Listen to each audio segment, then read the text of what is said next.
till barnskrift.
Μας ανέβασε.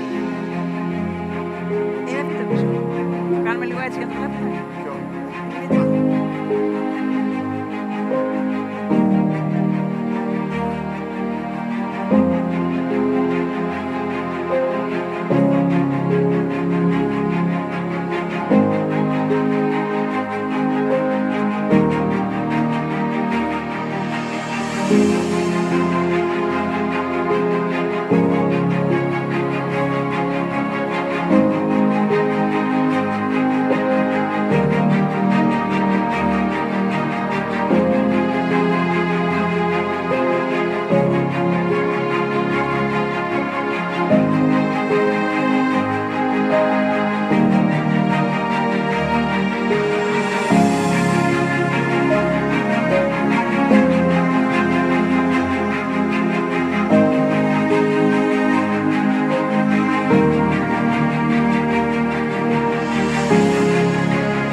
Ladies and gentlemen, good day. So nice to have you in our company for one more Slide2Open shipping conference. Each year, we are taken by pleasant surprise with increasing support and interest that you show towards Slide2Open. Last year, for example, we had over 22,000 unique users enter our conference platform, and all who entered interacted meaningfully. And they did so from over 100 countries for long stretches of time, and then continued networking and revisiting the conference content for many months on. For all the support, we want to extend our gratitude. This has been very energizing for all us striving to bring meaningful content to you. Slide2Open aims to take a different angle to the way the ideas are heard and promoted, and we want the physical presence at our conferences to be only one part of our concept. What happens post-conference and over the social media and over live streaming to form an integral part of who we are. Our aim is to promote constant dialogue, constant introduction of new ideas, new themes, and new approaches. And in 2023, we have come forward with our conference once again at a time which has been very emotionally challenging for our country. And this deep emotion has, of course, consumed us deeply. But it has also encouraged us to reflect and review certain traditional conference formats. This year, for example, you will note that we don't have distinct owners and financiers panels. Rather, we have mixed owners, financiers, and investors, and other key stakeholders all together with a view to further promote the dialogue with each conference theme. Which brings me to the next subject, this year's conference topic, theme. We have chosen to name this year's conference Shipping Reloaded. Why have we done so, Angelo? Despina, thank you for inviting me over. Good morning, ladies and gentlemen. Thank you for joining us.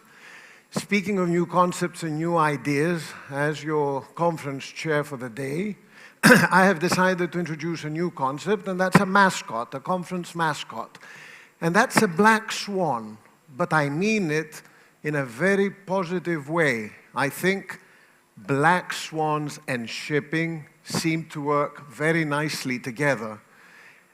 Why do I say this? Because although shipping is a very traditional industry, it has managed, especially in the last 3 years, to weather many, many storms. In 2020, we had the pandemic, and without shipping, we would not have survived. In 2021, we had in 2021, the pandemic really stepped in, 2020 and 2021. Last year, we had the war in the Ukraine, and again, shipping was vital. We all thought we would be faced with tremendous challenges, but shipping did actually very well. And in 2023, we've had a very, very slow start, but then as of a month ago, we had earthquakes, we had a terrible tragedy in Greece. This past Friday, we had bank runs in the US. Through all this, shipping and black swans have managed to navigate the course really well, which means that we should all, in all industries, but in shipping also, learn to coexist with black swans, and rather than be scared of them, we should try and circumvent them and manage the course along with them. Which is why we've chosen Shipping Reloaded as our topic, because shipping always needs to reinvent itself, recalibrate itself, just as the global economy is constantly finding ways of doing so. Balance of powers have changed in the last 3 years, and again, shipping is in the midst of this change in the balance of powers because trading patterns change. So for all these reasons, Shipping Reloaded seemed to be the most appropriate topic for us to move forward with. So thank you again from my side for joining us. So, my name is Irene Nikolopoulou. I'll be with you throughout the day as a presenter. So let's navigate today. We are here to talk extensively about ways in which shipping can reload and continue to provide its tremendous value added to society. We invite you to join us during the day and attend the sessions that will interest you the most. We also invite all panelists to take contrarian approaches and provoke each other, provoke their fellow panelists. The aim is to produce meaningful content and fresh ideas so that shipping will continue reloading onwards for many years to come. Welcome, ladies and gentlemen, and thank you once again for being in our company. We hope you enjoy our conference. Let's start.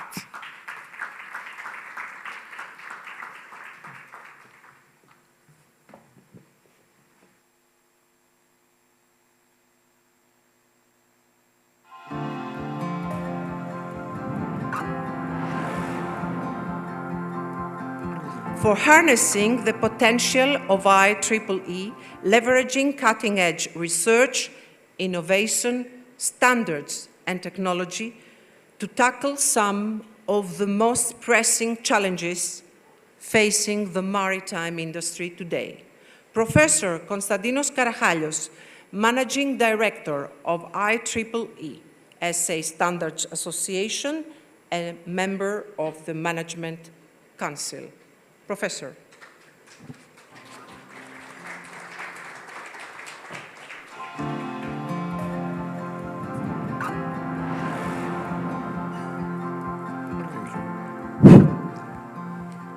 So it is really a great pleasure and honor not only to be here in front of you today, but also to practically to start this conference. And in front of such an audience. For me also as a Greek, it is a very big pleasure to be here in my home country together with an industry which is worldwide and very much based also in Greece. So there are several things for which really I'm really excited. And there is a reason why I'm here today and why we start this conference with a topic which is not so, it is not just about shipping, it is not just about money, it is about a bigger picture, but in which you play a very important role. I'm here because I'm at the leadership of an organization which represents a huge ecosystem of technical knowledge, and also in the domains that are of importance to you. I'm here to explore how we can combine these ecosystems of knowledge, because the maritime sector has also a huge knowledge in technical matters. Let me see if I can advance it. Can somebody help me here with advancing this?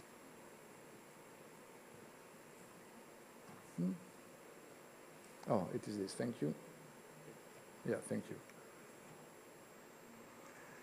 So first of all, a few words about us.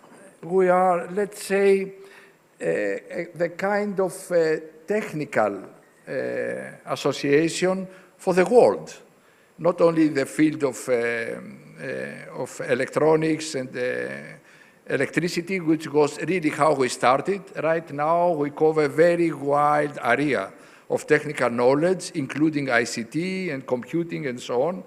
And if we talk about the ships of the future, it is really, they will be moving computers, communicating and really moving computers. So it is not anymore the traditional, let's say, internal combustion engines which are the future. So, and this is a very different ecosystem of knowledge that may be needed here. Just a few words about us. We organize, let's say, 5 conferences every day, also in your areas of interest. And we have some of the most interesting standards that are of importance to you. And I will come to some, let's say, details later. For instance, the most important standards in the field of electrification, they come from us and IEC. And many of the standards of IEC are based on our standards. And we cover almost every facet of renewable energy. It can be the smart grids, the sustainable electrification, and so on. Now I would like to show you some concrete examples of about maritime-related activities. And we have a segment which is focused on maritime. And what the information I would like to tell you and the news is that we want really to engage massively in this area. And this can be of interest to you. Because, of course, you have your knowledge technical, and many of you are yourself engineers and naval engineers and so on. And, of course, you have a lot of consultants and vendors. Still, I think the situation is far from optimal. From what is already feasible right now, it is far from optimal. So there are 2 things that should be done. One is to optimize what is there, and it can be really using artificial intelligence to optimize the routes, to optimize the waiting times in the ports, to optimize, not to optimize, just to do the connection of the ships to the ports, to electrification, which is technically feasible, but it doesn't happen for many reasons. So there are many low-hanging fruits. And then these are the big questions, how we can decarbonize the oceanic transportation, which cannot be done so easily through electrification because of the distances and the batteries that are needed and so on. And this is perhaps new fuel types, this is perhaps chemical engineering, but still, so there are at least two different arrays of innovation that is needed. But there is a third one, not all is technical. It is regulatory innovation that is needed too. I'm not talking about, let's say, imposing regulation. This is the environmental standards you have to do. You have done this already. But you need enabling regulation that can facilitate the transfer of electricity from the ports to the ships, because it's not there. There are people among you who have installed this equipment on your ships and you cannot use them. So it is time really to change this. And this is where we come in, and perhaps we can work with you to address these problems. We have established, let me see this, yes.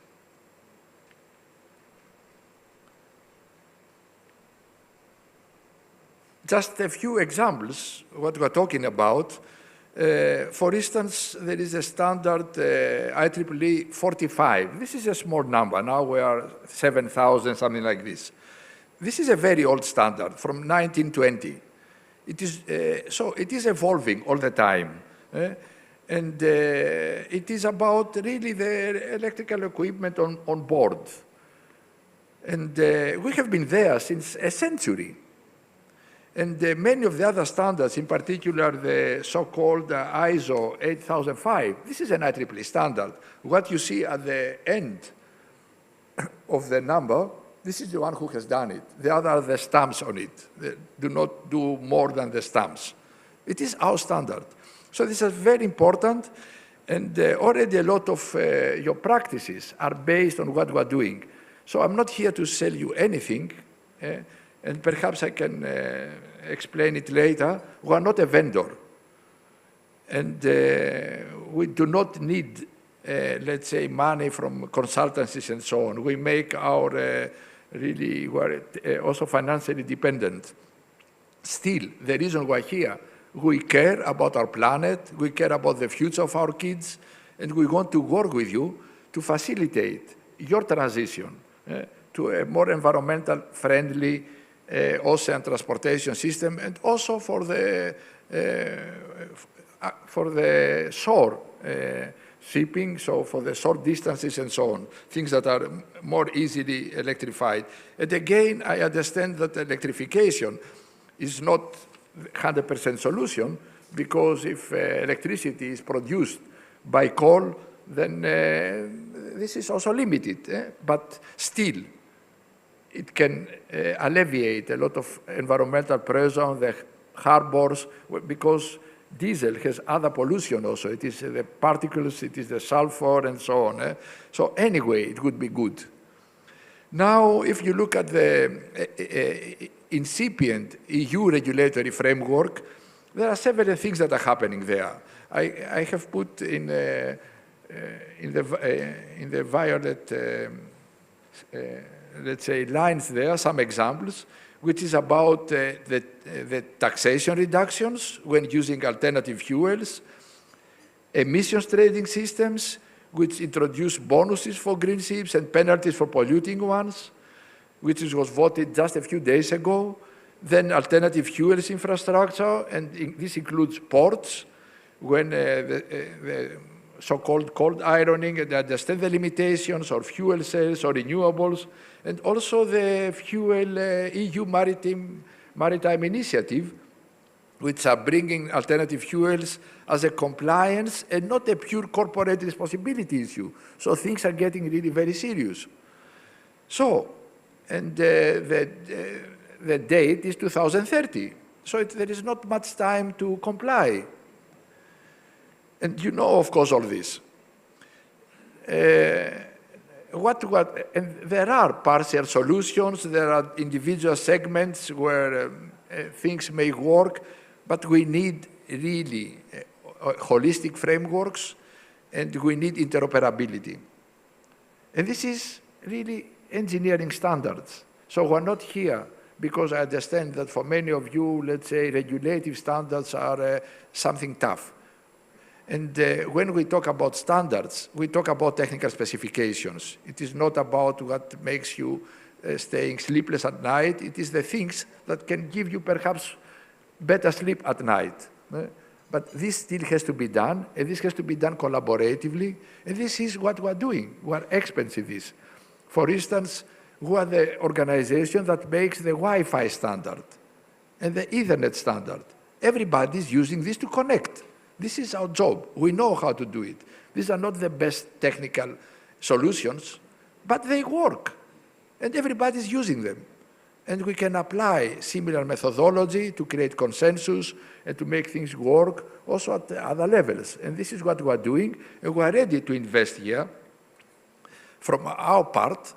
And we have been creating collaborative frameworks. This is here one led by Professor Prousalidis, who is a professor at the Metsovion here in Athens, where we organize our knowledge ecosystem to be able to cooperate with you, to offer you the neutral expertise we can produce, to first to understand what are your exact pain points, and to help you create consensus among the stakeholders.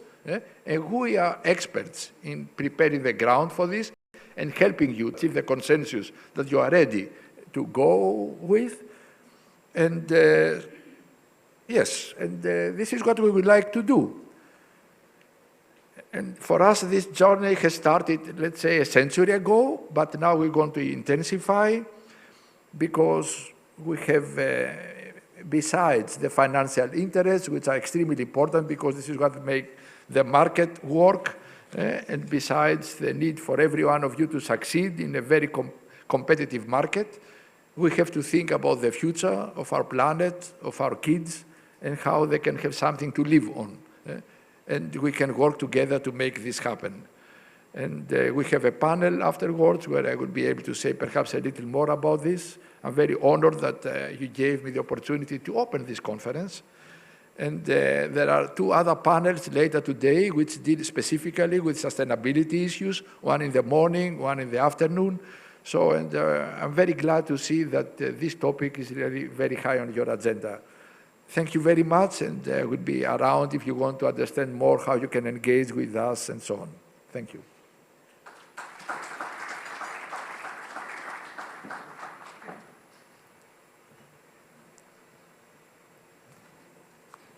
Okay, thank you. Rethinking strategies, recharting the course, striving for sustainability, balancing economic growth, environmental responsibility, funding the energy transition, who bears the cost of change, anticipating the IMO's debate on the market-based measures, what's on the horizon in July, assessing the realities of a carbon tax, impact on product prices, preparing for the next era of shipping, investing in skills and workforce development. Here is the moderator, Despina Travlou, chair of the organizing committee. Please, take the floor. Thank you. And I would like to call straight away our speakers, namely Professor Xenolakis, Mr. Manolis Koutoulakis, Dr. George Pateras, Mr. Leonidas Evgenidis, and Mr. Vasilios Terzis.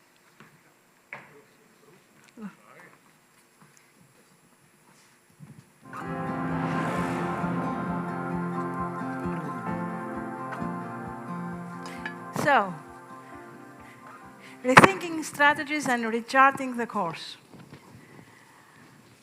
All here gathered today are by now used to hearing voices about the need to change, and the urgency to act in order to save our planet. But we do hear diverging opinions from time to time, and it is difficult as such to really understand where it is we stand today. For example, can we expect to see technologies emerge in the foreseeable future that can be of integral use to shipping?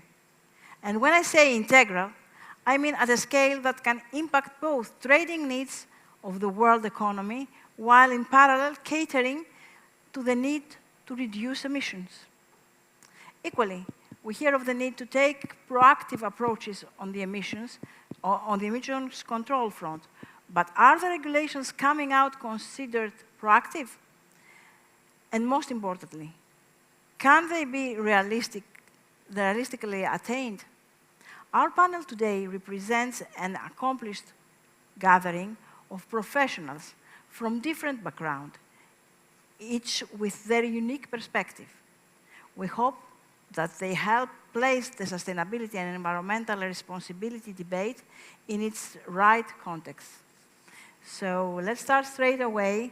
And before starting our conversation, I would like to ask the Secretary General of the Ministry of Maritime Affairs and Insular Policy, Mr. Manolis Koutoulakis, to make a brief introduction. Thank you. Yeah, would you like to?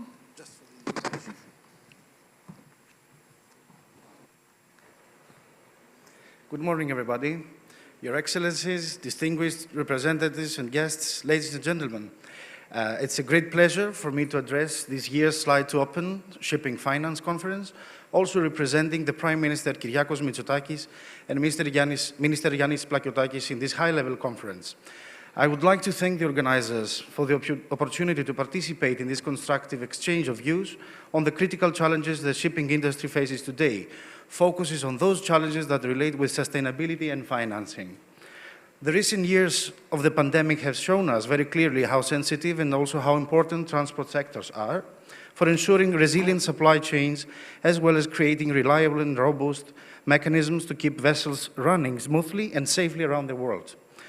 The most recent crisis in Ukraine revealed even further the importance of shipping, in particular to sustain energy and food security worldwide, and especially for the most vulnerable parts of our world. As Greeks, we're very proud of our shipping, which represents more than 20% of the global deadweight tonnage and supports essentially the sustainability and growth of our economy, with 18.7 billion euros foreign exchange inflow in 2021, corresponding to almost 10% of our national GDP.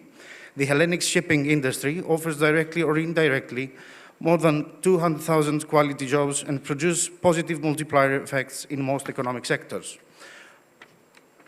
More than 1,487 companies engaged in ocean-going shipping are established in Greece, mainly in Piraeus, increased by 100 over the last 5 years. This turns Piraeus, Athens, Greece, into a world-class shipping center, and of course, a place of know-how when it comes to ships, technical, crew, and commercial management. I should also mention that ships managed by companies established in Greece have reached today historically high levels, breaking the record of 5,000 ocean-going ships. At the same time, 59% of the entire EU fleet is Greek-controlled, engaging mostly in the mass transportation of industrial, energy, and nutritional goods in the bulk sector. It's not exaggeration to state that Greek shipping is an essential factor for the world's economy to keep moving. As mentioned above, during the demanding times of the pandemic and nowadays due to the Ukraine crisis, shipping is the key sector that manages to ensure the functioning of the global supply chains and the facilitation of the safe and efficient operation of maritime transport. However, those unprecedented situation has further revealed that people outside the shipping community sometimes ignore these crucial roles. It's now time to use this opportunity to help increase the public awareness of the important role of the shipping industry and seafarers for our societies and as a whole. As a first step, we need to inform our societies that shipping is a significant contributor to the national economies and the global efforts for the protection of the environment and the promotion of sustainable development. Improving the public perception of shipping will also assist to attracting qualified and competent crew and persuading our youth that the seas offers an ocean of opportunities for a well-paid and socially rewarding career. With these thoughts, I would like to thank once again the organizers for their kind invitation, and I wish every success to the Slide2Open Shipping Finance Conference. Thank you. Thank you.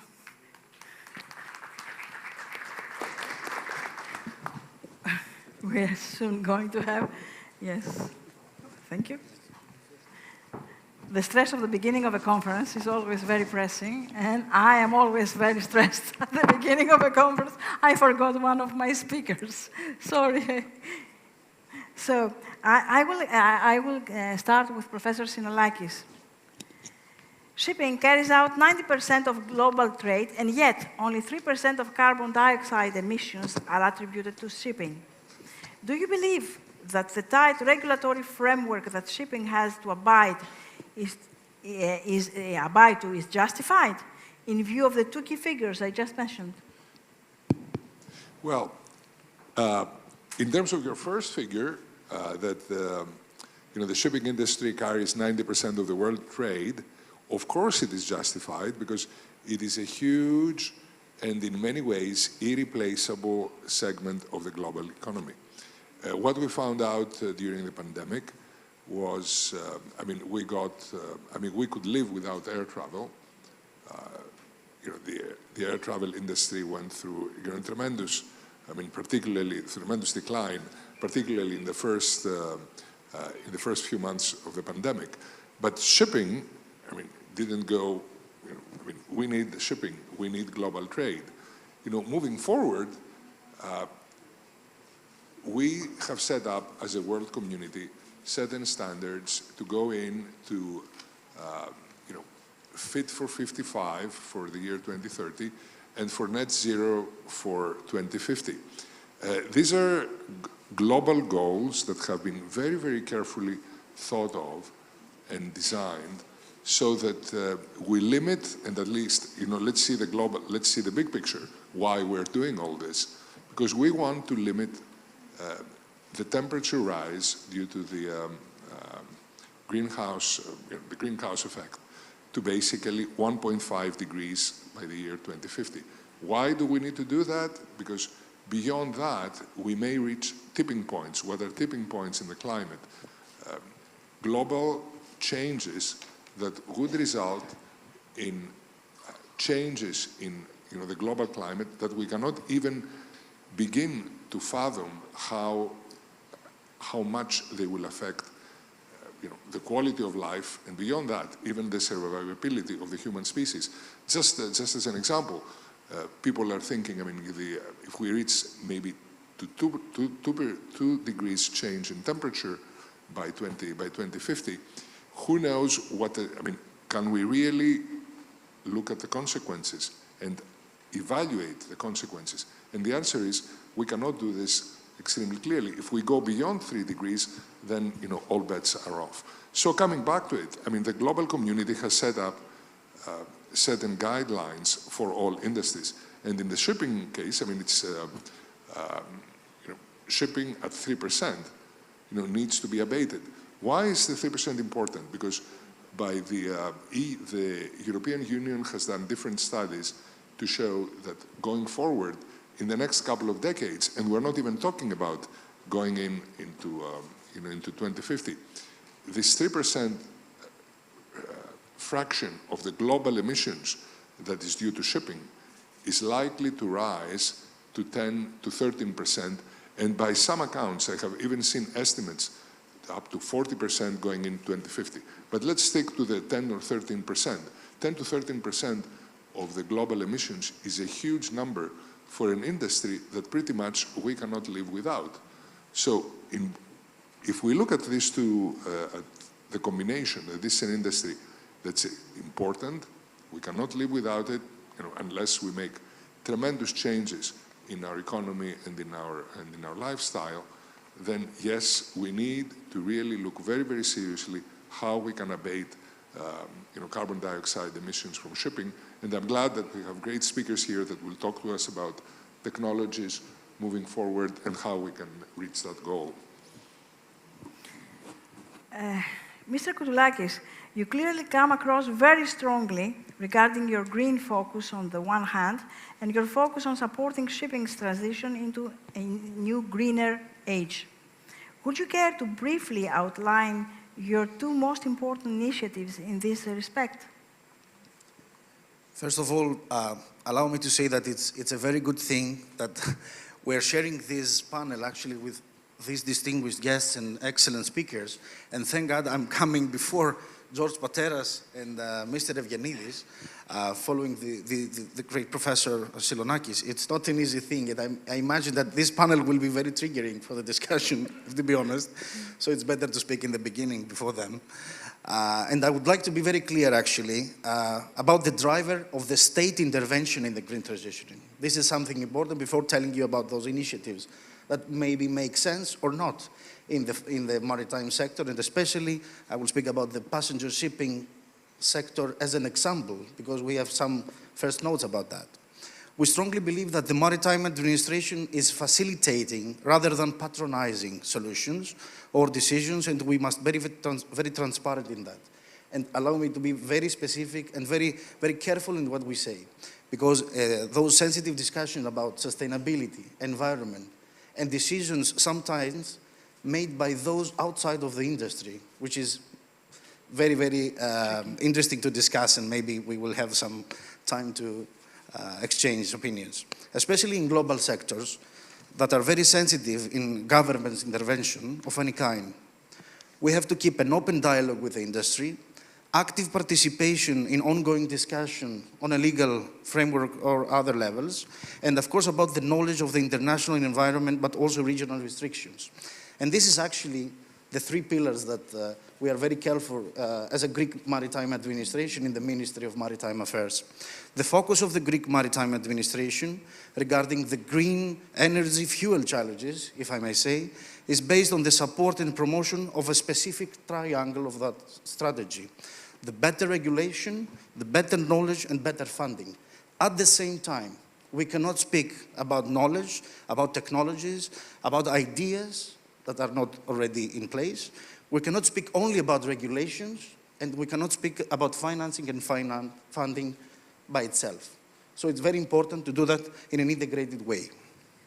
Those three fundamental aspects of our work is the roadmap that we expect also from other institutional partners, such as IMO, EU, and of course specific general directions from the Commission to follow. We strongly believe that they are the enablers of decisions that need to be taken. Coming back to and answering your question, I would highlight the example of our action plan for the decarbonization of the maritime transportation, focusing on the passengers fleet, giving priority to the incentives for the renewal of the fleet.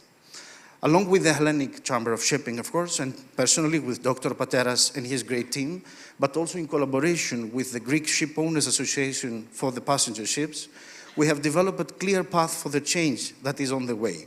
Our approach was very specific from the beginning. Even if the technological environment or applicable and feasible solutions are still missing, or at least is not widely spread as news, we started working on how to create a toolbox of financial measures ready to work for those who decide to take action. As you may all know, passenger shipping sector has nothing to do with the global maritime sector in terms of economic environment, sectoral characteristics, and revenues and profits. At the same time, the funding mechanisms are still very reluctant to invest in big changes in that sector, especially in the new buildings. There is a clear movement of the European countries and governments, and small steps are already made, focusing on the creation of state aid schemes or support of maritime shipping companies in the access of better financing. Recovery and Resilience Facility, RRF, has already introduced horizontal banking or financing products, but we, as a Ministry of Maritime Affairs, strongly believe in sectoral funding programs or schemes because of the particularities and the sensitivity of the sector. Under this scope, we're working on 3 parallel procedures that can create or mobilize investments, either on a proof of concept level or mainstream investments. Along with the Chamber of Shipping, we are conducting now, and we're starting, I think, one of the most important studies that will create a business plan for the state-driven, not state-owned fund for the renewal of the fleet, using the ESG criteria and putting sustainability for the first time in the funding of the passenger shipping fleet, which is actually quite important. We will have the national bid now for the international advisor, and within the next year we will have a very clear path so we can create the critical mass of funding that we need to invest. Of course, there are answers and questions that we don't have, and I'm speaking about the technology. Imagine that the maritime sector is being called, and especially the passenger sector, which is completely different. We're telling them to invest millions in small factories that work for 40 years because the ships are factories creating money. And we still don't know the way that the technology is organized. So taking decisions about financing, about funding, but still technology factor is not quite clear. So this is the discussion. So as a state, we should create the environment, the framework, and give incentives for the first times. I'm speaking specifically for the sector of passenger shipping. The second most important is that we have already discussed with DG Regio, and the European Commission for the first time recognized the need for public service contracts. So it's the small, non-commercial routes. We have secured more than 380 million euros till the end of 2029 for those investments needed in the local small level. And we believe that those proof of concepts may create tangible results. So we are very proud about that because it's a negotiation that is not very easy. When you speak with the Commission, it's not always that you know when you speak with people that they understand the same thing. And allow me to say that we are very proud that we created a small path that is now an example in European level because we convinced that the structural funds should be dedicated not just in the maritime sector, but in the insularity, in the territorial aspect of the maritime sector, because let's not forget that the passenger shipping sector is working for the islands, is working for the local economy. So we're very proud about that. Of course, it doesn't mean that we give solutions for everything, but we create proof of concept. And now Greek maritime sector in the passenger shipping is actually like a test bed for many European countries, and this is something that we're proud. Which leads us, I think, again, back to what Professor Karachalios said before, the role that international organizations such as IEEE and international standards can play to assist all these efforts, because I think we are an industry that this hasn't happened in any other industry before. We are reinventing ourselves and our main tool of work, the ship. So, Professor Karachalios, for IEEE to be an unbiased source of expertise must be geopolitically neutral and financially independent of vendor interests. How does IEEE achieve this criteria, and what do you mean, you talked earlier about the standards, but what do you mean standards with the word standards at IEEE, and how are they set and developed, those standards? How fast? What? Can we? Yeah, thank you. Yes, so evidently there are solutions, they are technical, but there is a need for harmonization and interoperability. And we need also to develop new solutions. In which direction? So these are the two big topics to which we can contribute through a global knowledge ecosystem. Now the question is, can you trust this ecosystem? Can you trust also the rules of the system? These are very important questions, because sometimes they are captured through interests, and then you are led into ways you may not want to go. And this is happening. This is not theoretically. So our organization, who are, of course, based in a country, we need to physically have some basis, but who are global. If there is any organization in this field that is global, it is us, who are very old, who are 140 years old, who are very renowned, and who are totally independent financially. We do not receive any grants from any government or from any company and so on. We make our money ourselves. We are self-governed. We are democratic. We vote for our presidents and so on. And this is quite unique. And my organization sets standards, but were embedded in something much bigger. There is nothing like this. I mean, ISO, it is a standard-making organization, but they don't have the knowledge ecosystem that is behind IEEE. This is quite unique as an animal. And so we're very independent at every level. Of course, this is an ideal, but we're very close to this ideal. And people are trusting us, and there are many examples where we have served the public interest. And for us, standards, I understand here for many people, standard is something that causes you to invest money and so on. Our standards are facilitating. We're not talking about setting environmental standards. It is not us doing this. This is the policy sphere, and this is your competence to set these standards. What we can do is to set these technical specifications that can help you achieve these standards. So we are very allied on this. And our only interest here is to have really a viable planet for our kids. This is the reason we're here. We're not selling anything. And if we will make available this expertise, it is not for us to make money. We have more money than we need so over the years. So this is not our problem. Yes, and there is another aspect we shall further investigate in our panel. And I will address this question to Dr. George Pateras about the fuels of the future.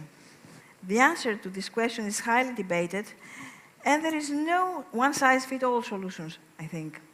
However, many experts believe that renewable energy sources such as solar, wind, hydro, and geothermal power will play a significant role in meeting future energy demands.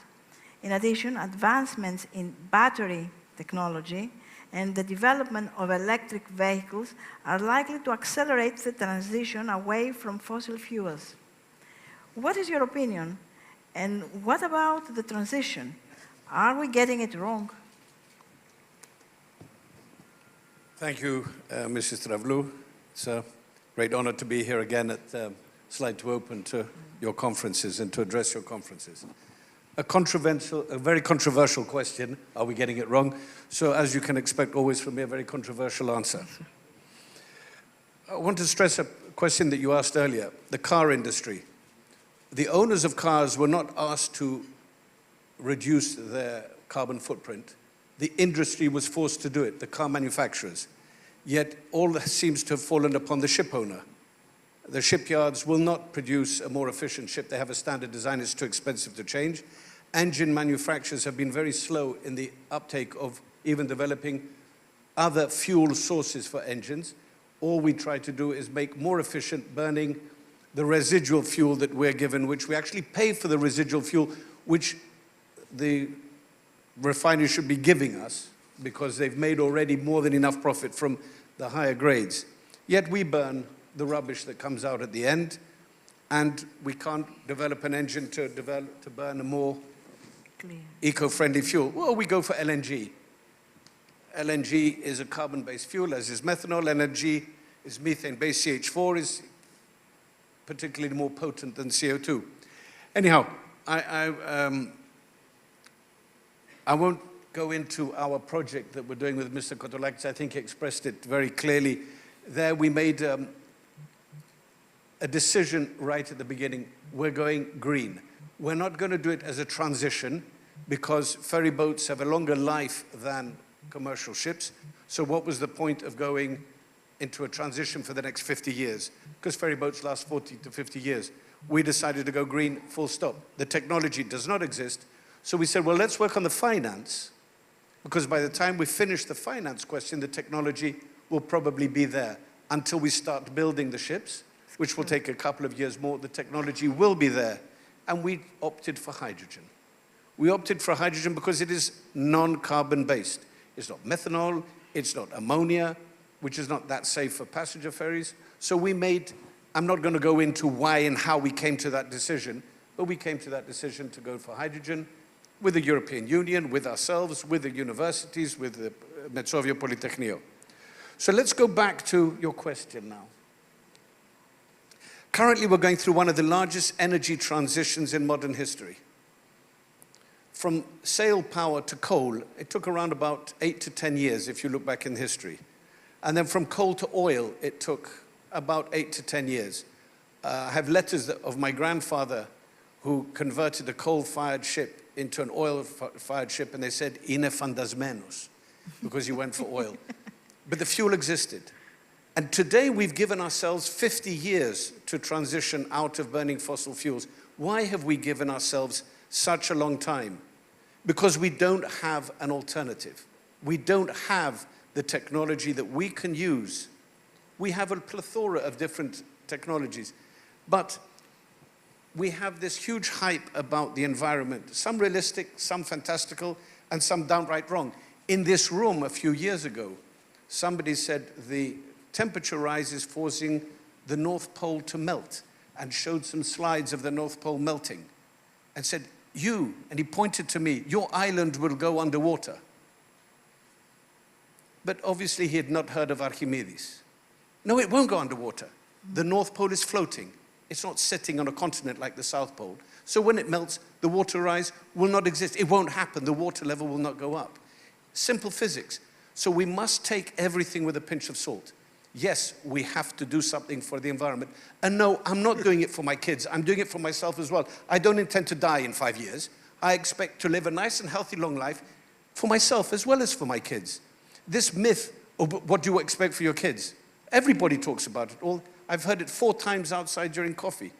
No, I'm doing it for myself as well. Don't get me wrong, we must be positive, but we have to do it in the correct manner. But I feel that we're not. There's too much greenwashing. We have so many alternative solutions to solve the problem, our problem. We all cause the problem.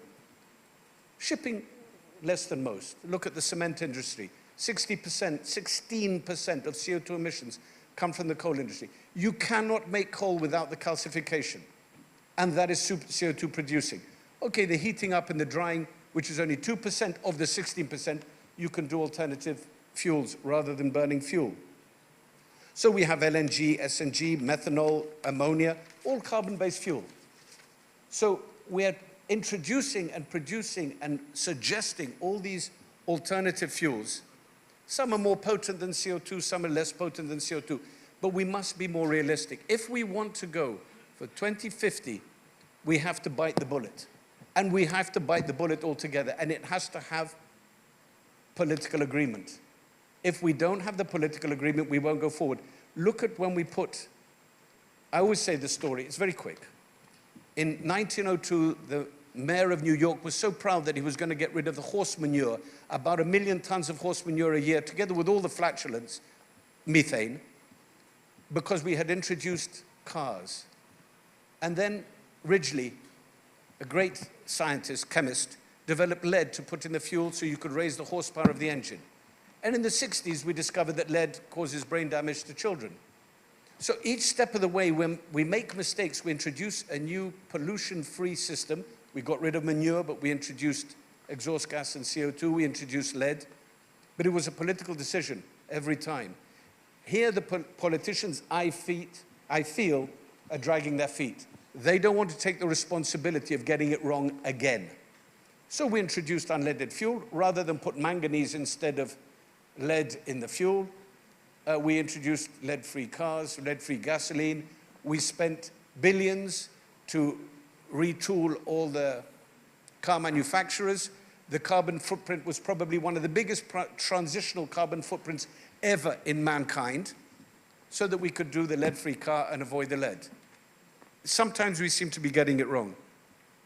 We talk about battery-operated ships, sea bridges, because it can only be on small distances. Yet we always omit that little part about the recharging of the batteries. If we don't have it 60% renewable fuel for batteries, then we are worse off than we were if we weren't using batteries and we were just carrying on burning fossil fuels. We talk about cold ironing. Cold ironing would solve a huge problem in the CII that we have today. When the ships go into port, when they're idle, no work done because there's no distance traveled, if we could go on to cold ironing. But there again, cold ironing has to be 60% renewable because the incremental increase in power demand from the ship is based on basically 700 or 800 kilowatts, which is your ship's generator. But ashore, an incremental increase is in megawatts from power stations. But nobody's moving in that direction. Where can you get cold ironing? Except for California, nobody's actually produced or has the facility for cold ironing. That's where we need the standards. We cannot put, we've done it on 2 ships. We put a whole cold ironing setup, very, very expensive, but we've got to make sure that the power that we get at the other end is standardized. The plug is standardized. I was lucky enough to attend a conference from REA, Rhythmistiki Archi Energias. Yes. And the only thing that the conference speakers were talking about is who's going to do the billing and how much they can bill and overbill to pay back the cost of providing the electrical supply. Nobody was asking us, the ship owner, how much is it going to cost us to fit? And we need to make sure that it's a standard supply, a standard plug. We've got to make sure that the current is steady, because if it's not stable, you're going to burn out all our equipment. And thirdly, we've got to make sure that the power you supply is sustainable. It has to be more energy efficient than me using my own generator. That's what the conference should have been about, not how much they can charge and what profit they can make. This is the problems we're facing today. I have to stop because I think I've gone over my time. So we need to... So in my humble opinion, I left out a bit there. In my humble opinion, currently, until we develop a technology for an appropriate fuel and we put all our energy into that fuel, I believe it would be a smaller carbon footprint if we continue burning the fuels we're burning more efficiently. Because the carbon footprint of even an electric car is much higher if you take it, as we do now, from well to wake. You've got to consider the carbon footprint from the beginning, building the factory that is going to produce the electric car, the production, the disposal of the battery. Until we develop superconductivity at room temperature, batteries will always be inefficient. However much we increase the efficiency by making them lighter, by putting better lead, by putting whatever, lithium, we've got to develop the technologies so that we can move forward. That's why I believe we're getting it wrong. And finally, in closing, it's a very important point. Please do. Oh no, that's my next answer to my next question. Thank you very much. This is exactly thank you, Dr. Pateras. This was very enlightening. And I would say that this is exactly the concept we had and the need we focused on when we started, we created this industrial connection for sustainable maritime at IEEE. We need an interest-neutral organization, international organization, to come here and assist us. A huge think tank, the engineers of all the world to assist us, and the standards, internationally implemented standards, to assist us in this effort, which is very, very, very important. We have a second panel in the afternoon at 3 o'clock, and we have an international expert with us about fuels in the afternoon. And Professor Boursalidis from National Technology Institute, University, is leading this effort. And of course, here we are. You can exchange contacts, and we can have any standards we need in no time. But I will proceed with our panel, and I will ask a person who I sense has practical experience, has implemented practically some of those things. And this is Mr. Vasilis Terzis and Queensnav, his company. And I would like to ask you, we know that your thinking is gearing towards a particular way forward in terms of vessel propulsion system, at least for short sea shipping. Would you care to briefly tell us what the prevailing thinking is? And action also. Hello? Okay. Already I agree with Professor Pateras. We are on the same page. As a company, I have to tell you that what we have to do up to now, because also we are trying to understand how we have to adapt our company to the future and what we have to do. In a short sea shipping, of course, we have to use the electricity that I believe that is the only energy that we can get easily, and also to be environment friendly than the other fuels that we are using right now. And we already study in a battery vessel driven for short sea shipping and port service. And now we will really complete this study, and then we start to see how we have to connect this vessel to the facilities. If you see right now, we are talking, but nothing happened up to now.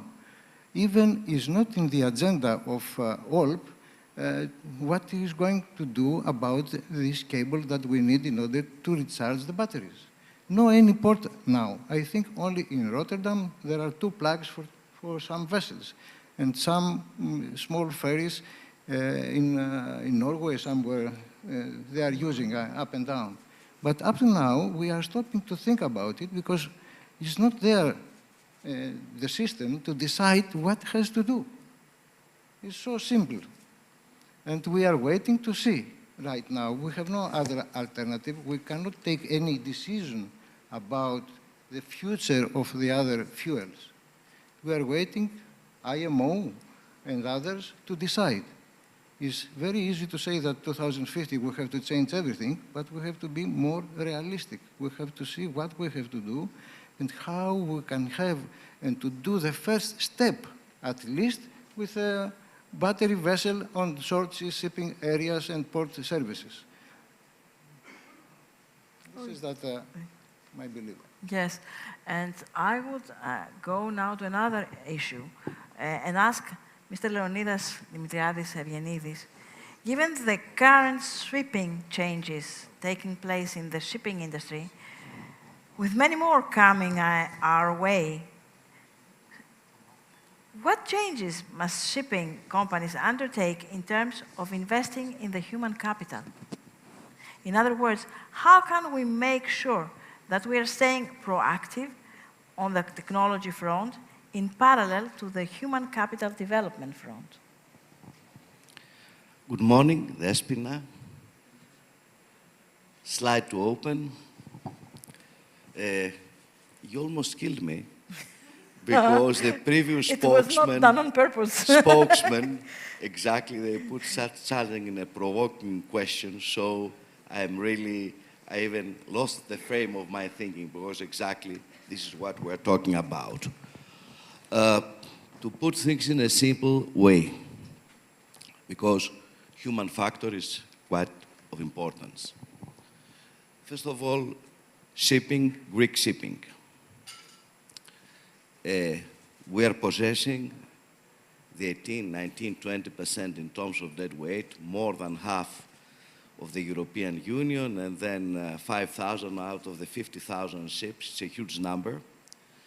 But at the same time, if we look at our seafarers, the numbers are very unfriendly in the sense that what we have about 15,000 officers, 7,800 captains, a bit less engineers.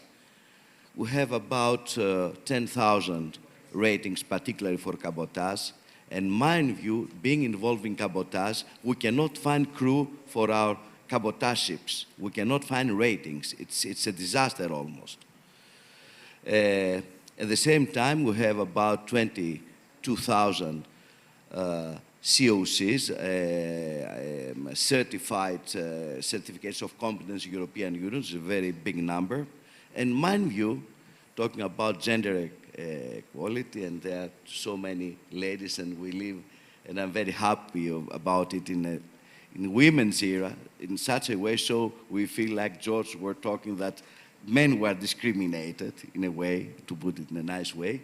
But Greece in shipping, there are much more women, percentage-wise, in Europe, certified as officers, only following Scandinavian countries, and even narrowing the gap, which is a very big step forward. But at the same time, our needs, they are much more. We need another 10,000, at least, officers. We have about 17,000 employees in our offices ashore, and I'm proud to say that human factor is one of the key elements, together with the Greek entrepreneurship, and the state is the soul of Greek shipping, are people on board and ashore. And in the era we are living, the relation is almost hybrid. A big problem which we have, and we have, I want to believe, the best seafarers in the world. Because over and above the standards, because you have an officer, everybody has STCW. So you have a background of certification which is common for a global mariner. Over and above, we have the characteristics of Greeks, the ingenuity, the leadership, the charismas we have, and still they are there, they're intact. We're a maritime nation. At the same time, we are very proactive in order to enhance the system. There is no doubt that one of the greatest problems we have in Europe is the lack of qualified people. I mean, 78% is lack of excellency in skills in Greece, which is higher than the average of Europe, where it was 30% 15 years ago. So shipping, most noticeably, we feel that. And for the content of the discussion, there are two different segments. As far as the source side is concerned, I think there's a plethora of supply, because we have too many people who want to go attend universities. We have the best institutions, National Technical University of Athens, law schools. I mean, we have a fantastic law school, first-class universities to put economists, because now we have advanced requirements also in that field. And many other universities who give a lot of supporting services. Bear in mind one thing, this is a very axiocratic and highly demanding. So yes, there are careers to be followed ashore in a hybrid relation. Yes, there's the famous cluster. I don't want to start talking about cluster now. It's not our topic. Very interesting topic, what we mean cluster. But then it is just, because it's very competitive business, they work for a few. It's not the work for anybody. So the ones who will follow that, it's a very tough path. As far as seafarers are concerned, and I'm very happy that Mr. Koutoulakis is here, because with the Union of Greek Shipowner Association and the Ministry, we have produced a total, if I'm in Manos, you can say 2 words, a total concept, how to be brought in the day of tomorrow, because Despina, there's a huge problem. STCW has been last revised in Manila. So the gap between what we need today, what digital, green, and blue skills will be required is just widening. Eugenides Foundation, with the ministry, we're advancing. So take fuel. Now we went over STCW and we make the new book on fuel with the requirements of today. So we went far ahead, and a big thank you to the ministry. And then also we prepare a total holistic projects incorporating digital skill, AI, AR. Then we're very thankful to Mr. Koutoulakis because he's helming this direction. So we're very optimistic that we will do that. And then with a proper campaign, we'll attract the proper people. So I'm not worried at all. The Greeks, like anything else, will do the job. Because what it is, I mean, everybody's talking about ship owners. Ship owners, they use the vessels, others designs, other built, others equipped with engines. We have the most modern fleet. We are there to do whatever tool we have in the best possible way. Nobody can operate like the Greek ship owners. Technology, we're advancing, everybody now ships. You try Leonida, the come on. cold iron. Do you also believe in Santa Claus? I'm sorry, as a scientist, I cannot sit here and listen to this, that we are doing everything in the best possible way we can. I mean, we do that, Doctor. Allow me to say, I insist, we're not Santa Claus. We are do you believe in Santa Claus? We are the number one in the world, and I don't say that, I said in full humbleness, because nobody has given that as a gift of Santa Claus. We earn it with hard work, adapting and versatile. Ask how many companies in Greek we invest in new technologies, in innovation, in everything. We are there. And we support that, but we are not building the engines. We are not designing the ships. We suffer out of classification societies, making ships, working in other parts of the world perfectly, and coming here and seeing immense amount of problems, and we adapt it. What else can we do? Very frankly, we're not Santa Claus, but what do you think? It's very nice to have. Come on, what else can we do? I mean, sorry, our time is almost up, but I mean, all this discussion, for example, what you said, I mean, let me ask you a question. I mean, in terms of, aren't there market forces? I mean, if you cannot find shipping crews, I mean, why doesn't the market work? I mean, does the shipping industry think about this? Maybe, you know... Bravo, that's a good question. Okay, we think please. Quite extensively about it. Okay, good. There is, I think that we have to improve the way we make campaign to attract ships that are along these lines. We start new efforts because the message has not yet arrived in order to attract more people to the maritime profession, although it's a very big question whether new generation wants to follow shipping profession. So it's not a question of money? I mean, it's not a question of money? No, when you're getting 15,000 a month as a wage, it's not a question of money. But when you bring out an EU regulation criminalizing the crew, find crews, let me enough, just right? finish. I mean, it's market forces. When you go out and make a law that you're criminalizing a crewman for pollution, for oil pollution, why should he come to sea? You don't criminalize you when you empty your oil into your basin at home, your cooking oil, which goes into the sea, but you criminalize the captain for dropping oil into the sea. If you're going to criminalize a crewman, how do you expect me to attract him? But we need to attract, and this is the campaign. Market forces. I mean, I imagine you guys believe in market forces, right? Dr. Shalak, just allow. We believe in market forces. And then what we do... The microphone, please. The microphone, please. We try to do as much we can in Greece, and there is much more to be done. But also, even in Filipino, because in Filipinas, they have 480,000 seafarers out of the 1.5 million. There are Greek companies who educate people there, giving all the best of their mind. So what we try to do it worldwide and wherever. There is much more to be done in Greece. I think the tank that we can secure is not as big, but is a tank of excellency. I think whatever we find here, which we needed because we cannot do without Greek officers, is going to excel. Simply, we cannot find the numbers, that's my personal opinion, that we had in the past. But there's still room to go, as per free market forces, of course.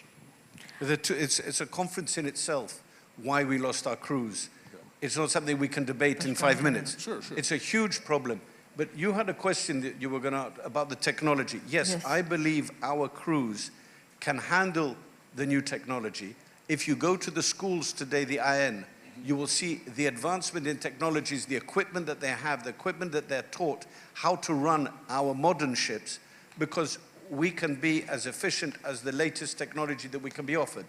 We insist on getting better and better technology, and a lot of Greek ship owners fund projects to improve the technology that they put on the ships to be more efficient, and we have to train our crews to do that. That's why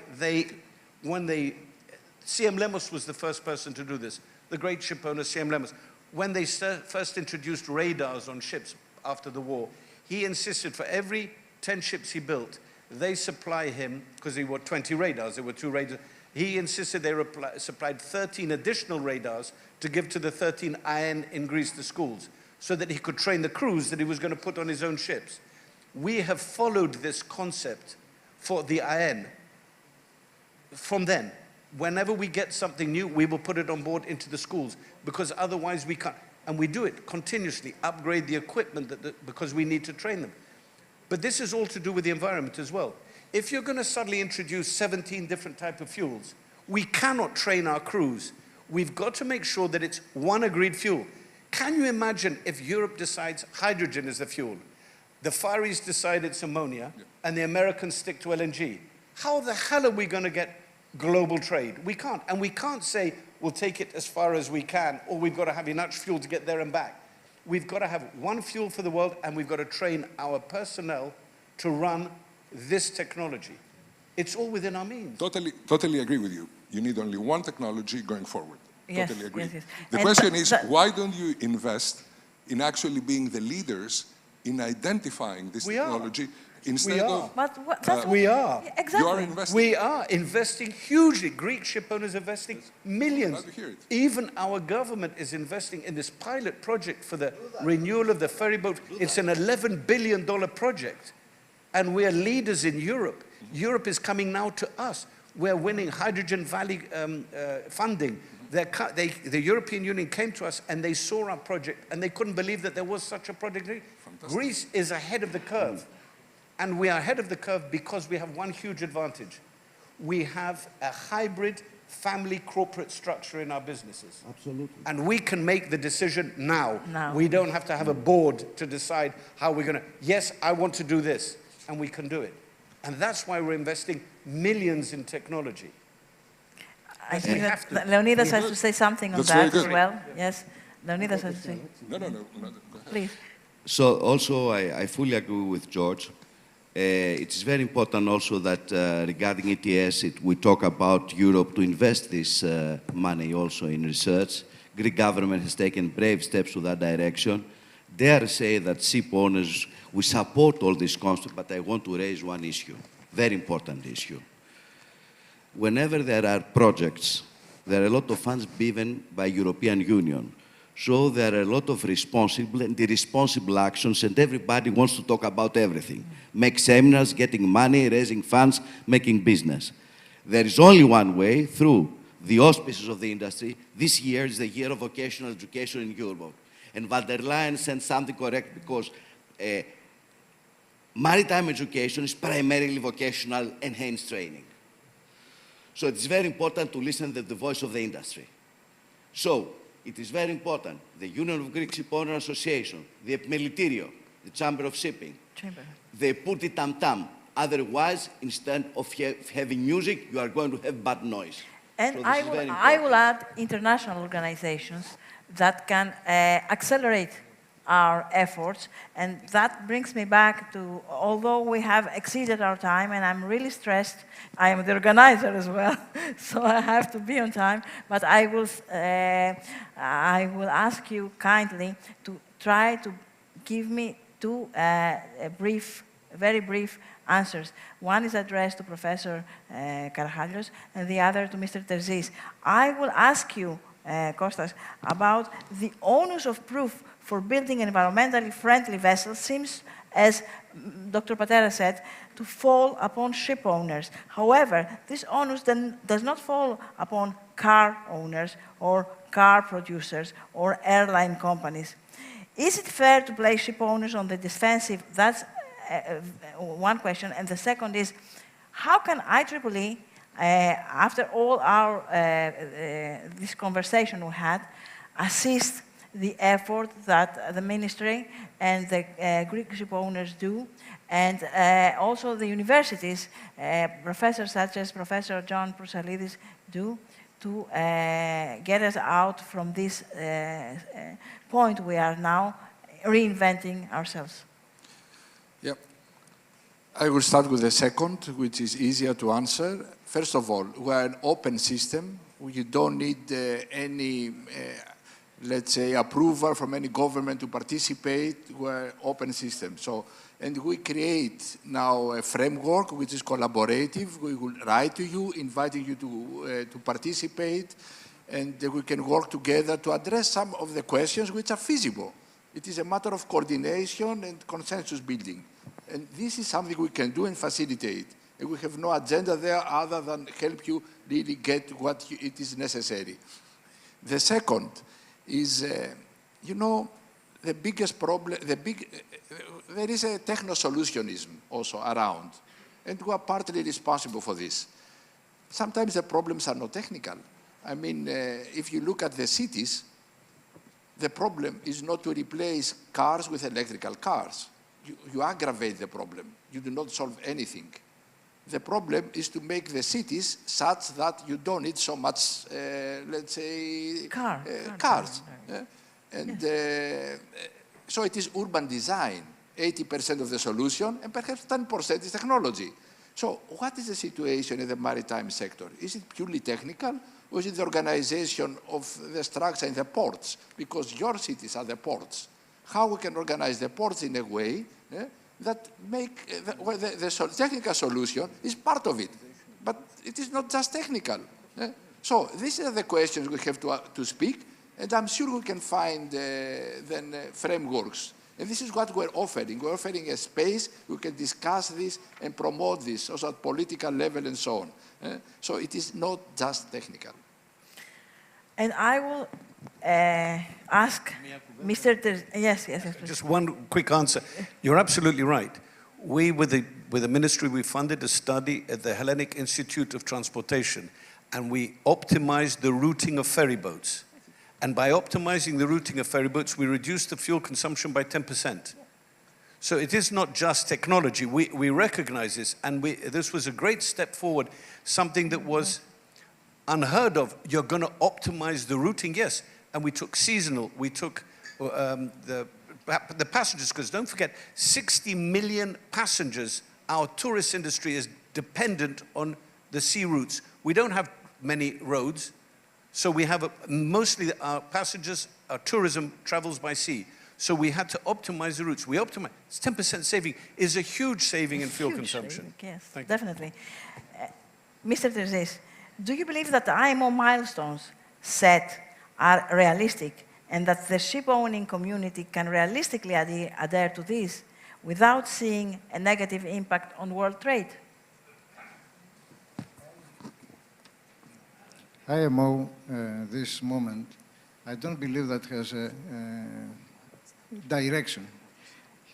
I believe that need a lot of good advisors, because we have to follow IMO and not all other Europeans. We have to guide us. IMO is the leader for us. And IMO right now don't give us any direction or solution what we have to do, because I cannot choose what fuel I have to use. Someone has to give me the tool, and also I have to adapt my company to follow the rules. IMO is responsible to give us and guide us what we have to do, because right now we are trying to find independently solutions.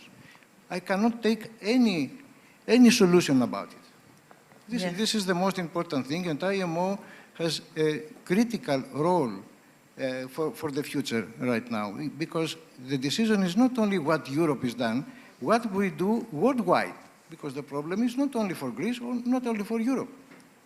Because we have to do to give a solution here in Europe, but what we have to do in Africa. Nobody's care.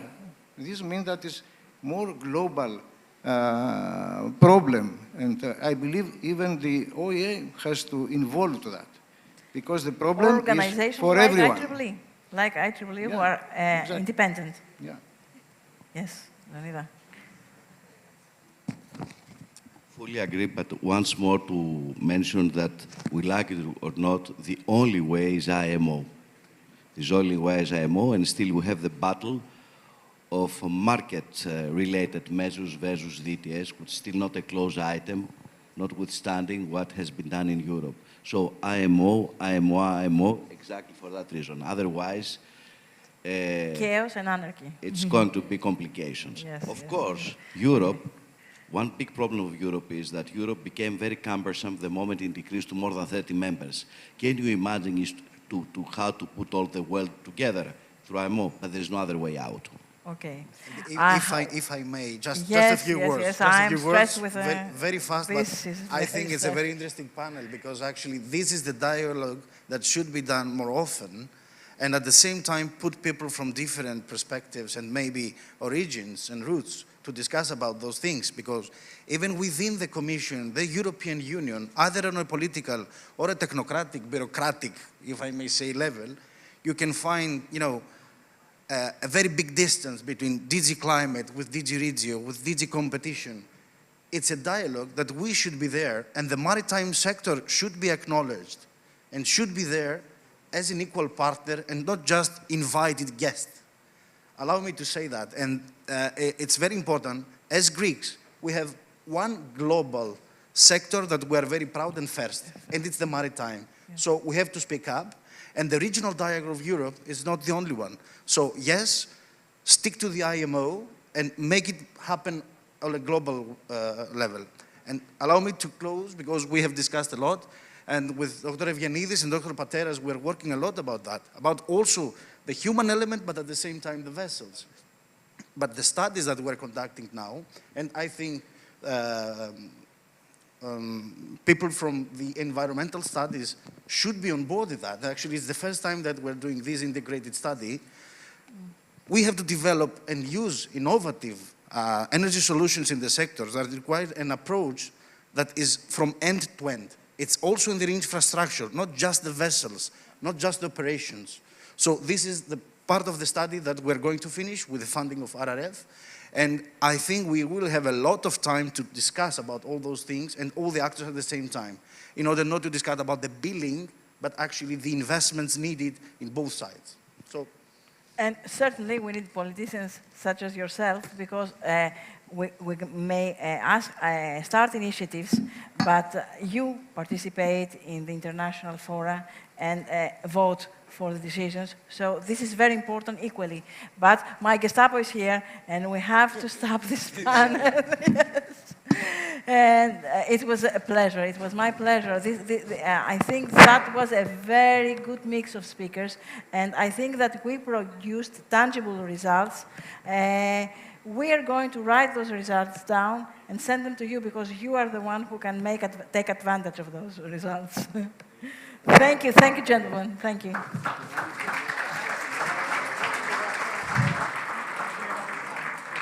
A very, very interesting panel to start with. That's true. We did achieve to have the contrarian approaches.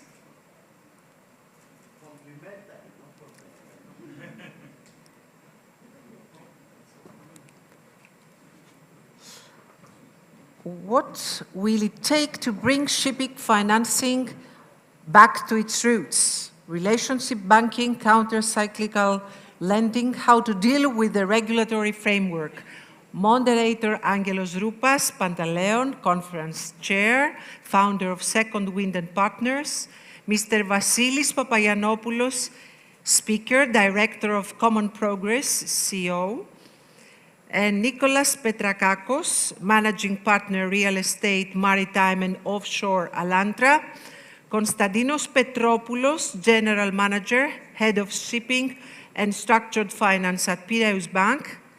And Mr. Bart Veldhuizen, he asked me to pronounce as I wanted his name, so that's what I did. Founder, Aquarius Maritime Capital. Thank you all, please join us.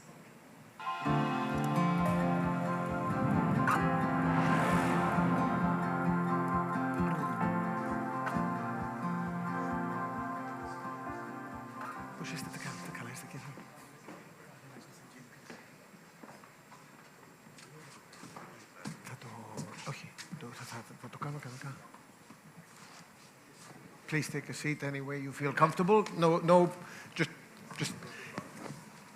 you know what they say, never make a wish, it might actually come true. We asked for a contrarian panel, and that's what we got, and that's nice. That's how ideas float around.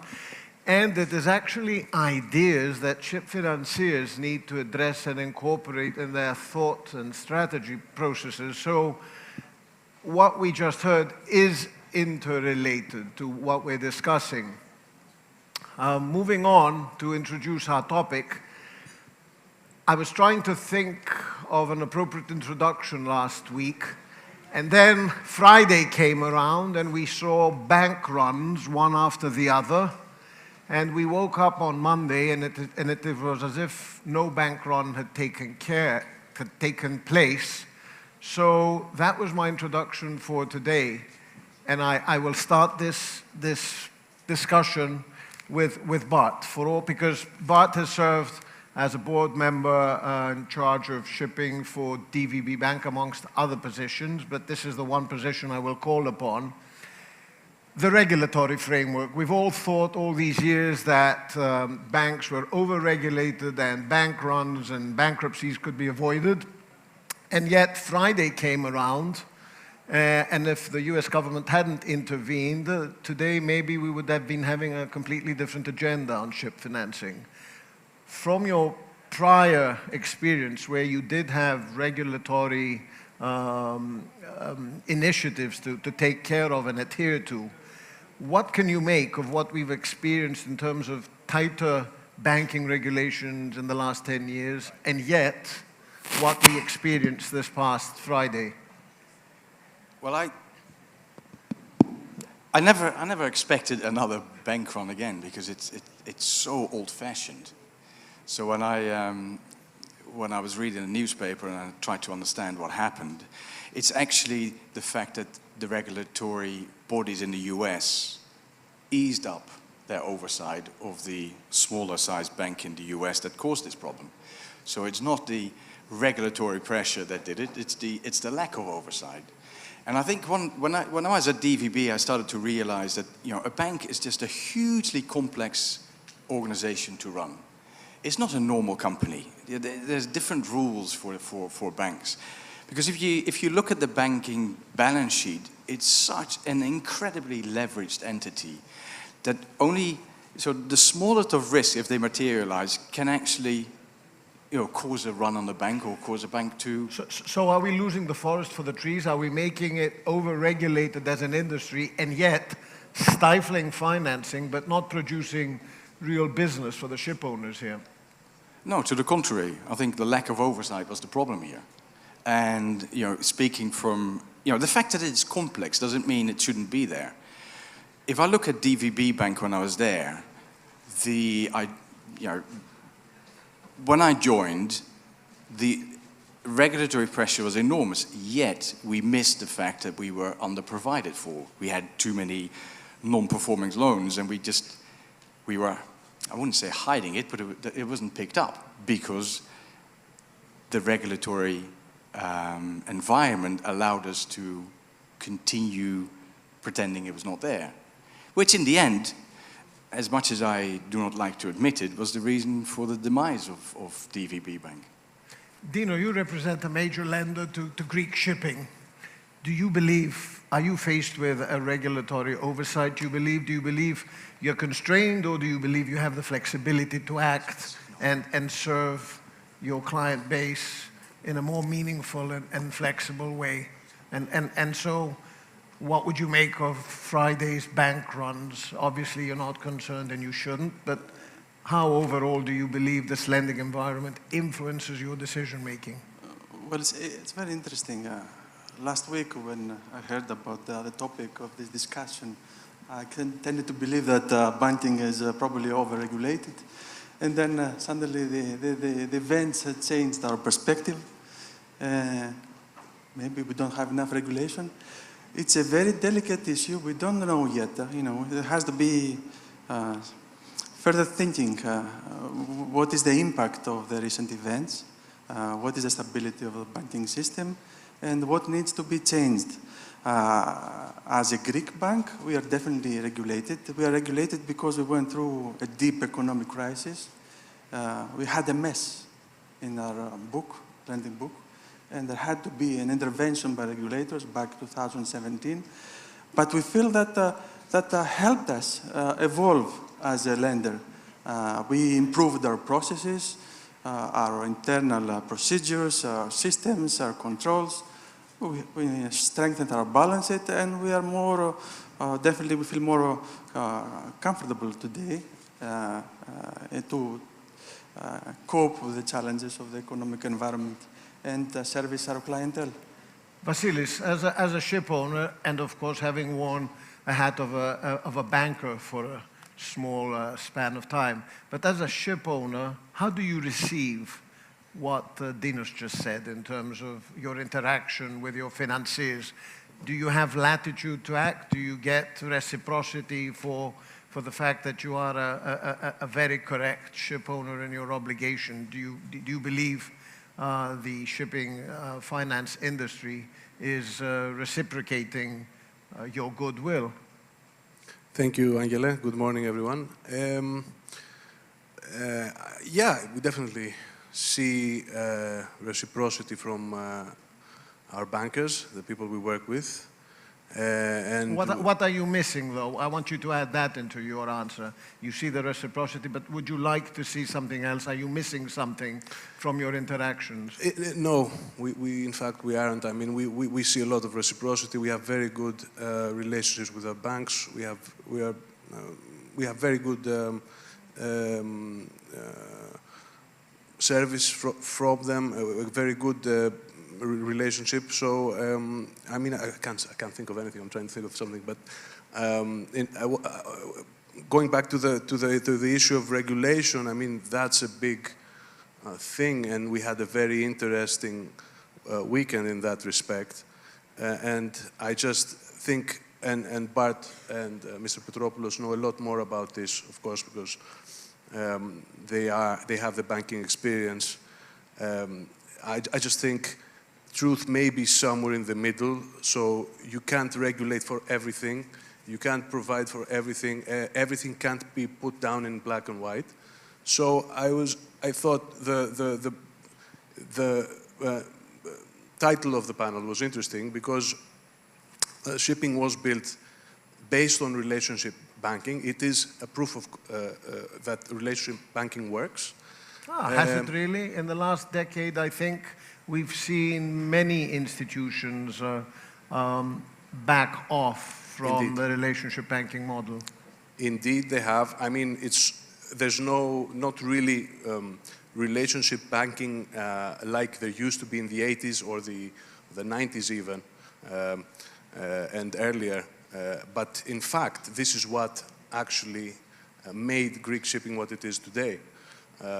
Because a lot of the big companies now, a lot of the best companies out there started in the early days with 1 or 2 ships and grew up because they had good support from their bankers and they reciprocated along the way. They were loyal and they managed to grow the business a lot.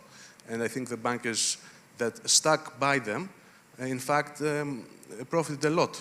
And the slew of regulation that we've seen over the past decade or so, maybe 20 years even, started after Lehman, after the GFC, which of course exposed the need for regulation, but also in shipping was specific to issues outside of Greek shipping, and I'm referring to the German problems, let's say the KG financing systems, and that was part of what brought down DVB. And that, well, I'm definitely, sounds like I'm wrong on that one. But I think the KG problems were a big part of the regulations with regards to shipping. And that was not a Greek problem. It's not the way traditional Greek shipping companies are run. And I think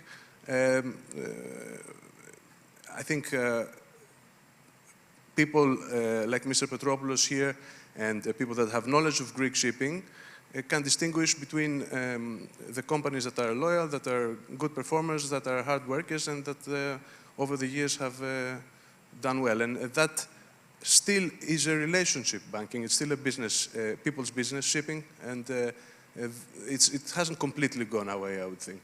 Well, you can see why we decided this year to choose a different model for our panel, for our financing panel. We have a representation across the board here from alternative financing, from ex-board banking members, and a very active Greek bank, and a ship owner, of course. And it's for this reason that we wanted to have a cross-section to get these different opinions. So I never expected actually a traditional ship owner to feel content in the relationship aspect of banking today, but that's good to see. So Nicholas, turning to you, we've seen the bank run on Friday. Relationship banking towards banks might not be what it used to be. The interest rate environment is changing, and you are now in a position to offer fixed rate financings. So I'm wondering whether this is all music to your ears, and for a company like Alantra, whether this opens up new opportunities and will make Dinos here have to try harder to close on his next transaction. What's your view? Yeah, I don't think we're competing with Dinos and Bank of Piraeus. But the whole regulatory framework, what it did in the past 10 years, is effectively withdrew a lot of the traditional banking capital, not only to shipping, but to most of the higher volatility industries, including commercial real estate, aviation, etc. And what we've seen across those industries, again, is the entrance of private capital in the form of credit funds or leasing companies, etc. If you see, for instance, aviation, it is an industry that is probably 90% of the capital comes in the form of leases. There are around 200 lenders to that industry, and in the form of funds that you might hear in shipping, such as Australis or Maritime Asset Partners, or the shipping funds, that we can probably name 10. In aviation, it's about 200. So that allowed for that gap to be bridged from private capital, which is not prone to regulation. It's usually more sophisticated in the sense that it has a view about the industry it lends. Of course, it has allowed for different structures to come about. In particular, for Greek shipping, we've seen a slow transition to that, let's say, private capital credit fund approach, although it does increase, which is, of course, linked to how the banks are treating Greek banks shipping. Being very active, Yes. of course. So relationship lending for me is more of, it has a good part of it, which was described just now, lending to people that you know well, that have performed in the past. But at the same time, it precludes new clients. It's, most of the clients that we have financed in the last 2 years are also very prudent. They do engage in the same industries that the, let's say, the household names engage, and still there is no access to Greek banks for them. And they, in certain cases, they've been clients of these banks on their operating activities for 10, 15 years. So what words of wisdom would you have to impart with Vasilis here to attract him to choose an alternative finance package rather than... I think Vasilis is one of these cases that, you know, it's a target of Greek banks because Greek banks want to lend to people that don't need money. So as long as you don't need money, you're in a good position with Greek banks. So I think, of course, there are different projects that Greek banks cannot support. New buildings are not their favorite, and it does make sense, a different profile for the capital. They cannot support joint ventures with foreign capital. So there are cases that the Greek bank won't be there. Of course, for more family-run conservative players, that's not the case. But if you want to explore situations with capital from institutional investors, for instance, a Greek bank probably won't be there, nor a German bank. So it's similar. And there's not many German banks around these days in any case. So yes, there are not many. So yes, it's... Which brings me to my next subject, Bart. Can I just go back on the relationship banking? Because I think I think the whole term of relationship banking is sort of outdated. I think when you and I started in sort of the it's a long time ago, you had sort of institutional embedded relationship banks. So the institution was a relationship driven. I think that has gone away, perhaps because of the regulatory pressures, the changes. You can't talk about a credit institution, whether it's a bank or a private lender, as being, the institution itself is not a relationship driven. The people there... And that filters down. Well, no, the people within the organization, and I'm sure you're a very good relationship banker, but I don't see Piraeus Bank as a relationship bank. If something goes wrong, the bank will look after itself. The institution would look after itself. When I worked at Lloyds Bank many years ago, we prided ourselves of being a relationship bank, but the bank wasn't. As soon as the industry hit sort of headwinds, I was told by many, many layers above me to stop lending. So where's the relationship coming from? It's the personal relationship that you have, but that can only go as far as the institution allows you. Thank you for... Vasily. Yeah, I'd just like to say that what Bart just mentioned is very important. So the banks need to support the executives, the shipping executives that they have on the ground. And of course, it's difficult because there's a lot of regulation now limiting what banks can or cannot do and how they can choose to lend or not. But there's always room, I think, for executives that know the business to support new companies, and I think that's very important what you said, because I think part of the problem now is that we're seeing the small companies and the startups in shipping not being able to find financing, and this is bad in general, and I think it's maybe bad for banks as well, because then there's a finite number of shipping companies, and then all the banks end up running around the same people. If there if there are no new companies being created, then it's bad for everyone, I think. It's bad for the consumer. And let's not forget that all the good Greek shipping companies were started by quality shipping executives, seafarers, captains, and entrepreneurs that were very professional. And in Greece, this happened because there was such good support from banks that knew their clients before there was KYC and knew who they were lending to. So. And then Dinos will have to justify why he has to offer you a low-margin loan to his board in order to get the approval. So, but moving on, Dinos, ship financing used to be very much a European affair. And it's really, if we exclude Greek banks, it has really meaningfully stopped being a European affair. What do you think is missing to make it more European and closer to the culture of Greek and European ship owners, the way it used to be with German banks, as you said, who used to be the leaders in the segment and no longer almost exist? Well, the shipping finance market is, let's say, approximately $500 billion US. The European banks last year was like 30% of that. 10 years ago, that was 80%. Exactly. So over the last 10 years, a number of banks have exited the market or reduced their shipping portfolios for various reasons. Now, I'm not sure whether this is reversible, and it's necessarily a bad thing for ship owners. It may be that they have more options numerically and geographically. They don't just rely on relationship banking. They have transactional banking. They have leasing, credit platforms. So don't look to the past with nostalgia. It's a new situation, new environment, much more competitive. We all strive to do our best. So you don't think per se we need to make it a more European affair necessarily? We would like it. We would like that Europe starts looking into shipping as a strategic sector that has to be supported, where European group, not Greek, Scandinavian or other, but European companies are leading in this sector. And someone has to acknowledge that. And the regulators also, maybe they have to make some amendments so that shipping will not be penalized. And it is penalized today. There are regulations that make shipping less attractive to our boards.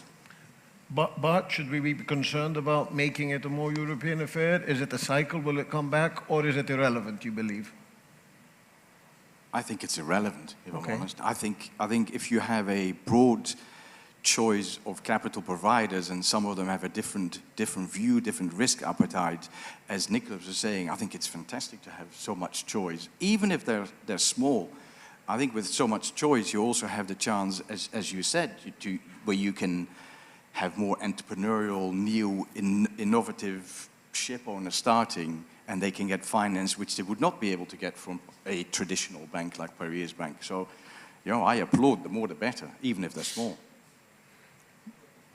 I think one point that we need to make here, European banks did not just say we won't lend to shipping. They were forced to stop lending to shipping and other high volatility industries. That's since Basel II, we're talking 2006, 2007. If you're charging a bank equity effectively for a shipping loan, probably they have better use of their capital.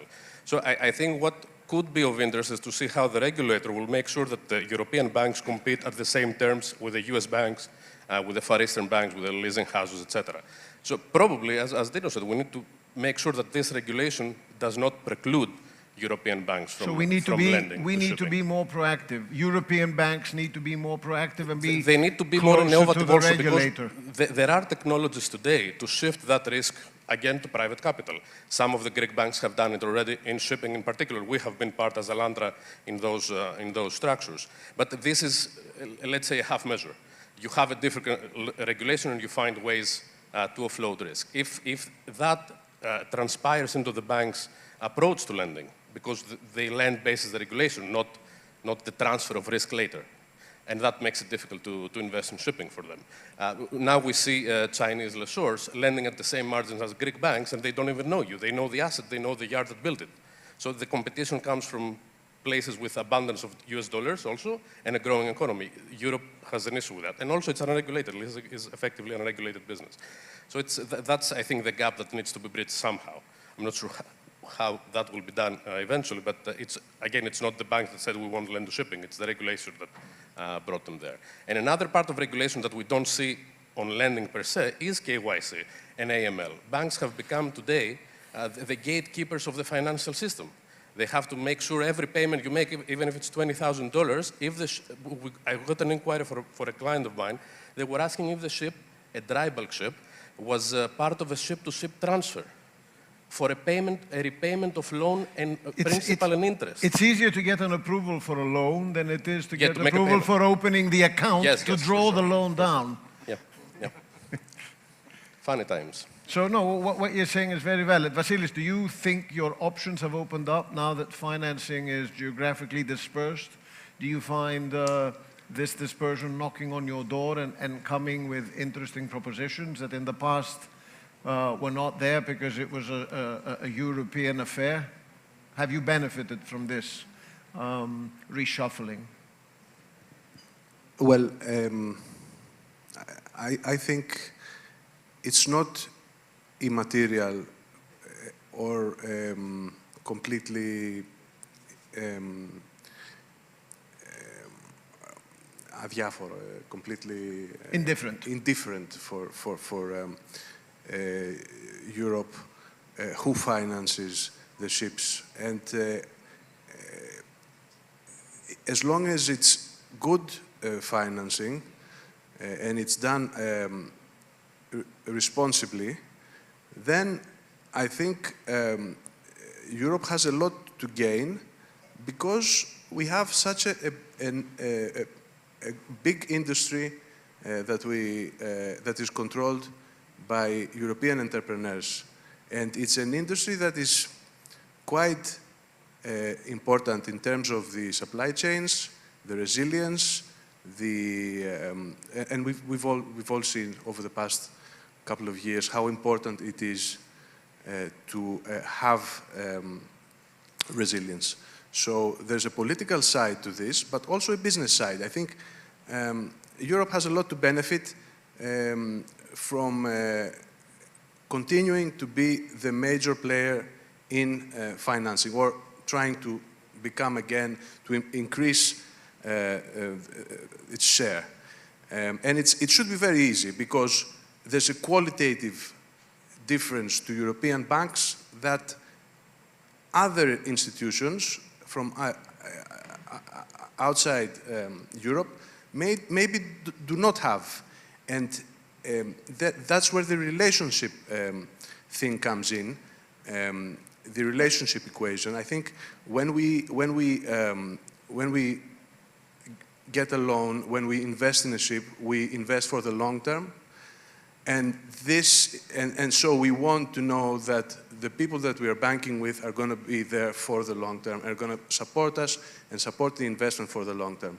And we, from our side, try to do this. So it's, and there's a difference in culture when you go to Asian banks, potentially, and other institutions. So yeah, I think European financing is a very important thing to have. We started with Basel II some years ago now. I think we're in Basel IV.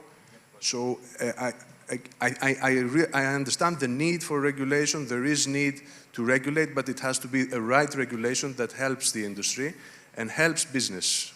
And I think it sometimes is not the case. And that's why we probably will continue seeing events that transpired last week. Also, I believe we should make it a European affair again. Also, maybe from your position outside shipping, you can look into that. Because this will give Europe the ability to finance strategic initiatives which will be important for a number of reasons, trade being one of them, whereas other regions might not have the same agendas and might not want to allow these strategic initiatives to develop. So for this reason also, it has to become a more European affair, I would also believe. And I just wanted to add that this ties in very well with the expressed interest that Europe has had towards small and towards SMEs, the smaller and the middle-sized companies, which I think are very vital for any economy. And I think it provides resilience to economies and closes the inequality gap. There's lowers inflation potentially, so there's a lot to gain from supporting the SMEs, and this ties in well with supporting European ship financing. Last quick issue, because we are running out of time. Recently, I was trying to complete the financing of a project and received from a bank a questionnaire that I couldn't even understand or comprehend. It was in a different language. It was all science-orientated, and it had to do with intricate emission readings and whatnot. So I just really forwarded the message, half reading it, not understanding it in any case. Which brings us to sustainability. Is it something that a bank should concern itself today, while, for example, in certain segments we have such a low order book? And in 2025, with new regulations coming in place, this might further exacerbate trade issues and lead to very high rates, which the consumer ultimately has to shoulder. Is sustainability today, or should it be of primary concern to financiers, or should it be governments, regulators, and scientists working on this for now, and then let's look into this in 2040 and beyond and see if it's for banks to also step in and be part. We have the Poseidon Principles, of course, that's one angle to it, but is it integral, you believe, in financing projects, and should it be? Dinos. I'm so happy you sorry. don't ask that question to me. I don't know the answer. There you go. That's why. See, I circumvented you. Well, if went Bart to doesn't Dinos know right the away. answer, what do you expect me to say? The hot seat, Dinos. You're on the hot seat. Yeah, okay. Well, it's a very high on our agenda. It's a priority. It becomes a regulatory issue as well. You know, we have to send out these questionnaires, the ESG questionnaires. Who's asking you to send those questionnaires? Well, it's part of the process that we have to integrate these analyses in our risk analysis, the ESG analysis. So, you know, you have to start. Now, whether you need to stand... Sorry, but is that the bank who's asking you to do it, or is it the regulatory... Regulator. The regulator expects you to integrate ESG analysis in your credit analysis. And you have to start with some data. Now, you know, probably, you know, sending a very detailed questionnaire will not exactly help, and will probably irritate the clients. But this is a learning curve. I'm sure we'll find the right form. Vasilis, being a traditional ship owner with a reputation for impeccably run ships, why should you not be acquiring a 15, 16-year-old bulk carrier, which is in mint condition, and why should you not be able to raise finance? Or will Nicholas come to your rescue if you want such a project? I mean, there's more risk with an older ship in terms of the investment paying out, because there's less life. The life expectancy of the ship is much smaller. So, but it should it be penalized in the world of finance? That's my issue there. I don't see any reason why it should be penalized if the management of the ship is professional, if it adheres to all the regulations, if it is as environmentally friendly, as run in an environmentally responsible way, and complies with all the regulations. So, unless it's too expensive, so then. Actually, I think, Angelos, that's where the small and a diversification of lender bases plays an incredibly important role. And Nicholas, music to your ears, you are there to do this, right? Most of the investors that we work with are looking on this CII, EXI and everything. For some, it's just a box-ticking exercise. A lot of them, though, focus on how that will impact the financial performance of the asset. It's not just a matter of complying, it's how will you have to comply, slow down all these alternatives that don't require maybe an investment, or if it does require more investment to it, how this will affect your cash flows. But I think it goes back to what the previous panel was also discussing. Is it more carbon intensive to build a new ship for 15 years, or just accept that these ships can live for 30 years with prudent management and spread it over more years? So at the end of the day, it's again regulation that impacts everything that's happening in finance as well. And even on the banking side, most European banks cannot lend to ships that are over 15 years. So they have imposed to themselves a stop at 15. And a 15-year-old ship, it's a 2008 ship, right? Yeah, we don't feel it's an old ship. Of course not. So I think, there are occasions that the industry shoots itself on the foot. So it's back to regulation. It seems to be impacting a lot more than just a bank run situation. Well, thank you for your contributions today. Ladies and gentlemen, we hope you've enjoyed some of the insights on how to make ship financing nice and fuzzy once again. We're not sure we're there yet, but hopefully if we keep on trying, we can bring it back to its roots. Thank you for joining us, and please continue being with us. Thank you.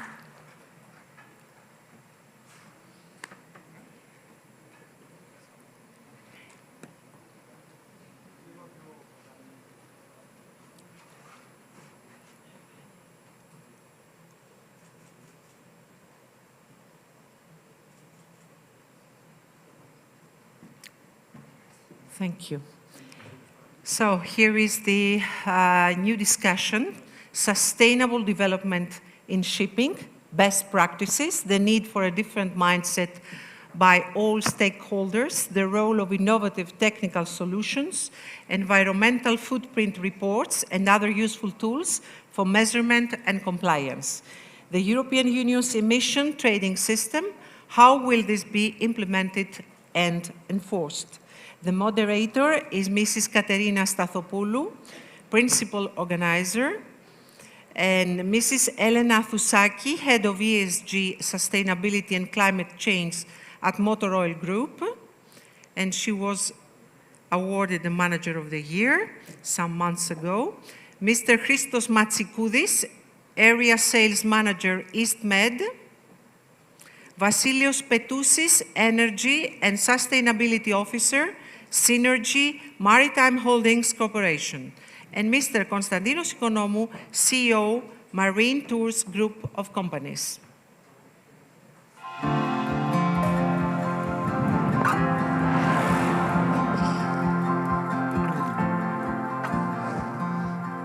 Good afternoon, ladies and gentlemen. Thank you, Irini, and I would like to thank the organizer of Slide2Open for this invitation for me as a moderator and my esteemed panel. Irini, may I just amend a little bit? I am Executive Director of Investments and Finance and Principal Organizer of the ESG Shipping Awards. I would like to introduce a little bit again my esteemed panel as they are to my left, your right. Mr. Vasilis Petousis, Energy and Sustainability Officer of Synergy. Mr. Christos Matsikoudis, Area Sales Manager of the East Med region of Wärtsilä. Mrs. Elena Thousaki, Head of ESG, Sustainability and Climate Change of Motor Oil, and also Principal Organizer of the ESG Shipping Awards. And Mr. Konstantinos Ikonomou, CEO of Marine Tours Group of Companies. Ladies and gentlemen, welcome. We would, over the next few minutes, we will be discussing sustainable development in shipping and the perspective of best practices with you. Let me start, as I have a very interesting panel. You all represent different sectors of the maritime industry. So let me start off with addressing the same question to all of you, as I'm sure you are having a different perspective on it. And this is, how is the industry practicing sustainability from your business perspectives? What are the challenges and opportunities that are being faced, and has the business culture changed? Vasilis, from the shipping company of Synergy, what would you like to tell us? So the first thing that needs to be mentioned is that in the shipping business, sustainability is a very complicated issue that lies among various stakeholders. There are the shippers, there are the receivers, the terminals, the operators, ourselves. So getting actually to being sustainable in regards seaborne cargo transferring is a very complicated issue lying among various stakeholders that need to contribute, or that all of them need to contribute to that. In our view, despite various tools being available in the hands of all of us, I mean the various technological solutions that give us the ability to decrease the amount of fuel consumed in our vessels, or decrease the GHG amounts, or optimize our voyages. And despite the availability of the tools that are in the hands of all stakeholders to get better, we do not think that we are practicing that much sustainability, not speaking by itself specifically, but because we think that sustainability lies on better coordination among us. So in that context, we don't see that of a good cooperation among the stakeholders to achieving what's there to achieve. Okay, so we still have some way to go for changing our business cultures and cooperation, is what you're saying. Definitely we have a big way to go, much way to go. The tools to get to Fit for 55 targets or to zero carbon might not be there, but there are here various tools that if we utilize better, will give us the chance to produce much better results than what we have now. So our view is that we need to try more, and very good results are available there if we use what's readily available right now. Okay, that gives me a very nice way of sliding into Christos. So Christos, same question to you from the machinery and digitalization point of view of Wärtsilä. Yeah, okay. I would like first first of all, thank you, Katerina, for being here, and Despina and Slide2Open for being here. I would say that the main challenges that we have at the moment could be summarized into two words. The one is the time, how fast the industry will adapt to all this, and the other one is trust. So when we're talking about time, it's about regulations, it's about technologies, availabilities of fuel, commercial agreements that they need. Everything is changing. And there is a tiny word called legal, which sometimes, you know, it's a bit blocker. And also we have trust. We need to trust to ourselves. We need to trust to the coast. We need to trust to the guiding principles of ESG. You see, the ESG started back in 2005. And it seems that we have now a cultural shift. After the last 5 years, we've seen now initiatives like MRVs, IMODCS, all this stuff, Poseidon principles, etc. And only 2 years ago, we have now an ISO for governance, the 37,000, right? So a lot of things happen, but I think the industry now is talking about mainly compliance. And compliance is something that I have to do. So the important thing is, if I believe in that and I want to do it and I want to optimize it, and of course now that we are close to our customers, we discuss, as Vasily said, of course this is everyday discussions about data collection, data reporting, digitization. I mean, the adoption. As an industry, we are quite lagging comparing to other industries. We have to go there anyhow because that's the future. And of course, it's optimization and all this stuff. But if we don't have trust to each other, even within the shipping company, you need to bridge all these departments. So you need to trust your peers. So this is in a nutshell what I want to say. Interesting, both. Elena, from the energy sector, what would you like to add?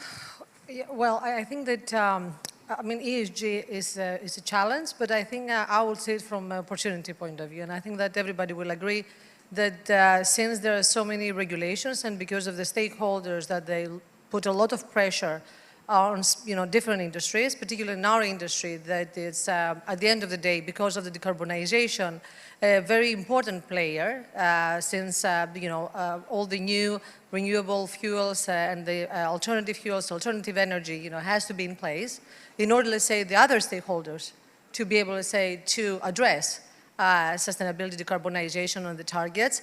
I think that becomes an opportunity for the companies to do two things. One is to integrate sustainability and ESG criteria into the day-to-day operations, okay, and that is a huge transformation for our companies. And it's not only for the energy sector, as I said, particularly on the shipping side, which is something that they do it already, but now it has to be in a more structured way, with policies, with procedures, with targets, with objectives, and that will make the life easier for the financing part as well, because they have their own regulations, and therefore they're expecting their shipping companies to be able, let's say, to address all these issues in order for them to make this risk assessment. So when you have ESG integrated into your company, you actually be able to address two things. One is a very good risk management. Another thing is about, finding new opportunities. So I think that ESG integration into operation gives you the competitive advantage to transform your company to something which is much more resilient, okay, and sustainable. So I think from that point of view, I think it's a huge opportunity. And now from my side, we have actually established a very good sustainability strategy plan that actually supports the energy transition and the decarbonization plan of our group. And we have invested heavily, as you probably know, in the alternative fuels, in hydrogen, in biofuels, and circular economy, waste to energy, electrification, and any type of a new technology that you can imagine, and because we don't have any other option. Of course, you will invest in this, but at the same time, you're expecting your market to be there. So I would totally agree that we have to put the stakeholders in in one, let's say, a community and start discussing about what are the needs. Particularly, very important to have one standard. What the previous panel said is extremely important to have at least one standard in order for us also to be able to say to produce this type of fuels, and then of course for the shipping market to be able to say to consume. So I will say again that it's an opportunity for the stakeholders to start discussing in order to transform the whole shipping sector to a more, let's say, resilient future. Konstantinos, you come from the travel side of the industry. Yes. What would you like to add to all of this? First of all, thank you for the invitation and the opportunity to share my views. We in Marine Tours, we handle the travel needs of more than 3,000 vessels. Of course, travel has a very serious environmental footprint. Hence, it's directly linked to meeting the targets for shipping companies as regards their sustainability and ESG policies. So I would fully agree that, first of all, integrating ESG within the industry operations is a very serious challenge, and the time element there, plus the cost. ESG is not something that comes cheap, from our side, we have developed all the procedures, the policies, and the systems that can support the shipping companies. First of all, to know what their environmental footprint is as regards their travelers. Okay. Secondly, what can they do to lower that or manage that? So there are systems out there, operational systems out there from the travel side that can advise the shipping community and the shipping company on how to better manage their travel, setting their priorities straight as regards the travel policy and the travel program that they have. Our current experience is that quite a few shipping companies are really interested in such actions for the travel program. They're onto it, they're making the necessary steps, they want to know more, and I think the industry is making the right steps to achieve that. As I said last year, I still believe it. I think that the Greek shipping community is going to be a pioneer in that as well. And we're there to support them in everything they need. I'm sure you are, and everybody on my panel is within the value chain of sustainability within shipping, starting from the shipping company and everything around it. So, Konstantinos, I'm going to pick up from what you left off, and I'm going to ask you, what do you believe are the material issues under E, S, or G? Very quickly. Can you tell us some material issues you see? I had to look that up, to tell you the truth, because there are many areas that ESG choose one. covered. So, from the E, I would choose sustainability and energy efficiency, because I think both drive both all the E part and the S and the G. From the social part, which is not only for the shipping, but for the corporate side as well, the employee relations, working conditions, gender diversity, health and safety and discrimination. I find them extremely important areas that can make a true difference. True. And from the corporate governance, transparency and disclosure, anti-corruption, and board diversity.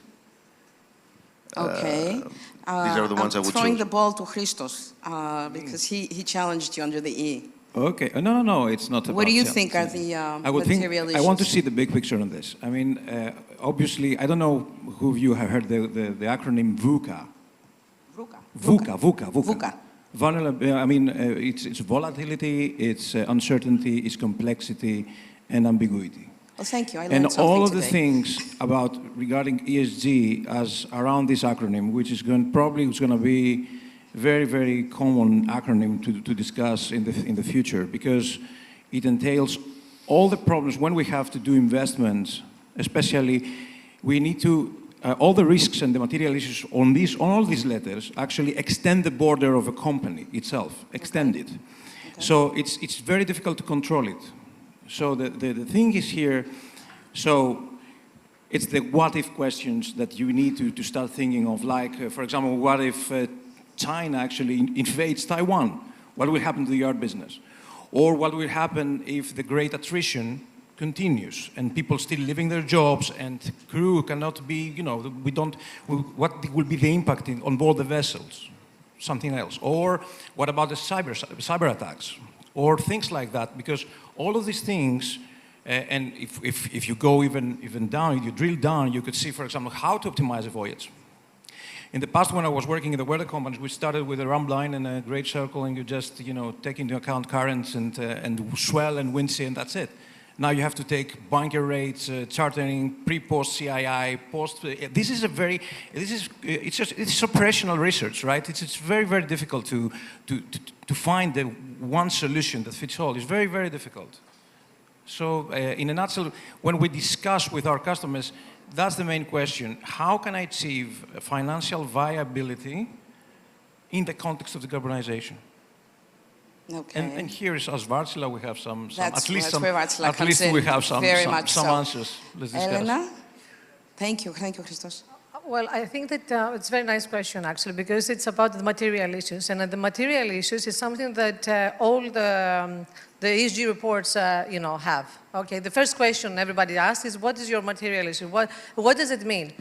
It means what is, issues that actually can impact negative, let's say, create a negative impact, or even a positive impact for your company. Just so people understand, all right? So for us, for instance, of course, the fact that on the greenhouse gases, it's a negative impact.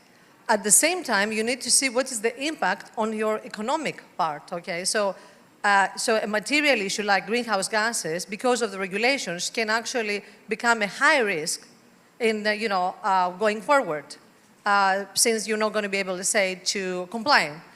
So therefore, there is a way of actually creating this materiality assessment, as we call it. So from our part, as I said, on the environmental side, you can imagine, of course, is the greenhouse gases, particularly on scope, not only scope 1, which is more of the production side, but even on scope 3, which actually involves even, business trips, right? Just for you to know that, scope 3, the indirect can be 90% of your total greenhouse gases. So greenhouse gases is, I would say, one of the most important material issues for our company. But then let's say when it comes to the, social part, health and safety, okay? Health and safety, and I'm pretty sure for shipping as well, on the energy side as well, it's number one. Again, it's very important. On the social side, number one material issue. And this is, again, something that, once you know that can actually cause you a problem, again, with, if you have not take care of the, specifically say have policies and procedures on health and safety, again, that could be a problem. And on the governance side, because of course we are a listed company, you can imagine that everything to do, and this is the most difficult sometimes as a material issue, to be able to say to, look after and put specific, let's say, policies again. It could be, let's say, the governance side. And this is something that, particularly on the financial sector and the financial institutions and the investors, they're actually looking into very much, and they sometimes scrutinize us, and which means basically that it's not only about the transparency, but it's about your board. What kind of committees do you have in place, what kind of policies, remuneration, nomination committees, even ESG committee, which I hear many companies, even the shipping company that are listed outside, but even now if, in Greece, let's say, that's one of the very material issues on the governance side. That you need to have in place ESG committee with specific, let's say, targets for your ESG. So those, these top material issues for ESG is what we basically have in our agenda, I would say, at least for this year. For this year, because every year we move forward. Well, Vasilis, you are the shipping company, and you heard all of them, and you are head of the sustainability department of Synergy, so it's not just having a committee or everything else. Would you like to tell us what you're seeing as the... So, it is a question that the material issues of ESG were a question that we have thought about very much. And actually, as part of our ESG last year, we did a materiality assessment among all of our stakeholders to see what's important for each stakeholder. Good for you. The results were very interesting because our crew on board had understood differently each of the letters of the ESG, the environment, the social, and the governance. Our financing partners had different view ourselves, but to sum it all up, and with actually thousands of answers popping in my mind in regards to the issue, I would say this. In regards to the environment, probably the most important issue in a general perspective is the preservation of the natural environment and the natural resources. Whichever way you can get to that, either by managing your waste and your spills, or by controlling your emissions, decreasing your emissions, your fuel consumption, your overconsumption. There are various ways, but the natural resources preservation thing I think sums the whole thing up. In regards social, the two cornerstones are the social responsibility on board our crews and to our people in general. Of course. And social investing in a way that you account for the society and the effect that your investments affect the world around you. In regards governance, apart of course of excluding racism and the things that we consider that should be a thing of the past, exactly, of the bad actually past. Exactly. Transparency throughout our entire process and accountability to our stakeholders is the thing of focus. Accountability is a big word. Accountability and ownership are the game changer. Thank you for that. Thank you very much for that. One final quick question to everybody. And when we talk about ESG, it's on everybody's mind. Okay. Do you believe that ESG can make a difference in the maritime industry, or are we just ticking boxes? Christos. That's a very nice question. I think there is a hope. You have 1 minute. There is a hope. 1 minute. There is a hope. ESG started as an investing initiative. It's not about the environment, actually only. It was an. ESG is not only for the E. It was exactly, and it was actually based on a study. Who cares wins. So, actually, that's good because it makes good business sense to invest in a company that respects the environment, treat the workers fairly, manage properly the business, etc. And apparently, all these years, these companies who adopted this philosophy outperformed the competitors in the stock market. So all of itself... So they were doing it without knowing it. Yeah. Now, what we can do, actually, at least us in Varsila, and I'm closing with this remark, is that we try to do two things. One is actually, because it's in our purpose. Our purpose is actually enable sustainability through innovation, services, technology, and of course our people. So what we're trying to do is to, of course, develop green fuel technology. We have successful trials with methanols, with ammonia, even with hydrogen, which is it's more sensitive and it needs a little bit cultivation again. But also what we can do, don't forget we are all in the people's business, right? So what we can do is that we can role model ourselves as Varsila, and this is why we launched the Varsila Way 2 years ago, and we are we have initiatives and extensive surveys with feedback loop to test these values.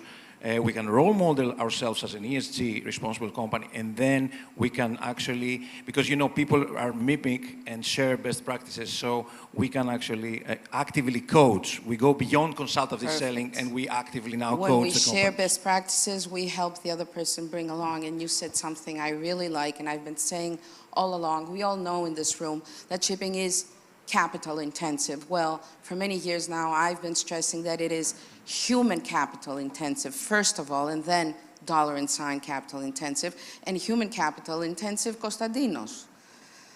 With your traveling, all these crew. Sometimes the motivation behind a regulatory approach, it's not always necessarily within the scope of the objective of the regulation, but it's good. It brings results at the end of the day, as Christos said. Right. So I definitely believe it's going to make a positive impact to the shipping industry on all levels. Resources are scarce. There are too many people in the planet that need to survive. So we need to do something about it. You know, if you look at the big picture, it's really going to work, I think. We're going in the right direction. Thank you, Konstantinos. Yeah. Okay, so you're saying we're not taking boxes. You're not saying we're not taking boxes. Vasilis. So, referring again to our... You can be contrarian. No. It's fine. Referring again to our experience while producing and while analyzing our ESG report of last year, it was a very demanding and very useful experience. I definitely believe, and we definitely believe in Synergy, that ESG is not just ticking boxes.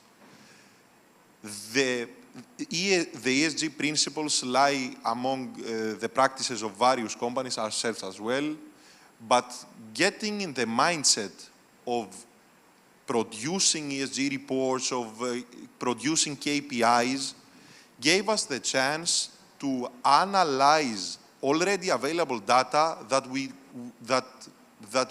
have not been utilizing that much, and that increased very much our corporate maturity on various aspects of our performance. So it's leading you in the right direction. It is leading us in the right direction. It is a painful process. It is a demanding process. It's a very useful process. We are very proud of our results. We are very proud of our targets from our better understandings of where we stand and what should we do better. And definitely it has a cap. there is a point that you increase your corporate awareness, you mature through understanding yourself and setting targets, and there is a cap, there is a place where you get that the effort that you are dedicating does not pay that much of a benefit. So we cannot have all fruit in one basket in regards to the ESG principles, but it's definitely a very useful tool that provides, in our view, a very nice way of maturing a company through better understanding itself. Okay, Elena, 1 minute. Yeah, I think you said it all. I mean, first of all, okay, I will change a little bit. It is a tick exercise because it's a tick exercise, but in the right direction. Because what the stakeholders are asking you is to answer certain questions and put your information into a structured way, okay? But what you're going to include in your ESG report, okay, and what you say with regards to your actions and your targets and going forward, all right, that's another matter. And nowadays, the financial institutions, okay, because we're a mature company, let's say, with regards to ESG, they have actually in their, let's say, teams, all the type of, engineers, analysts that they can actually take this data and analyze it. So you cannot put whatever you want, all right, in order to create, let's say, ESG washing.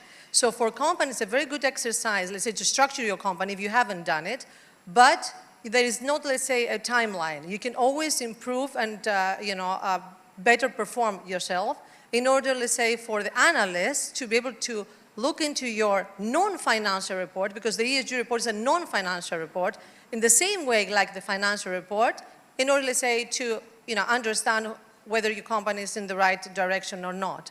And you don't have to be listed for that. So for the small companies, I think it's a great exercise in order to put things in order, because they do things, okay? And at the same time, ticking the box for the stakeholders if they ask, certain questions, so they have it into one, let's say, package. But let's say for the bigger companies, for instance, it's not just a tool. It's more than that. It's a non-financial report, and nowadays, it has to be treated exactly like the financial report, because this is exactly what the analysts see it.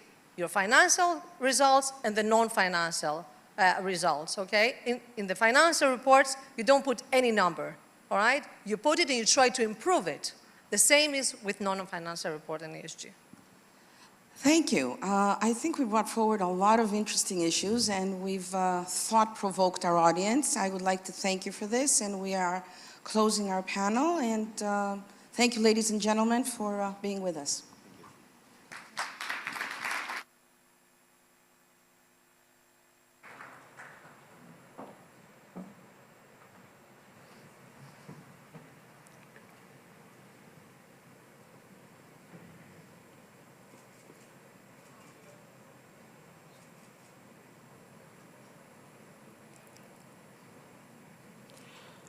Human sustainability in crews and offshore managers in the maritime industry. Mrs. Elizabeth Calbury, neuropsychologist, executive leadership consultant, founder, Self-Balance. She's the moderator. She's going to have an engaging conversation with Mr. Makram Dauk, business director of Crossworld Marine, and Mrs. Maria Corcongelou, crew manager, Synergy Maritime Holdings Corporation. The maritime industry is an essential part of global trade, with shipping being responsible for around 90% of world trade. However, the industry also faces significant challenges, particularly in terms of sustainability, both environmental and human. The human element is often overlooked, and crew members and offshore managers face various challenges that impact their health, their safety, their well-being. This panel will explore the issue of human sustainability in crews and offshore managers in the maritime industry, including the challenges, opportunities, and best practices for ensuring the well-being of workers.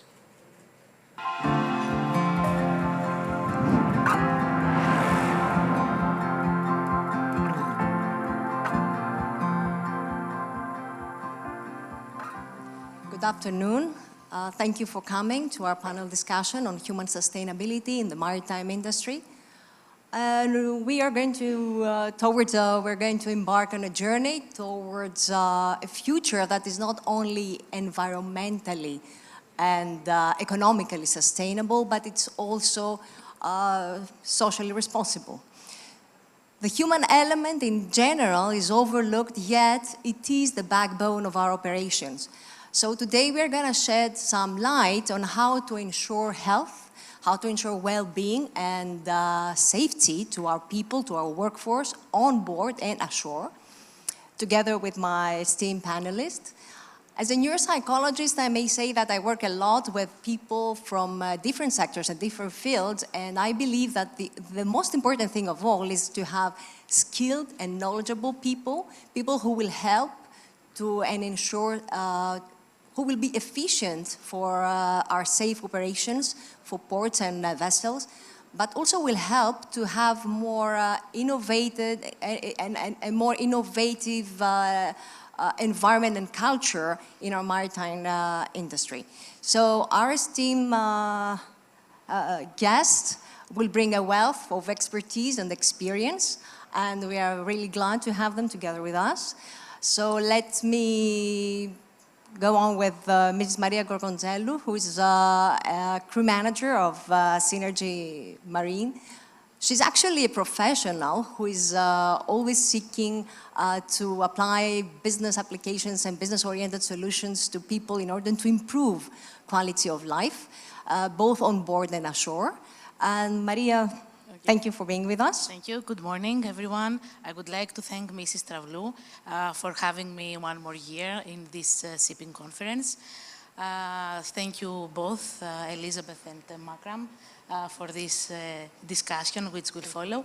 I would like to make a small briefing about the company that I'm working. Sure. Of course, because I know that we have audience that it's not all working in shipping companies. So we have two companies in our group, Synergy Maritime and United Maritime. Both are listed in NASDAQ. Synergy, which is our flagship company, it's a pure Cape-size player and listed since 2008. We have a great presence in energy efficiency. Last year, we have submitted our ESG report for the first time. And of course, we are focusing in our people and in the social governance. Quite important. And Makram, Mr. Makram Dao. He's the business director of Crossworld Marine. He's a professional with a diverse background. He usually, for years, he has an experience in studying customers and consumers' needs. These days, he's working with the needs of seafarers as being his customers. So welcome, Makram, and please some words about your experience and what you're doing with, please. Have mine, okay. Thank you very much, and thank you for having me. First of all, thank you to Mr. Avlou for organizing, Mr. Avlou and the team. Thank you for having me next to a scientist and a pioneer on the topics. Yes, I work for Crossworld Marine. It's a manning agent. We man well over 380 vessels. That means that, yes, we do have a wealth of information, a wealth of data on a day-to-day basis.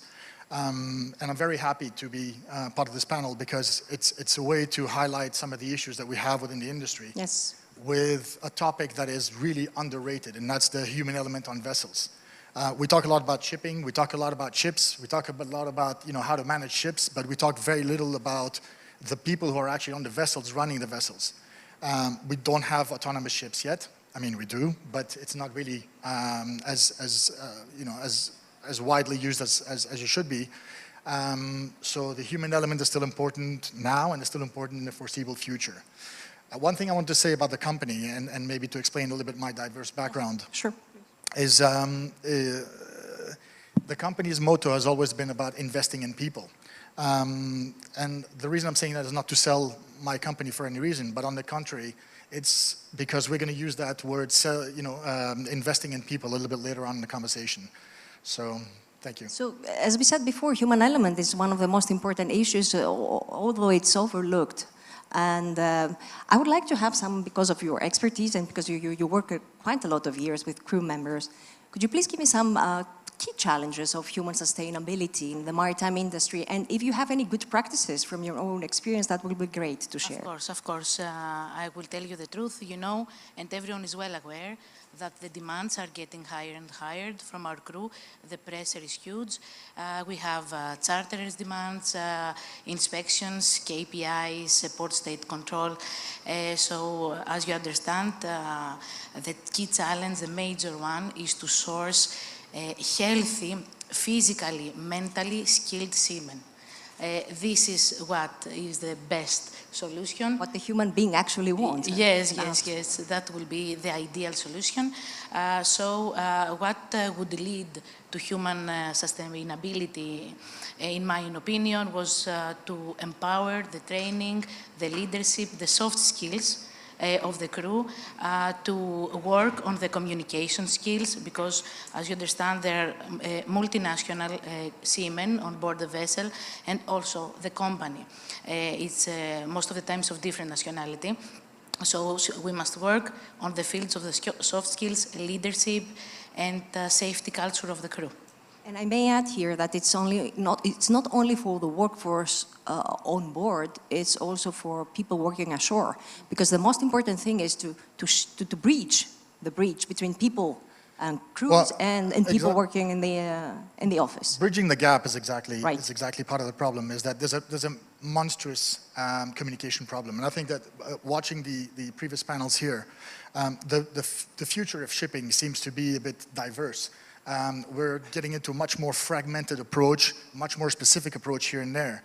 And so you must have specific seamen for this topic, for that, but so skills rather for this or that or this or that. So already the pool of seafarers globally there's a shortage of officers. BIMCO estimated in 2021 that there's a lack of 26,000 certified officers.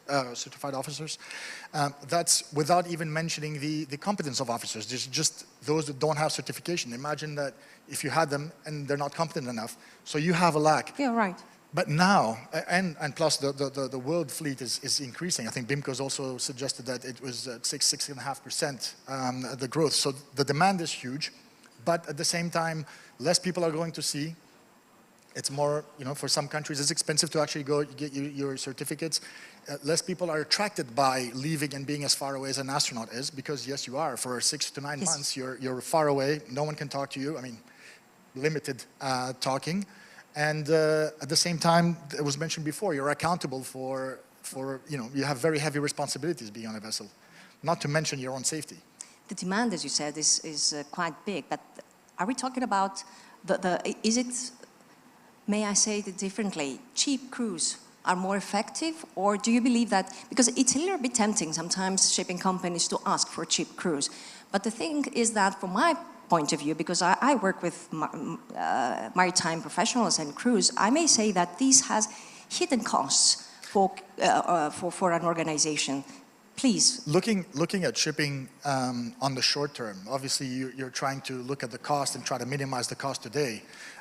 But you're absolutely right. On the long term, what you're creating by trying to minimize the cost today is you're creating a bigger gap. There's already a gap that's growing, and unfortunately it's growing faster and faster. And to be very fair, we look at the conversations here, we talked a lot about the metal, the ship, right? But we talk very little about the human element. So we're not attending to it as we should.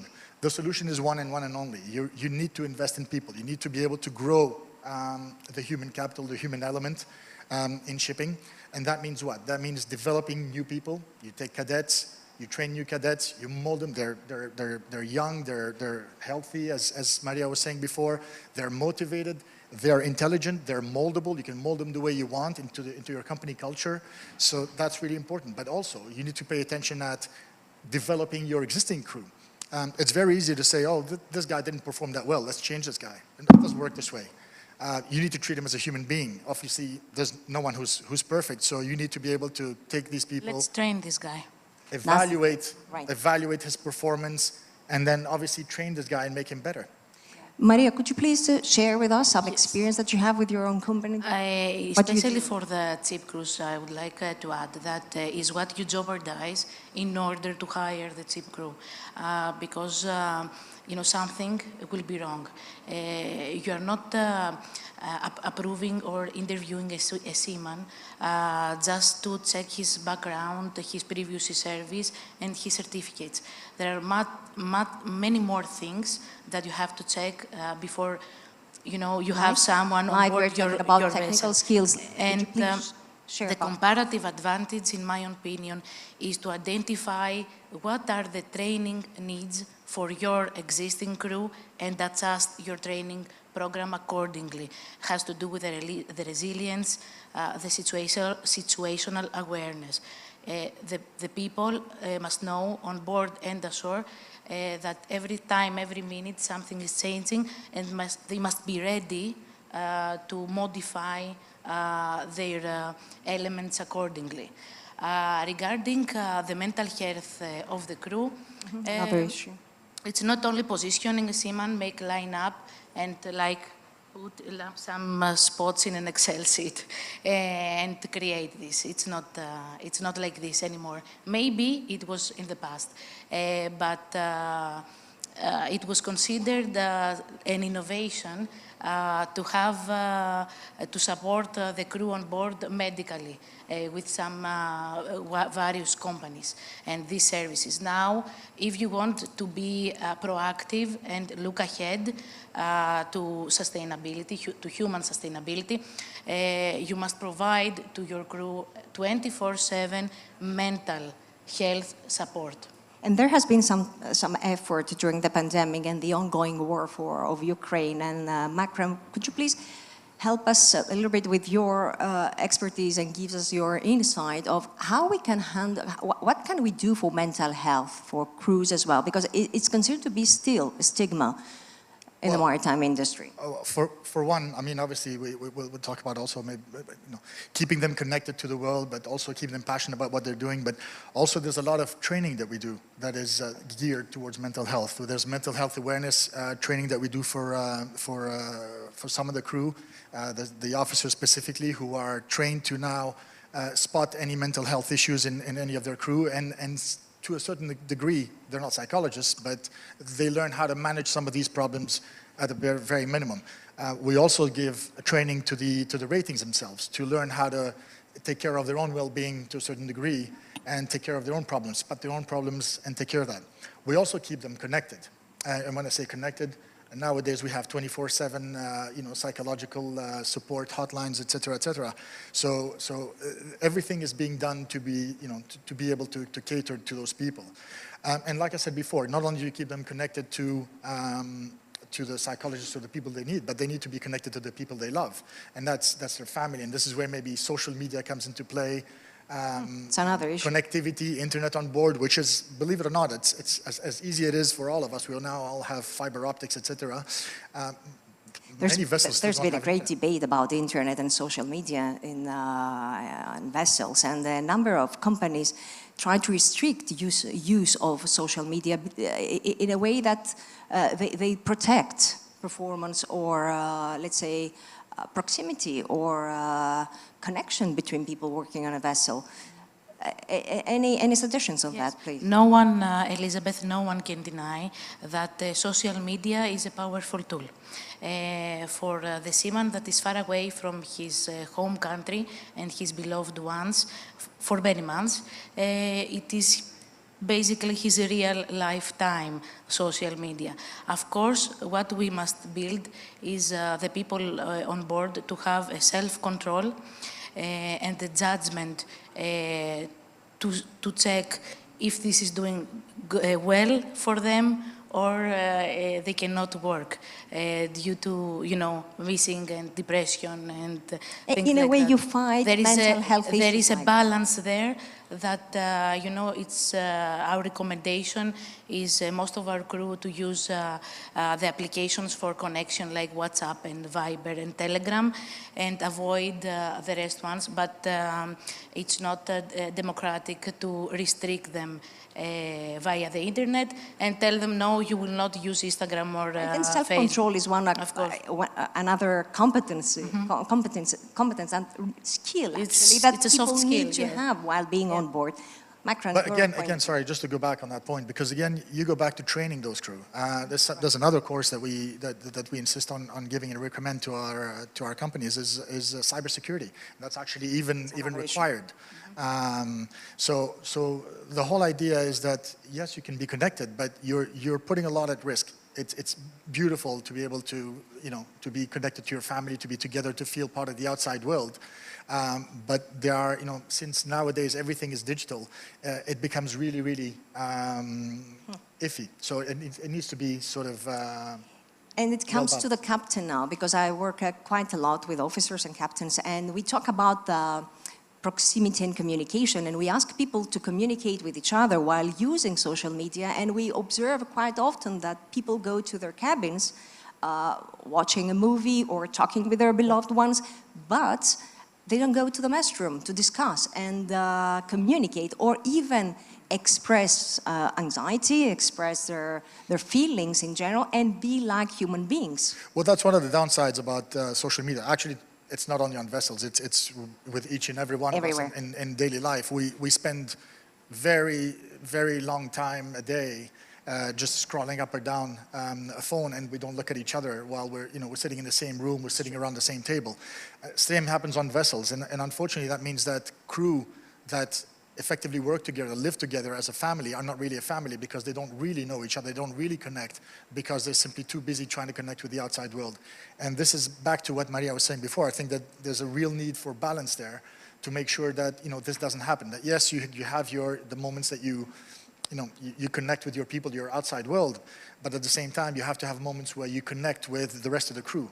And this is something that we need to... Sorry to disturb you, but to interrupt you, the social media on board must not replace the interaction with the crewmates. Absolutely not. Okay. Absolutely not. But because is it captain's responsibility to do that, to create a culture in his own vessel? Yes. Is it the captain? The captain role is very important. He's the leader of the team. He's like a manager in a department in a shipping company, but he's the leader. He must be the one who will gather the crew, who will motivate them, and he's the one who will have his eyes open together with the rest of the crew. If there is mental health awareness as a soft skill training prior joining, in order to see, to identify if there is a problem with someone of the crew on board. Okay, it's not, do not leave the sourcing of the people only to the psychometrics pre-joining, to the ability profiling and the personality test. In the office, in the crewing offices, in the manning offices, everyone is doing this job, and I believe they are doing, they want to do it, they want to assess, but what about when the crew gets on board? Who can guarantee that he will stay healthy while he's on board for 6, 7, 9 months?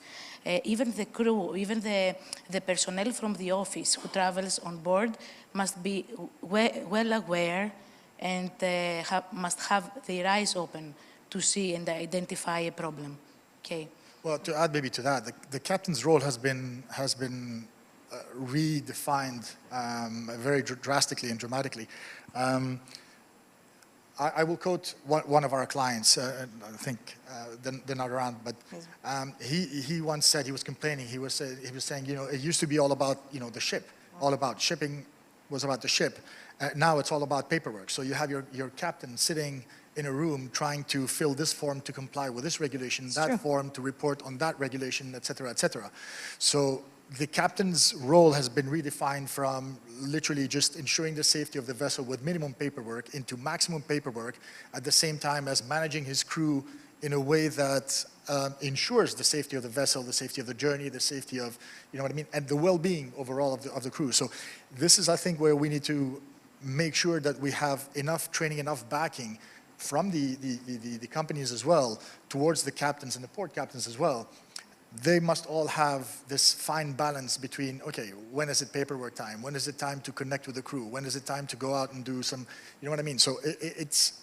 needs constant development, and we need to see captain as being someone who actually leads the way and leads by example. So if you have a captain who is tired, captain who is fed up with all this paperwork and procedures, who has not the doesn't have the freedom to decide and show his expertise, because that's why you are paying him for, then we have a problem. And the vibes also, I mean, that he influenced the rest of the crew. And you can see differences in vessels according to the captain with the different leadership style that he has. Yeah. And mistakes, when it comes to mistakes, that's another thing. Then you have to ask that person why the mistake happened.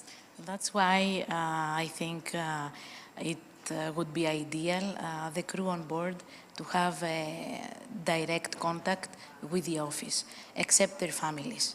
That's an advantage if you have, if you are providing free internet to the vessels and to the crew on board. It is the mentality of the seamen. They want to be connected with the office. Even a messman, a BOS, not only the officers, because crew is not only the officers.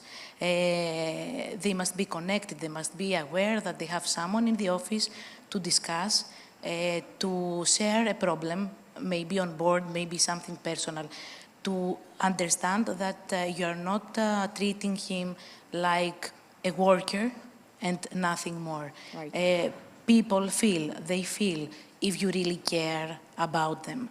And now, from my side, I believe that the crew manager, they must be vulnerable, they must be humans, and they must be real. And available. If you are real and available, as you say, Elizabeth, you will never lose your seaman. Availability has been obviously impacted dramatically by COVID, right? So for 2 to 3 years, maybe even, the availability of people from the office, from the company, was really not there to visit the vessel, and probably not even vice versa. It was there before, so now it just created that gap, but it needs to become, you know, they need to become available immediately. And then, you know, and this is what? Crew conferences, this is gatherings, social gatherings, and whatnot.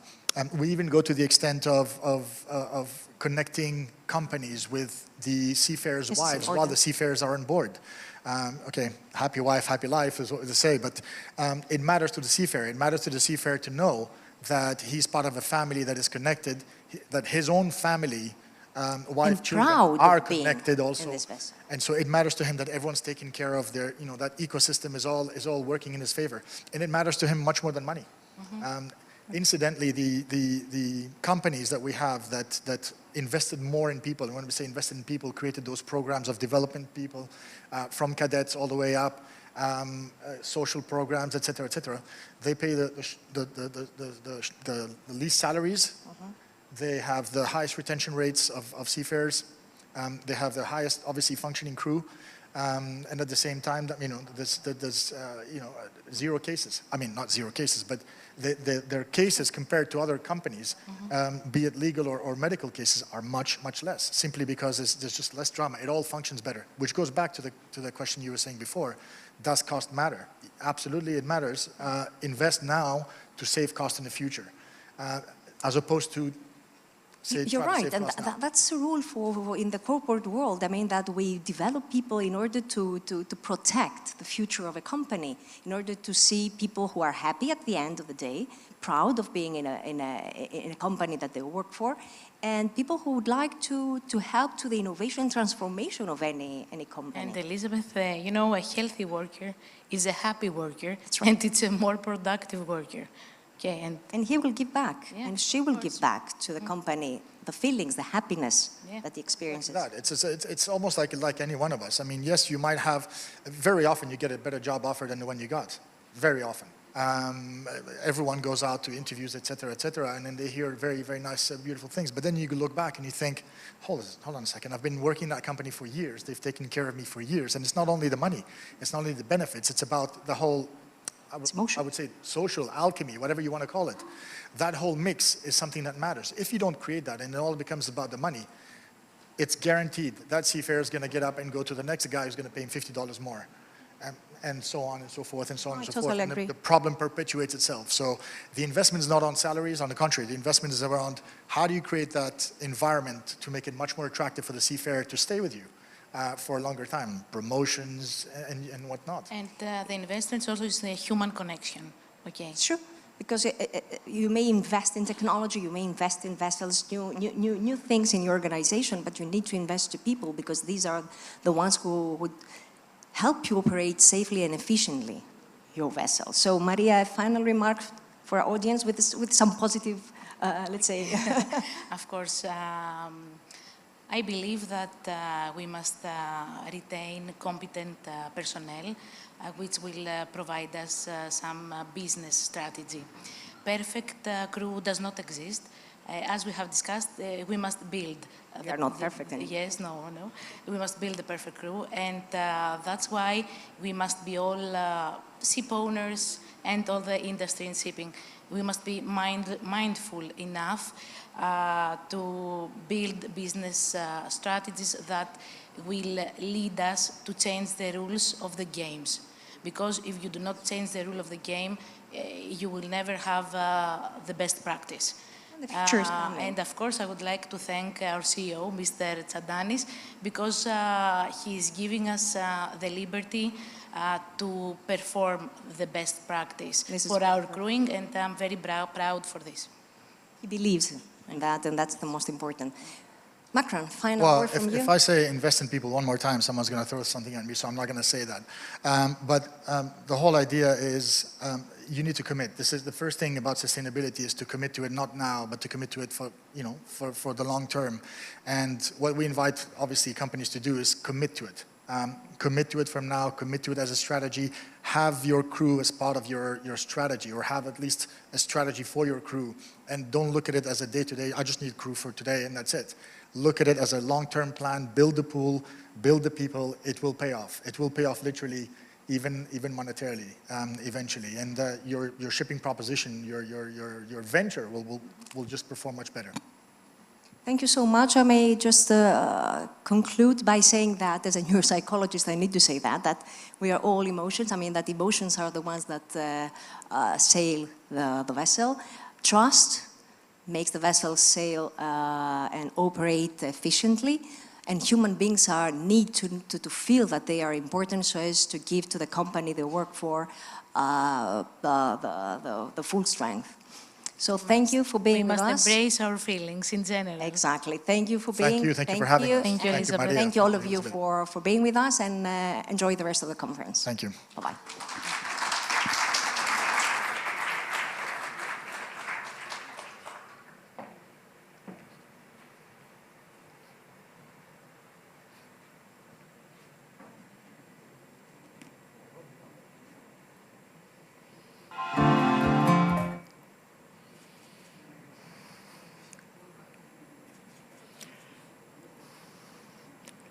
So here is now the Amitec Open Forum on autonomous shipping, balancing the benefits against safety and security concerns. How feasible is it, and when to expect the commercial use of autonomous ships, the impact on the environment and on international trade facilitation, the potential costs to the industry, the effects on personnel both on board and ashore. Dr. Matthew Maheras, he's the moderator. Michalis Michaloliakos, Head of ICT and Cybersecurity Services at TMS Cardiff Gas. Katerina Raptaki, Digital Transformation, Cybersecurity and E-Governance Specialist at Navios Group of Companies. And Mr. Frank Paleokrassas, Head of Data Governance and Analytics, Bernard Schulte Ship Management. Very brief, 1,000 ships you represent here. 800. 800, okay. Please, join us.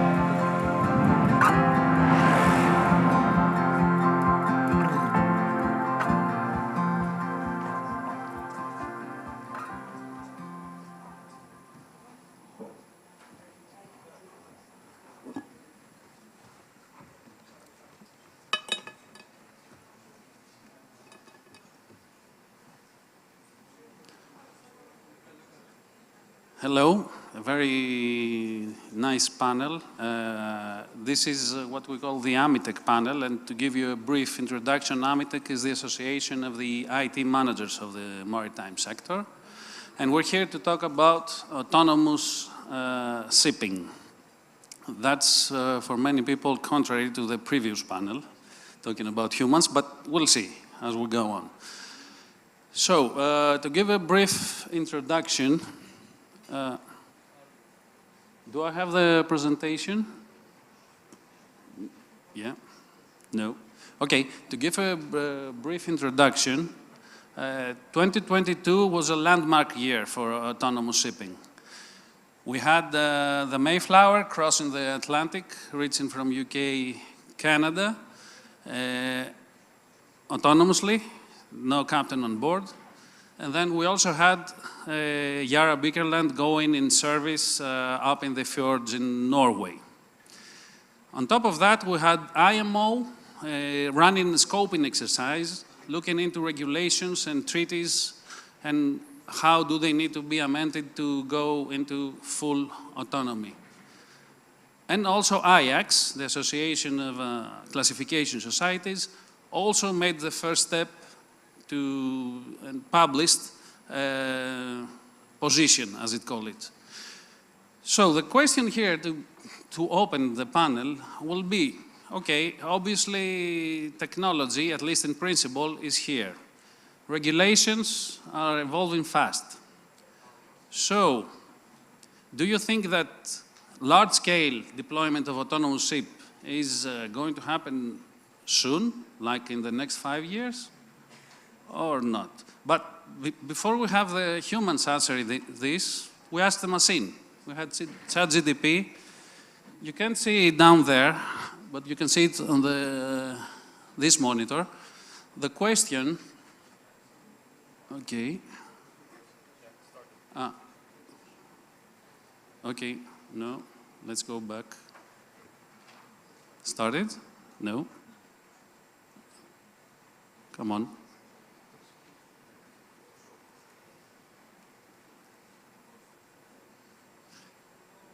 Okay, so we asked, can AI navigate vessels in open sea today? That's a simple question, asked 2 days ago.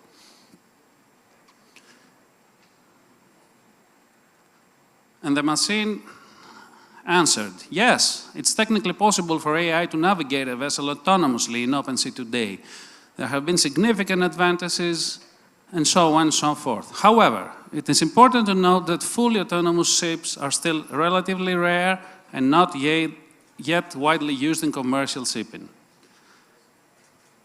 AI has the potential to navigate a vessel autonomously in open sea today. There are still many factors that need to be considered before it becomes a widely adopted technology in the shipping industry. That's the machine's view. Let's see what the real people of the shipping companies have to tell us.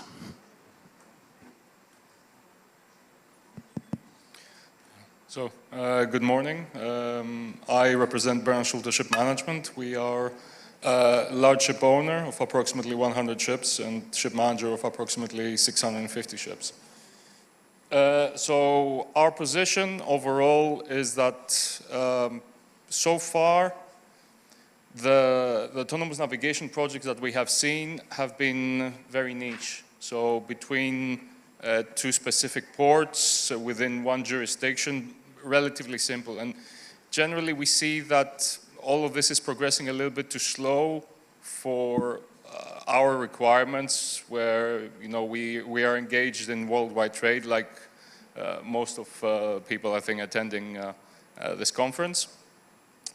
And so we decided to take initiative and get engaged in 2 separate projects. So we have one project that we initiated ourselves together with the Fraunhofer Institute in Germany that we call iCaptain, where we try to automate lookout effectively.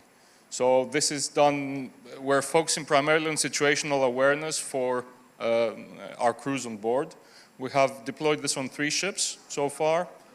One is an offshore ship, The other one is a self-unloading bulk carrier, and the other one is a worldwide trading bulk carrier. So this has already produced quite some interesting results that we're of course keeping, but at the same time we are also working with Fraunhofer Institute on a larger project which is called B0. This is, well, there are more actors involved. We have Hoppe, Wärtsilä, and BSH, which is actually a German federal agency. And this is for periodically unmanned ships. So for navigating in the middle of the ocean, because this is where it really becomes interesting. Let's face it, maneuvering, berthing, interfaces between so many ships, ports and all that is extremely complicated. So what we want to do is ultimately achieve periodically unmanned bridge. And so this is a project that has been running for the last 3 years and slowly coming to an end. We're going to initiate this on a simulator now, and we intend to have a full-scale trial done at some point in the middle of the summer. Again, open sea, highly controlled conditions. So yeah, that's ultimately where we stand. We do see some headway going forward, but there has to be, let's say, private initiative driving projects, because otherwise, as we also heard in the first panel, government-funded projects tend to be a little bit too slow and research-oriented. So it's very interesting that we have real projects running now in real companies, not simply academic exercises or stuff like that. And the interesting is that, you know, we have to admit that shipping industry is not technology-oriented. It's regulation-oriented, it's risk-oriented, but not technology. Technology was, is, and will be here for us. But, you know, we need to invest more and more in collaboration between the different stakeholders, and the technology will give a lot of benefits. Okay, I don't think I have anything to add. You've said it all, guys. First of all, thank you for giving us the opportunity to be here today. It's such a honor and a privilege. What I want to add is that we need to spend a lot of time to discuss with the community about the benefits and the obstacles of autonomous shipping. Because right now everybody discusses about the benefits and all these factors that affect the autonomous shipping. But we need to engage the community. So everybody must be happy with this option and contribute to this effort. So. And we didn't have the time to go through it, but autonomous doesn't necessarily mean unmanned, okay? And I think, Michalis, being from the LNG sector, you already have some applications. We have in the new buildings coming. Yeah. There are other applications, not sending the people away, that can help you. And the lookout, of course, that's an example. Martha, I think that, you know, some functions are being decentralized. So we are in the process of automating some functions, but of course the human element is the most important in the whole process. We don't build systems. Sometimes we need to build humans that will run the system. So, and this is something that we're going to discuss about the role, our role, the digital role within an organization. Okay, so following up on this, autonomous shipping promises to bring about many benefits in cost, safety, and so on and so forth. But it also brings some extra risks and issues there. What are these issues? What have you seen so far? What do you think we'll have to cover? First of all, since you mentioned the benefits, apart from the obvious, the financial benefits, the safety considerations, better performance, and all these very, very obvious benefits, let's mention also the contribution of autonomous vessels in cases of a massive disaster, We have the recent example of the COVID pandemic, where we all have been witnesses that shipping could not do anything. We couldn't go to the ports, we couldn't fly with the airlines, the crews couldn't leave the ship or board the ship. And all this because of the risks of being infected by the virus.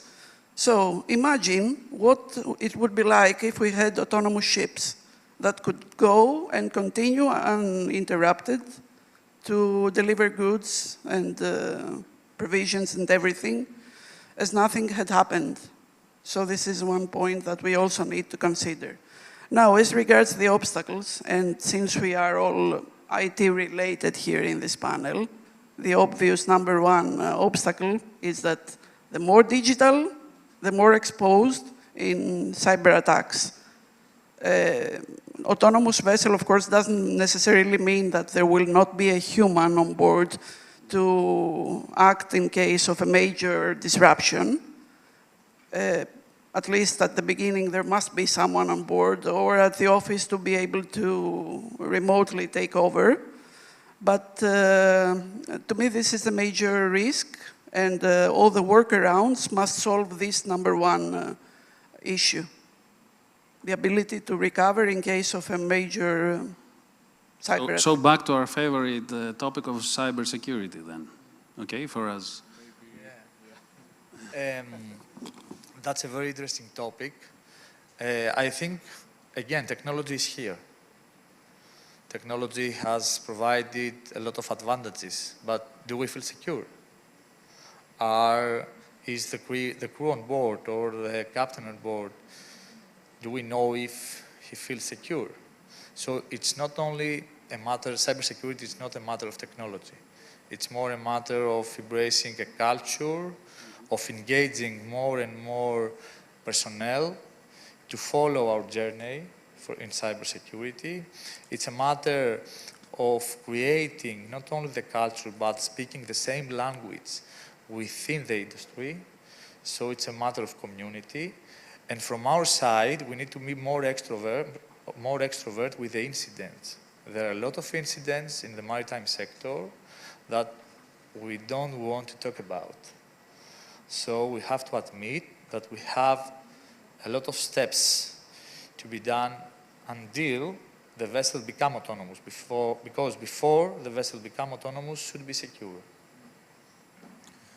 I mean, furthermore, there are a number of changes that need to happen because, okay, we talk about on the infrastructure side, so we talk about the eventual goal of autonomous navigation, maybe even the holy grail of reducing crews on board and reducing our operating expenses, right? But at the same time, this needs to be supported by the right infrastructure on the shore side. So it's a balancing act. We don't have the answers. We have been building up fleet monitoring facilities from our end to, at this stage, just monitor the performance of our ships on a continuous rate, on a 24/7 basis, the way that we're heading. First introducing telemetry data and AIS data and what everyone is doing. Now we're slowly introducing some video feed from some of the projects that we're talking about. But this is still some way away from what we're discussing here, right? Being able to intervene at any point where there is some malfunction happening with any autonomous navigation system. Let's note, however, that I think the first point that will come in the real world from autonomy will be navigational system and situational awareness. For example, Hyundai has purchased a company that makes these nice radars that can recognize everything in the water and put it in the spec in the new builds. So, do you have more to add? Or? Some other considerations. We have discussed some of them. One of them is, of course, the regulatory framework that will cover the autonomous shipping. The liability and the legislation, which is a tricky point takes a lot of discussion to decide who is to blame in case of an accident, in case of an incident in general. Another issue is the human element. As I said before, it's something that the community must embrace in order for it to become efficient. Otherwise, there will be concerns like I will lose my job and things like that. So all this must be a collective work to be done. To that end, I'll look at my notes now.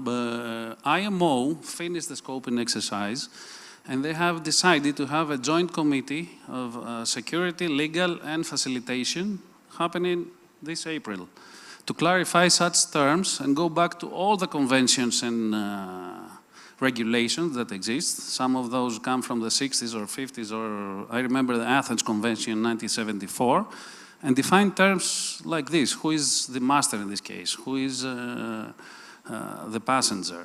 Things like that. The text has to be brought forward to the current age. Okay, but following up on Frank's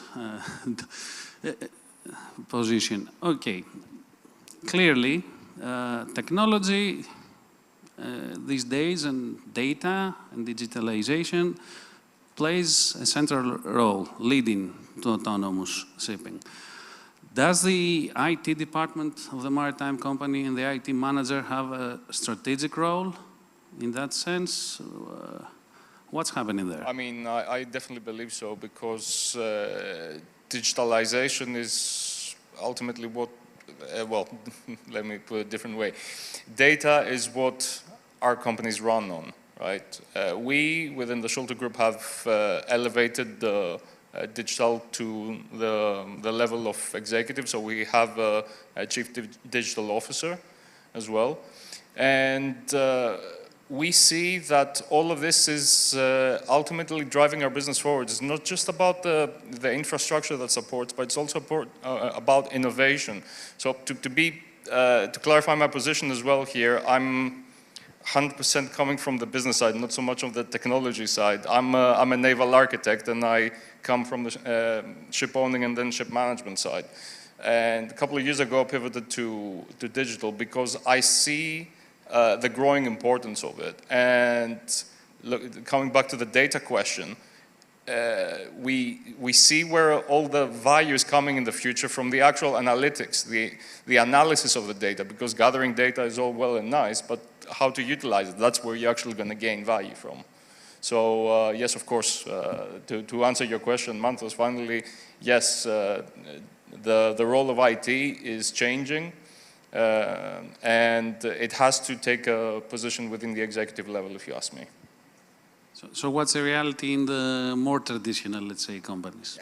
I think that regulation provides us a seat on the table in order to talk more about technology and benefits. I think that the IT functions from support and development, now the IT manager is an influencer in the company.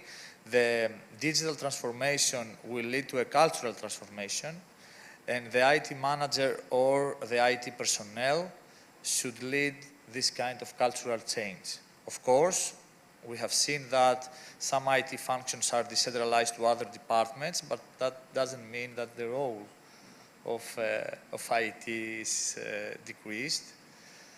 I think that it's increased a lot, and we have a voice in the table. And not only the official decentralization, there is also shadow IT. Yeah, IT projects running around on their own. Absolutely. It's a whole new role, in my opinion. It's a strategic role. It's becoming a strategic role and not a support role within the organization. Of course, the support functions will still exist, but the IT manager of the future will just supervise these functions and will have a very well-seated place in the C-level, in my opinion. Again, maybe I'm being too optimistic, but this is how it used to be. It should be. And also, we all agree that today's commodity is data. Whoever knows what to do with data and not just how to collect the data has a strategic role in the business decision making. So, yes, it's a completely new role. And also the IT manager of the future doesn't even need to have a technical background, not a very technical background. Just to understand. Yeah. I mean, what I want to say is like looking at other industries, looking outside the boundaries of shipping, right? You have chief digital officers, chief technology officers, chief information officers. So you see that this is all spanning out into different roles ultimately. There's someone looking after the internal consumption of data and the infrastructure. There's someone looking at productizing and selling, if you want, the services to outside, and someone that is overall responsible for the digitalization of the company and the transformation journey going forward. So it's a highly involving role for sure. I think that Katerina already mentioned the skill set is changing a lot, from technical to soft skills, from engineering to mentoring and coaching. So I think that in the upcoming years, the role will totally be transformed. So I think that for those that don't already practice that, the board has to have somebody inside with from IT or digitalization or data in order to take, you know, the best of the decisions. Okay. So finally, you know, we saw the previous panel. Many think that autonomous and technology will replace humans and people. The sure thing is that the roles are changing. I can say I've seen myself, captains of today and chief engineers of today are very different than the ones just 5 years ago. What do you think? We will end up with autonomous vessels with no people inside at all, traveling around? I think we're very far away from that. Let's not forget that in shipping we navigate a very complex regulatory environment. So, and this is why we, for example, have focused on navigation in the open sea, right? There, some things are simple. We have the COLREG regulation ultimately saying what we need to do. But what happens in coastal waters, what happens during berthing, in inland navigation, when you're going up a river, let's say, to reach Hamburg or whatever, there it starts getting extremely complicated. So I do think that on a more immediate long-term future, let me put it this way, we're still going to have quite a few people on board. We're still going to have certainly a large complement for crew, because our machinery on board is getting only more complicated. And for sure we're going to need crews both for the bridge to support all of this unmanned operation, as well as crews, because ships have a lot of things that still need to run manually. So I do not think that definitely within our lifetimes we're going to see fully unmanned ships. I think it's going to be reduced substantially. But I have the same. I think that you know, I strongly agree with Frank. The approach, as far as we've seen, will be the same. More intelligence will be put on board the vessels, and the functions will be decentralized to office, so the manpower in the offices will increase. Operation centers, technical centers will be created in order to guide all this new technology on board. So we will have a role transformation as well. So remote command centers is the next big thing, as we hear. Yeah. So you have a very experienced captain at the office to help the captains in the vessels. Yes, and since you mentioned about jobs and all this, of course, job displacement will take place, but in the short term. It's the same discussion that takes place in other sectors about the robots that will take over the humanity and will do everything, and people will just sit and be unemployed. So, yes, of course, technology will take over the routine tasks at first, the ones that are not adding any value or any extra experience. So these are the tasks that will be taken over by the machines or the technology. And at the same time, the challenge for the crew members and, of course, the shore personnel is the upskilling, so that they are in a position to take over these critical roles to monitor all the tasks that are related with the autonomous vessels, autonomous shipping, and at the same time solve problems on the spot. Because imagine that something happens, for example, and the system doesn't work, and we all just sit and say, sorry guys, I only know how to operate the computer here. I don't know how to intervene and solve the real problem.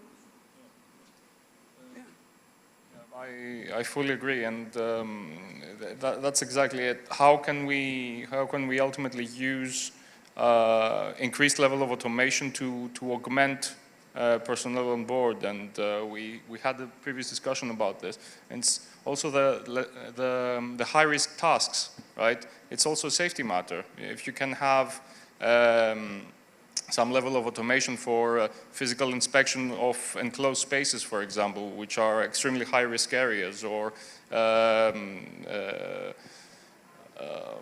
similar cases, let's say, with talking about an application recently for doing an inspection of the hull from using remote ROVs, all that. So generally, automation is here to, as Katerina said, alleviate the burden of tedious and repetitive tasks that are also prone to errors, and instead allow us to focus on high-level tasks, which of course also requires upskilling. So I think we're currently seeing an overall transformation of personnel, and we're also seeing it now coming back to how you opened the presentation, Matthew, with ChatGPT, right? Straight away you were hearing about people saying how this should be banned and people will not be working anymore and all that. But actually, this is a reality now, and we're seeing that it's going to become a skill to actually use AI to fill out the pages upon pages of text, and instead focus on the true value, the bullet points, if you want. Given that Greek news had a strike today, I saw on BBC that ChatGPT 4 is coming out the next week. And you know, Martha, why we believe that this will happen? Because a new generation is coming of personnel, of crewfarers, more computerized, more keen to work behind a lot of screens, more keen to communicate in a digital way. And this is also the enabler of providing more technology to the sector. Actually, what I can tell you here is that we are a quite tech-forward company, I would say. We are in the unique situation that we have developed our own integrated ERP, so we are pretty data-heavy, going back to 7-8 years. And I can tell you that having this much data at our disposal for analysis is actually a talent magnet. So you speak to students and they are more interested to join companies that can actually apply their skills rather than others where they're still building this competence. Okay, I think we're done. just to close in, there was an economist. They said that data is the new oil, and they had a nice picture of Google, Microsoft, and Apple standing on barrels. So that's true. Okay, thank you very much. I think it was very fruitful, this discussion, and see you next time. Thank you so much. Thank you.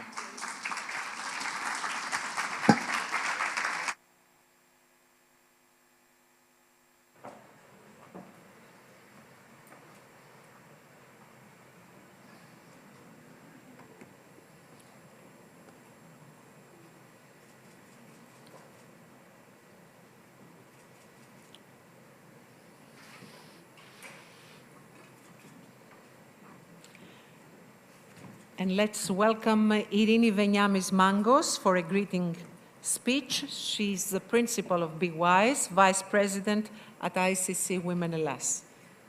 Irini.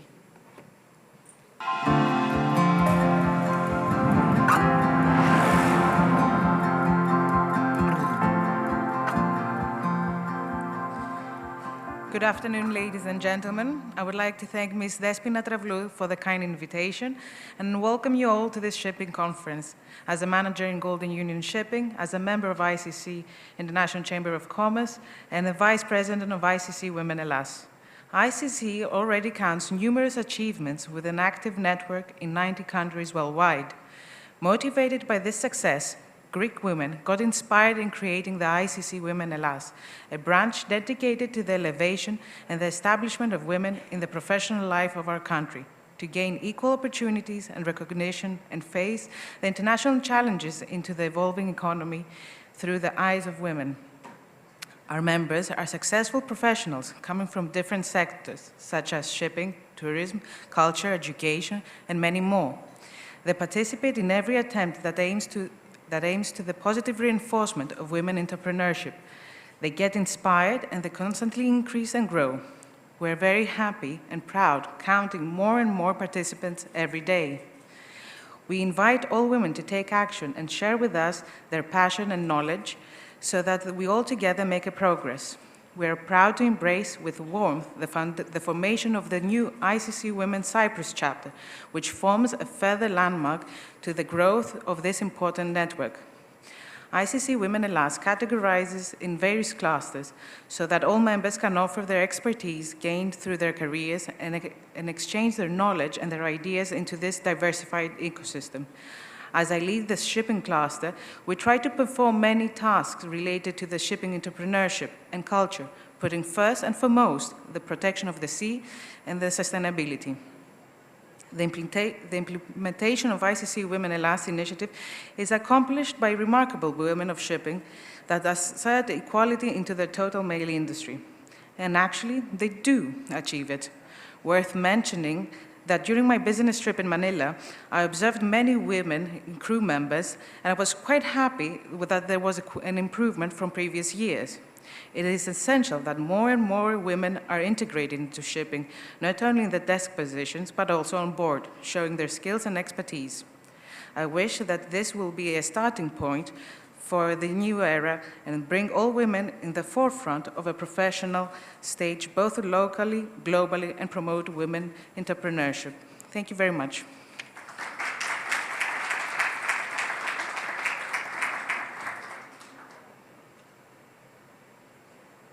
Us now.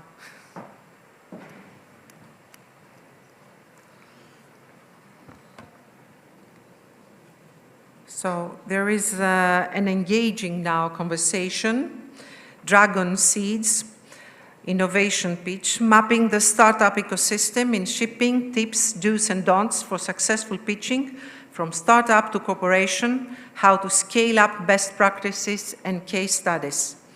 Angelos Roupas Pantaleon, he's the conference chair and moderator. Harry Vafias is the main speaker, founder and CEO of Stealth Gas, founder and CEO of Imperial Petroleum, and the conference presenter will join you, please.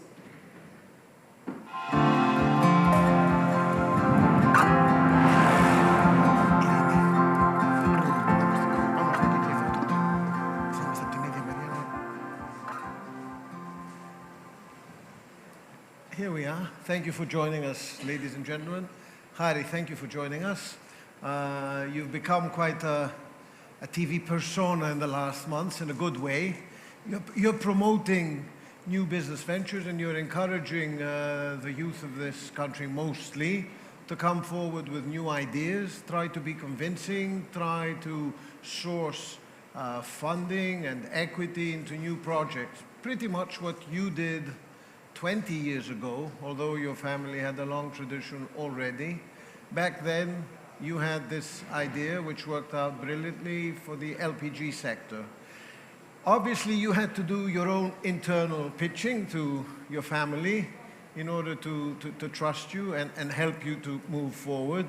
And I'm sure our audience here would like to sort of pick your brain a little bit and see what thought process went into your mind in order to come up with this focus and how you went about trying to convince your family and then financiers, because you were then making your dynamic entry into the shipping market and hadn't yet established a track record. So how you went about all this entry? Thank you, first of all. I think that life is a non-stop pitch. Starting, excluding business, starting from your family, your wife, your parents, it's a non-stop pitch. You try to ask for something, they want you to give something. So it's a non-stop negotiation, basically. Business is exactly the same thing, as you said. You ask for money, you give money, you ask from charterers business, you ask from lenders to lend you money, and it's again a non-stop negotiation. If you're good at it, you excel and you reach a certain point. Obviously, if you're not good at it... But what does it take, what did it take, you think, back then to be good at it? Obviously, you were. So if you could single out for our audience and the budding future investors and would-be ship owners, what would you say they need to bring forward in terms of skills, negotiating, acumen, and an overall approach? As you know, it's not one factor. If it was one factor, it would be, let's say, easy to replicate. It's a combination which includes persistence, timing, luck, good knowledge of the sector and good analysis of the sector you want to be involved in, and obviously negotiation skills, because as I said, if you don't negotiate well, you don't get the good part of the deal. So it's a combination of all these things. Me, because I was quite young when I had to do all this negotiation, I had no sense of risk and danger. Because I was young, I didn't have my own family, I mean, and I was going ahead with the mindset that I have nothing to lose, basically. Whereas if you do that in a later stage of your life, you might have your children and other things to consider and not being as brave in inverted commas. So you have to be prepared to sort of take a deep dive, sometimes with an oxygen tank that's not that full, and then figure it out while it develops, right? Sometimes you take a dive without an oxygen tank, but okay. I think you just said the title of this Congress, Life is Non-Stop Pitch, and the same implies for family. I think you really gave us the title of this entire Congress. So I used to remember that in interviews, they called you, in the United States especially, Harry Potter at the time. So it means that you had a little magic in your hands. What kind of magic is this? It wasn't any kind of magic, I wish it was, but the point was that at the age of 27, I took a major decision to create a new company from scratch with not too many assets and try to sell 50% of this company to US investors, and in a segment that back then was not very well known to the investors in the US, which was... and capital markets were not that yet developed in shipping either. LPG, correct. There were, I think when I did it, there were 1 or 2 exactly. Greek US-listed companies, and I was 27 years old. I had to do a roadshow to convince these people that took 28 days, and we visited 22 cities in the US. To your credit, we'd also experienced the junk bond failures, so you had that against you also. So you did have some headwinds, right? That was before us, but yes, that had tarnished a bit the image of Greek shipping in the US. You were tête-à-tête with so many people during this roadshow. And you looked 27 years old.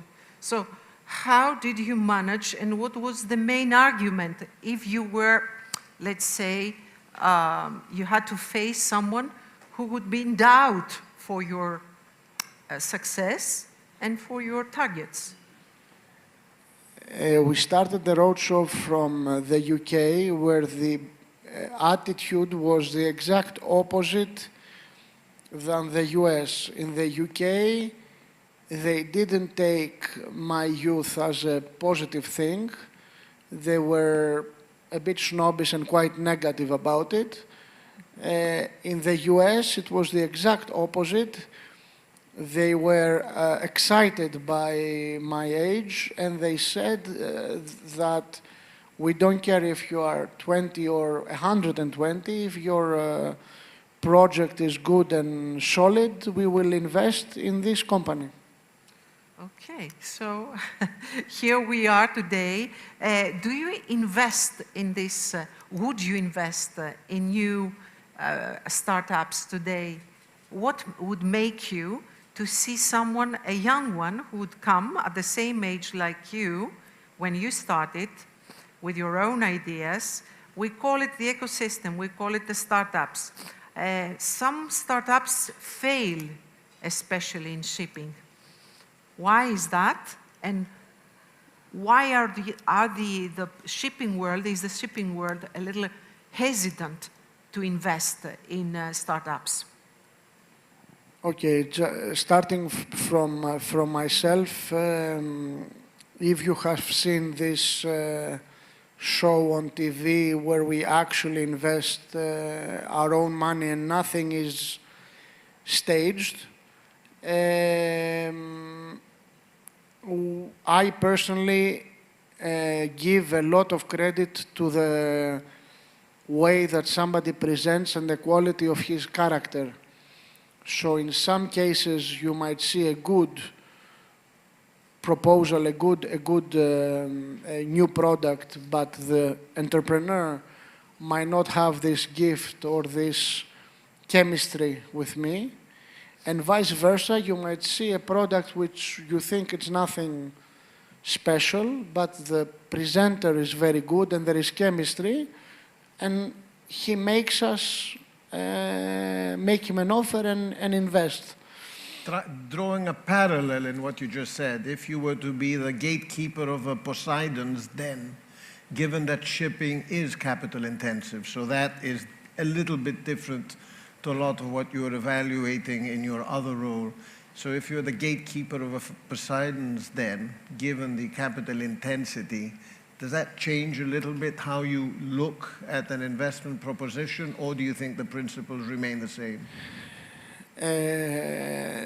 Unfortunately, in shipping, the majority of the owners are not very keen on technology.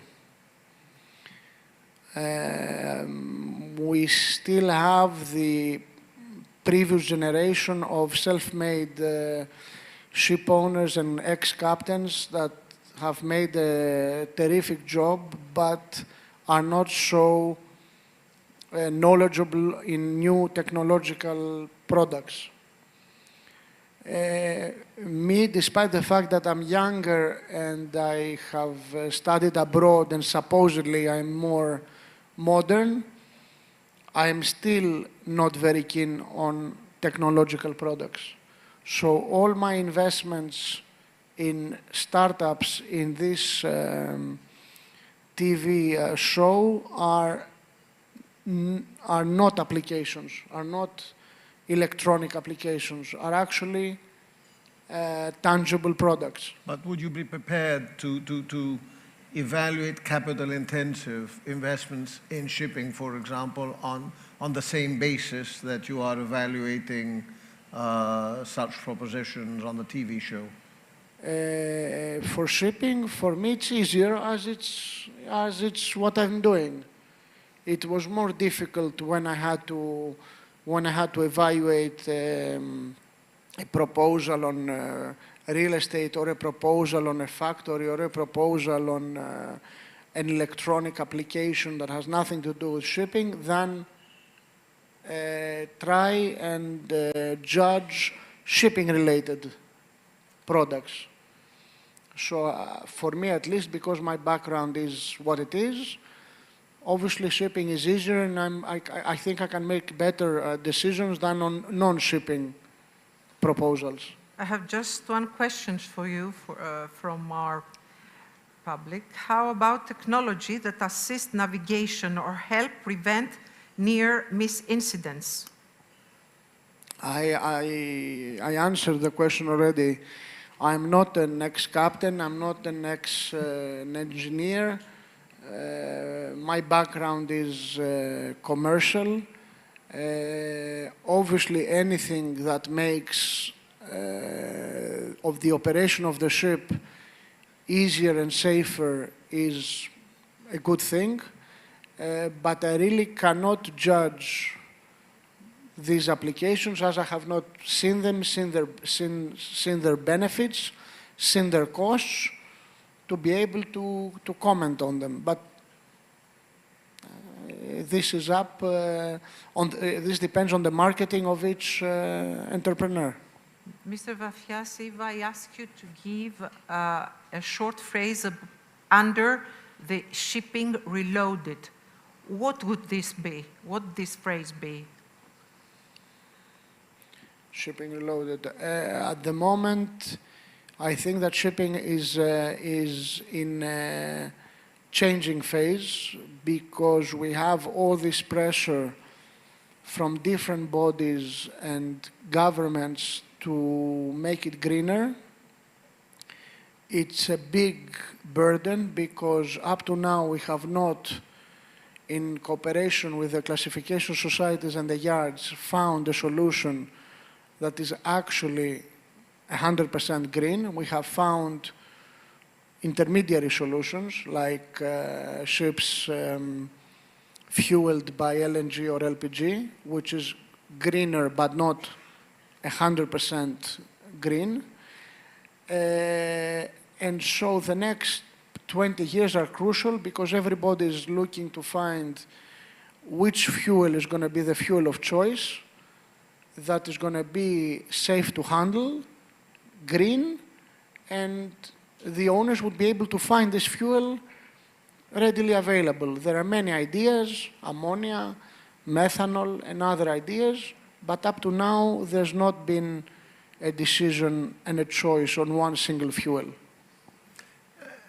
Absolutely. I'm sometimes cynical about what's going on in this respect, and I always add that Martin Luther King had a dream too.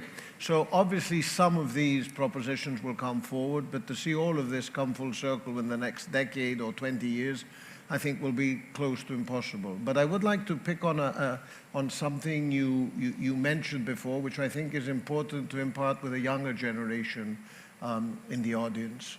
You mentioned that when you went into the public markets 20 years ago, you also did come across some arrogance. So I can suspect that this is difficult to handle, especially 20 years ago, but it's part of the game. many times we approach people in our lives, professional lives, and we do come across some arrogance, some standoffish behaviors. And I think it's important to persevere and, if we want to move forward. So I'd like a statement in this regard. What gave you the enthusiasm to continue even in the face of some criticism or some doubts? Before we listed our first company in 2005, when I broke away from the family in 2000 to do tankers instead of bulk carriers, which was the family's main business, I was even younger then, in 2000. I faced a lot of opposition, rumors, stumbling blocks, even from my compatriots. Of course, I had the banks to convince. Of course, I had the charters to convince. But I even had war from my compatriots. I have to say that despite the common logic that says, you know, if everybody is against you, better give up, that made me stronger to fight for my right to diversify into whichever business I want. I wasn't asking for money from my competitors. I didn't need any special favors, just for them to let me be and see what happens. And this is what happened, and I closed my ears and moved ahead, and it proved to be the right thing to do, because if in this business you throw the towel easily, then you're not meant to be in this business, because it's a very competitive business. Don't forget, it's a worldwide business. Your competitors are not only in Greece, but they're everywhere. And the majority, unfortunately, want you to fail. So if you don't have the guts and the courage to stand up against them, then you better do something different. It's a very important message. It's what frequently they say, that if everyone agrees with you, you're probably doing something wrong. So I think that's what you probably mean in what you've experienced in the last 23 years or so. We have some questions from the audience. Please go ahead, if you can give the, okay. Are there any questions for Mr. Vafias? Dare to ask? If not, I think we can sort of use a few words to close up. Okay. I think you've mentioned luck, you've mentioned conviction, you've mentioned hardcore facts to prove the efficacy of one's idea, 2, 3 other must-haves in order to go through Poseidon's den successfully. The number one, if there was one factor which was number one, that would be timing. More important than luck, more important than courage, more important than money is timing. Because if your timing is correct, that will multiply your assets and equity. If your timing is wrong, that will probably backfire. Yes, that will probably ruin all your efforts. So the timing of your entrance in this business is the most important thing, if there was one thing to select. And the don'ts, because we said that we'll talk about the don'ts to end up this for the younger generation that would like to imitate you. Unfortunately, all the efforts are done individually. The government doesn't help this kind of endeavors. it's very difficult to find support through your own country. And that's why I went to the US, where the investors there are very open-minded. There is obviously a lot of money there, much more than there is in Greece. And there is a lot of appetite to support new businessmen if, of course, they have good ideas and they are focused on achieving their goal. So that would be my advice again on someone that wants to start from step one. Thank you very much indeed. Thank you for being with us. Let's just let me say what's the next panel. It's Connected Oceans, Harnessing the Power of Space-Based Technologies for Operational Excellence.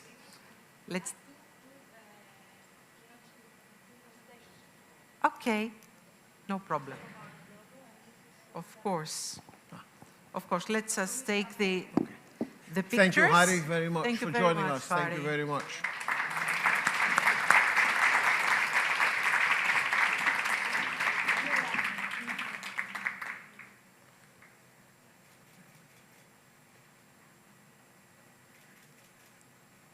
Thank you, ευχαριστώ πολύ.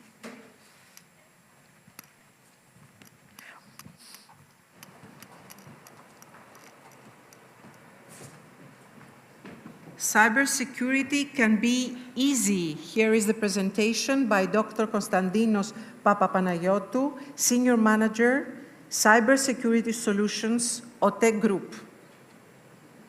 Mr. Papapanagiotou, please. Take the floor. Please.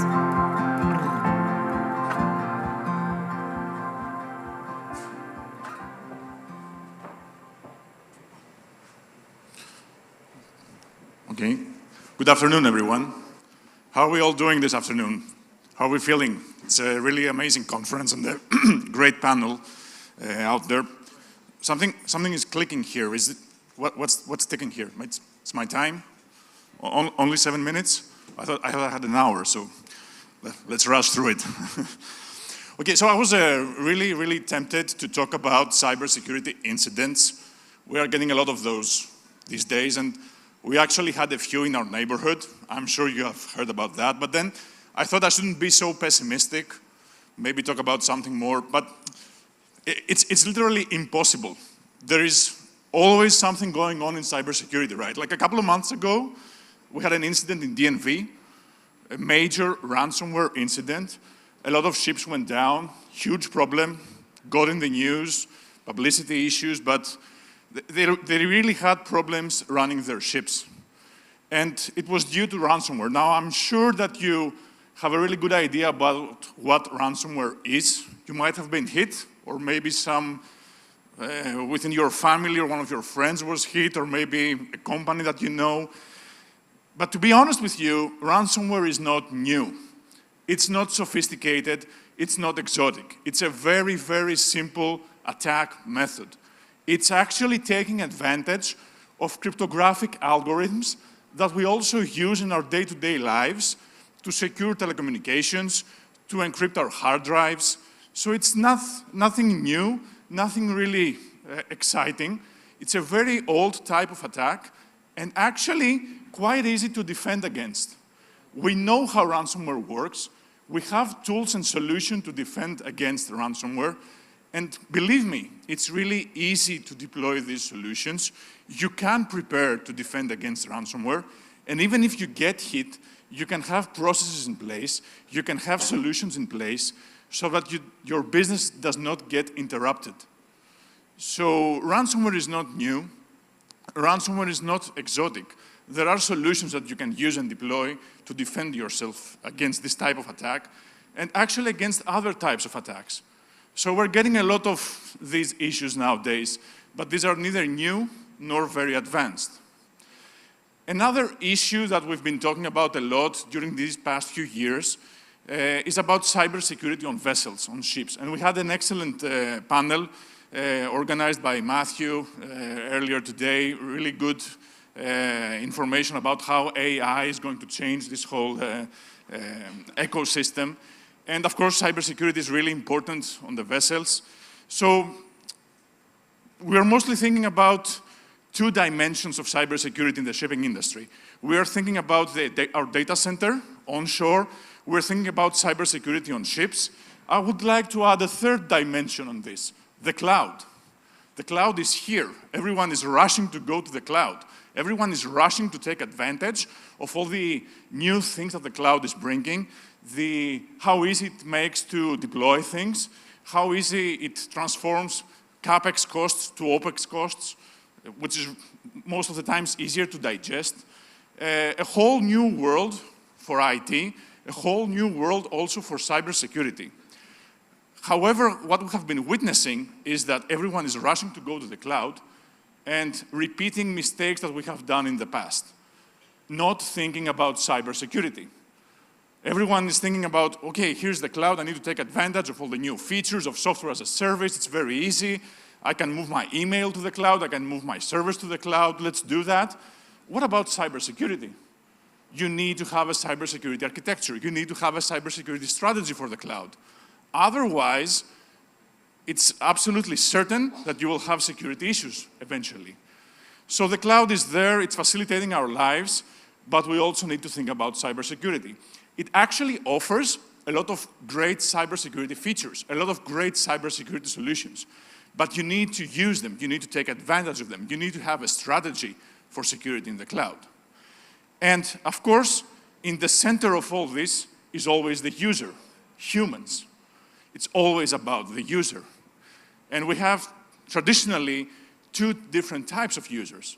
We have end users and we have privileged users. So privileged users are our administrators, those guys that can do more things with the systems. Privileged users are the ones that are mostly targeted by cyber attacks, exactly because they're privileged and because they can do more things in the systems.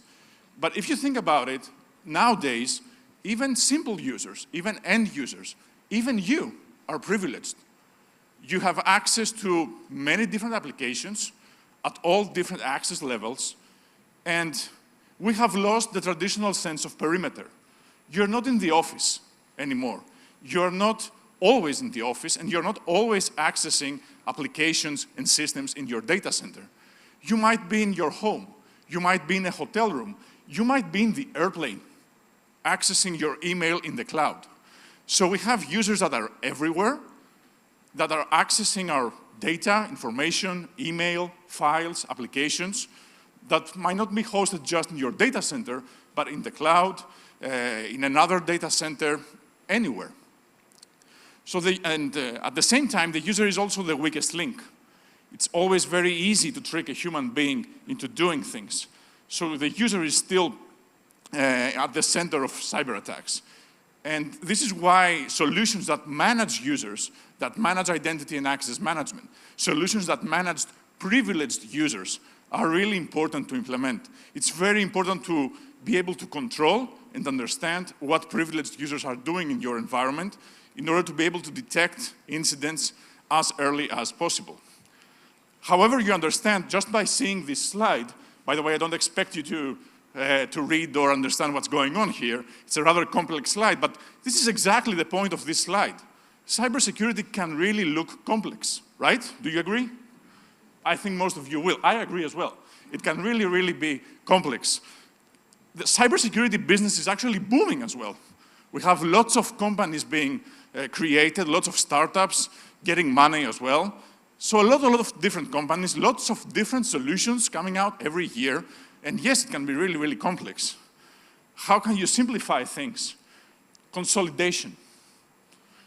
The way to simplify things is to have one trusted partner for cybersecurity. And one such trusted partner is Cosmote. We are dealing with hundreds of customers every day. We are partnering with all the greatest vendors in cybersecurity. We are following closely the startup ecosystem in cybersecurity. We are dealing with cybersecurity incidents literally every day. And by trusting one such partner, you can very easily simplify the cybersecurity landscape. The cybersecurity solutions that we offer cover all your needs in cybersecurity, from consulting, penetration testing, security assessments, solutions to prevent ransomware, solutions for privileged access management, security operations center to monitor your infrastructure.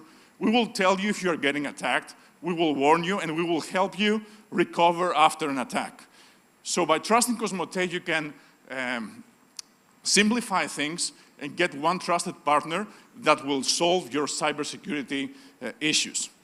And of course, in this effort, we are not alone. By being a member of the Deutsche Telekom Group, we can leverage know-how, expertise, and help from all the Deutsche Telekom companies in Europe and worldwide.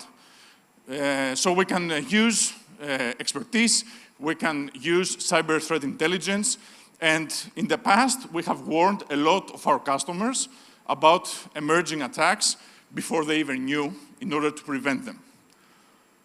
Thank you very much.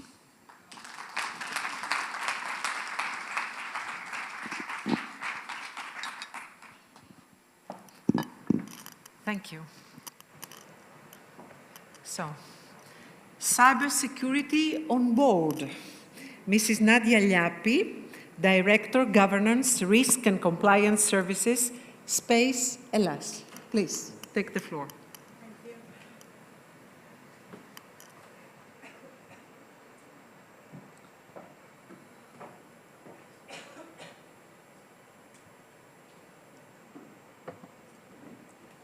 Ναι, να αλλάξουμε την...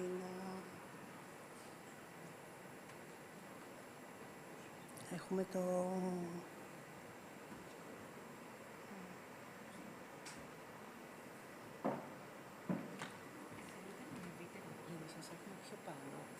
Όχι, είμαστε 16. Ναι, μια χαρά. Okay.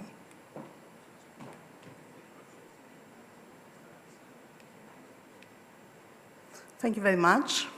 It's always a pleasure to be the next speaker after Cosmote. It gives me the opportunity to say that Space Hellas is better. So I'm the GRC director of Space Hellas, which means that I'm responsible for offering these services to our clients, and at the same time, I'm the group CISO, which means I live in the real life of the same attacks that everybody else from our client side is facing. Why are we talking today about cybersecurity on board? Because, well, first of all, shipping industry plays a key role in Europe, in Greece as well, so it should be well protected. Another thing is digital transformation. It is happening now that we are talking, but it's not happening at the same speed as cybersecurity. Cybersecurity issues are not treated in the same importance like digital transformation. That's a major problem because our systems are not well protected. And we are also facing an increase on cyber attacks. Actually, a 33% more cyber attacks we're facing now in the shipping industry. You understand that becomes a major problem. It doesn't, we don't really care if the attack was simple or sophisticated. What we care is if this attack was successful. If it was successful, then it is indifferent how easy it was. And at the same time, we're talking about autonomous ship. Autonomous ships, the mass ships, are here, and they are coming sooner than expected. Not in an absolute way. It's not going to be a ship that nobody else is there, no human, but systems are getting more sophisticated, more autonomous, and taking over many more tasks every time. So as we are also talking about this kind of ship, it is obvious that cybersecurity is an issue there too. I'll not frighten you with the attacks. They are here, you know them. You know about the ransom attacks. Doesn't have to be cyber ransom attacks. You are quite familiar with them. It's the same concept though. And when we have a problem, we have the national organizations that are trying to solve them with requirements. We have two new unified requirements, the E26 and the E27, that are going to give us some controls necessary to be implemented to the ships that are ordered to be constructed from the 1st of January of 2024. So we must study what we are required to do and then implement it. I will just try to be more specific, I just checked the clock, to be more specific on what we should do in a practical way. And these are what we should do. If only one slide should be studied, is this one. We must identify and understand what we have on board. What my experience says is that we don't really know or we don't have a great list of everything that we have on board. Systems, people, assets, data, and capabilities, expertise are there. We must have a full identification of all of these aspects of our onboard life in order to be sure that everything is protected. And you know, after this tragic accident we had in Greece some weeks ago, we all know that it's not the only thing at stake, our technology or our ship, it's our people too. So if a ship is sailing and there are no systems there, nothing is working because of an attack, then it's not only our cargo that is in problem, it's not our time schedule, it's also our people. So please identify and have a clear view of all the systems that are on board and all of the assets that are on board, and the human asset is very important as well. A strategy to protect, safeguards to protect against cyber incidents. Maximize your defense, minimize the impact. We are all going to get hacked one way or the other. Either it's a ransomware, either it's another thing, but we are going to face problems, cybersecurity problems. Let's minimize the impact. Protect does not mean that it will not happen. It means that when it happens, the impact will not destroy us. Detect. Most of the people, most of the companies have a lot of detection systems, a lot of systems in place that nobody's watching. So sophisticated systems, correlation of events, being able to understand what I'm seeing, getting alerts and getting professionals and professional companies to do the job for us.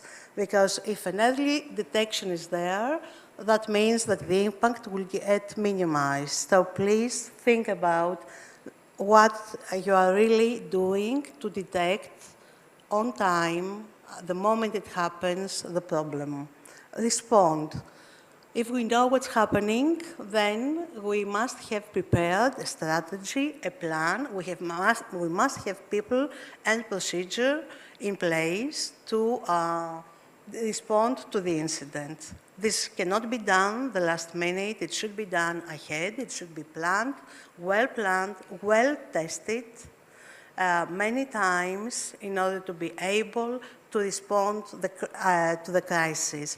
You know, a cybersecurity event, even if it's a breach or an incident, if it succeeds or not, is a crisis. And people are not responding the same way in crisis. There are people that are professional, that are very well in what they do, and in a crisis, they lose it all. They are not functioning properly. So by repeating the exercises, we help our people to be ready when a crisis is there, not to lose their temper, but to work for the solution. And definitely, we must recover. We must recover safely. We shouldn't be fast in recovery, because that will probably bring the same problem in a month's time again. We must clean our systems very well and very thoroughly. We must recover in different systems. We must do a forensics analysis, probably our cybersecurity insurer is asking that. The insurance that we have and will pay some money for the incident and the breach should ask a forensics report and should ask us to recover in clean, well-tested systems.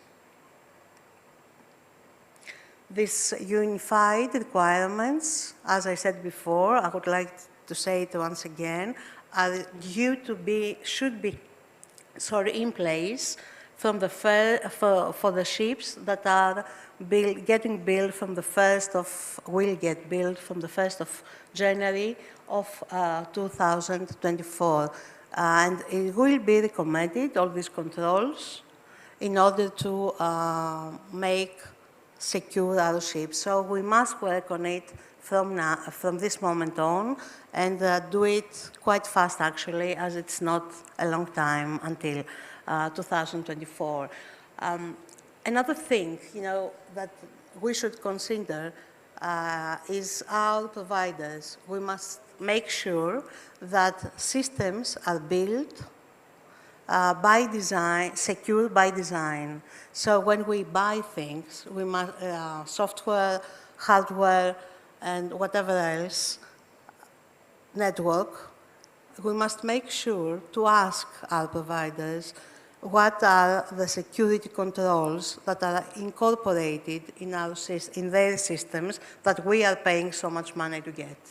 That is a good thing to ask, and it's a good thing to have documented, because if something happens, then you can show that you took your measures, you took all the controls necessary, and something failed. Most of the times we talk about IT. The problem is OT. It is all the systems that they are not managed by the IT. They are not what we say a server or whatever else is an IT system. They are systems, there are sensors, there are automation, we have AI, and we don't really give the same attention. On the same network, there are IT systems and OT systems. If one of these is hacked, then the whole network is in problem and all our systems might fail. So please pay attention on the OT systems and don't forget them.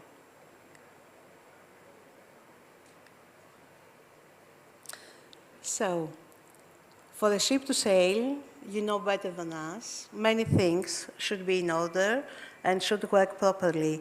Please align security and cybersecurity and information security to the level it should be in order for your ships to go on sailing without problems.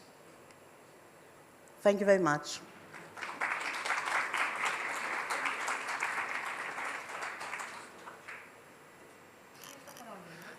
Απολύτως το χρόνο σας. Εμείς δεν σας αφήσαμε στο χρόνο σας. Ευχαριστώ πολύ.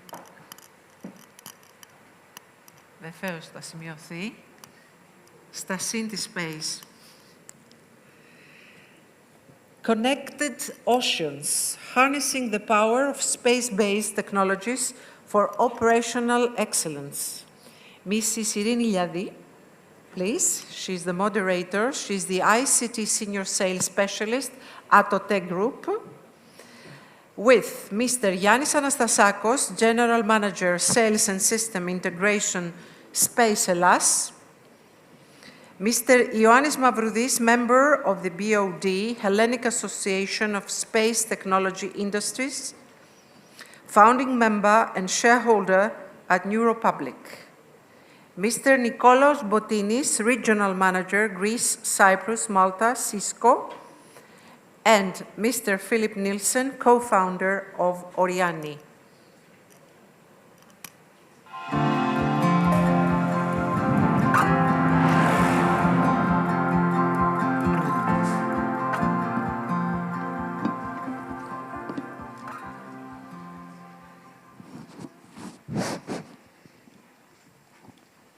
Good evening, ladies and gentlemen. Thank you for being here with us today. It's an honor for us. Gents, welcome on board. May we have an interesting communication today and discussion. The topic is really interesting. and we have to put our audience on their knees. So let's start. Yanis, I would like to ask you one question, which is really, really common but interesting at the same time. Is space a disruptive technology? Tell me the advantages, and that will transform the life, the business, and of course the global shipping. Okay, thank you, Rini. Yes, space technology is, I would say, by definition, disruptive. Why? Because through space technology, we can have a lot of information available nowadays with all the technology and all the systems that we have available. So a lot of information, nearly online or online, means that you can combine this information with high-tech technologies like Internet of Things, like artificial intelligence, of course, with some essence of cybersecurity, referring to the previous speakers. So, if you have all this, I believe that then you can have additional applications, additional services. We saw some very good speeches today about autonomous shipping, about telemedicine, about training, about maintenance of the ships. That means that with the disruptive space technology, we can get some very good advantages towards your competitors, improve your business, reduce your cost, so be in a better position to dominate in your market. Dominate the market, assist the market, help the efficiency of ideal solution for the terrestrial communication networks might be one of the aspect angles. And I would like to ask Nikos, can you share example of industries that are adopting interesting use cases by leveraging space-based technologies? All right, thank you, Nini, and thank you for being here, and I also would like to thank the organizers for allowing me to be here with you. So, interesting, let's say, use cases. Space and satellites, it's an industry that is expanding exponentially. Most of you probably know that in order for the data to reach the Earth from the satellite, we need to have ground stations, okay? What is ground station? Is a terminal that actually receives the data, able to monitor it and process it, okay? So companies have seen around the world the exponential growth of this industry, and they are thinking, how can I take advantage of it? So an interesting use case is a US company, it's called Kymeta, that is seeing that there will be, let's say, requests for this kind of ground stations. So they were able to produce a light portable antenna, electronically steered, that can be installed in vessels, can be installed in trucks, can be installed in warehouses. For those companies that will require data processing on the go, okay? And the interesting thing about Kymeta is that they are not selling this ground station, but they're offering as a service the data that they are receiving. So they are saying to you, you don't need to buy something from me, you just utilize my ground processing capability as a service. And it's not only small companies that have actually, or smaller companies that have seen this opportunity, but some juggernauts as well, and I mean AWS, Amazon, that is also installing ground stations around the world in their warehouses, in their trucks, or even Microsoft, that they have a service launched, I think, it's called Azure Orbital, if I'm not mistaken, and they actually install, let's say, in the data centers, this kind of ground stations, so they're able to transfer data between Azure or their, cloud capability and their and the satellite information. So these are new models, new use cases that we have seen in the space industry. Nikos, thank you very much. But as we see and understand from your speaking right now, space services for applications such as Earth observation and communication and navigation are really hot topic those days. And I would like to ask right now, Yanis Mavroudis, as a member of Board of Directors of Hellenic Space Association, could you describe us the initiatives that your association has taken regarding the expansion of the Greek space ecosystem? Yes, I would like to thank you also for the kind invitation. Now from the ground stations, we're going back to the space stations. Well, as an Hellenic Association of Space Industry, we founded this association in 2008.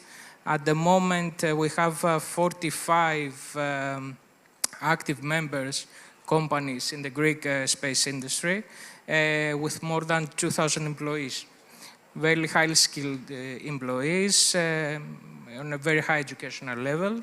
And we are very proud that our companies have participated in the past and current on more than 52 missions, space missions. This covers a whole range of manufacturing hardware for the satellites, developing software, and providing services. So what is our main initiative concerning space exploitation, service exploitation in Greece is the Greek satellite program. It is a program with a budget of 200 million starting on the next 2 or 3 months, depending on the tender. This includes the creation, the design, manufacture, deploy, launch, and operation of microsatellites covering the whole region of Greece and the region of the European Union, and providing services upon the field of secure connectivity mainly, and on the second level on Earth observation.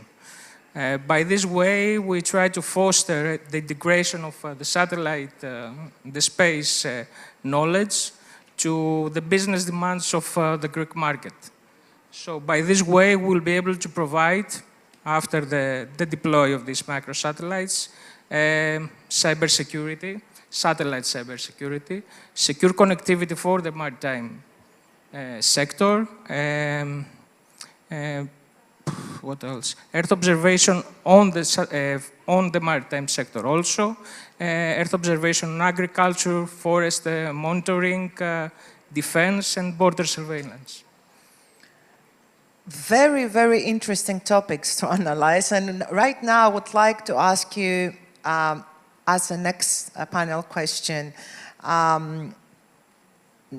Nilsson, Mr. Nilsson, Philip, what learnings can our maritime industry get from groundbreaking space technology in the next few years, based on what Yannis have shared with us about the microsatellites, about the new generation of applications that we are going to meet, and how these can be applied in companies, in groundbreaking companies here dealing with shipping? So thank you for that. First of all, is space technology going to be disruptive? Yes, 100%. And because it offers, it provides a truly global communication network for all players, for any office, wherever they are, for any vessel, wherever they are, for any port, wherever they are. So this increased hyper connectivity is going to have tremendous advantages. Now, what we will see is we will see an explosion of autonomous operations. Now, I'll agree with the previous panel, we're not going to see unmanned. It's a different thing, autonomous and unmanned. Unmanned vessels we're not going to see in the next 5, 10, 15 years.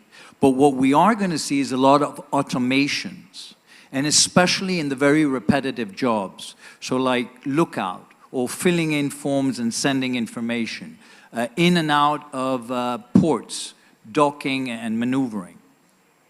So satellite technology can make our shipping industry much more efficient, reduce our costs, and increase safety.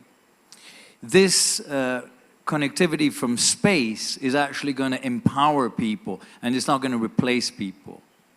What we will also see, we will see enhanced route planning and management of ships, taking into consideration many more parameters in the equation. So precise weather, ice, tides, traffic at other ports, fuel costs from different locations.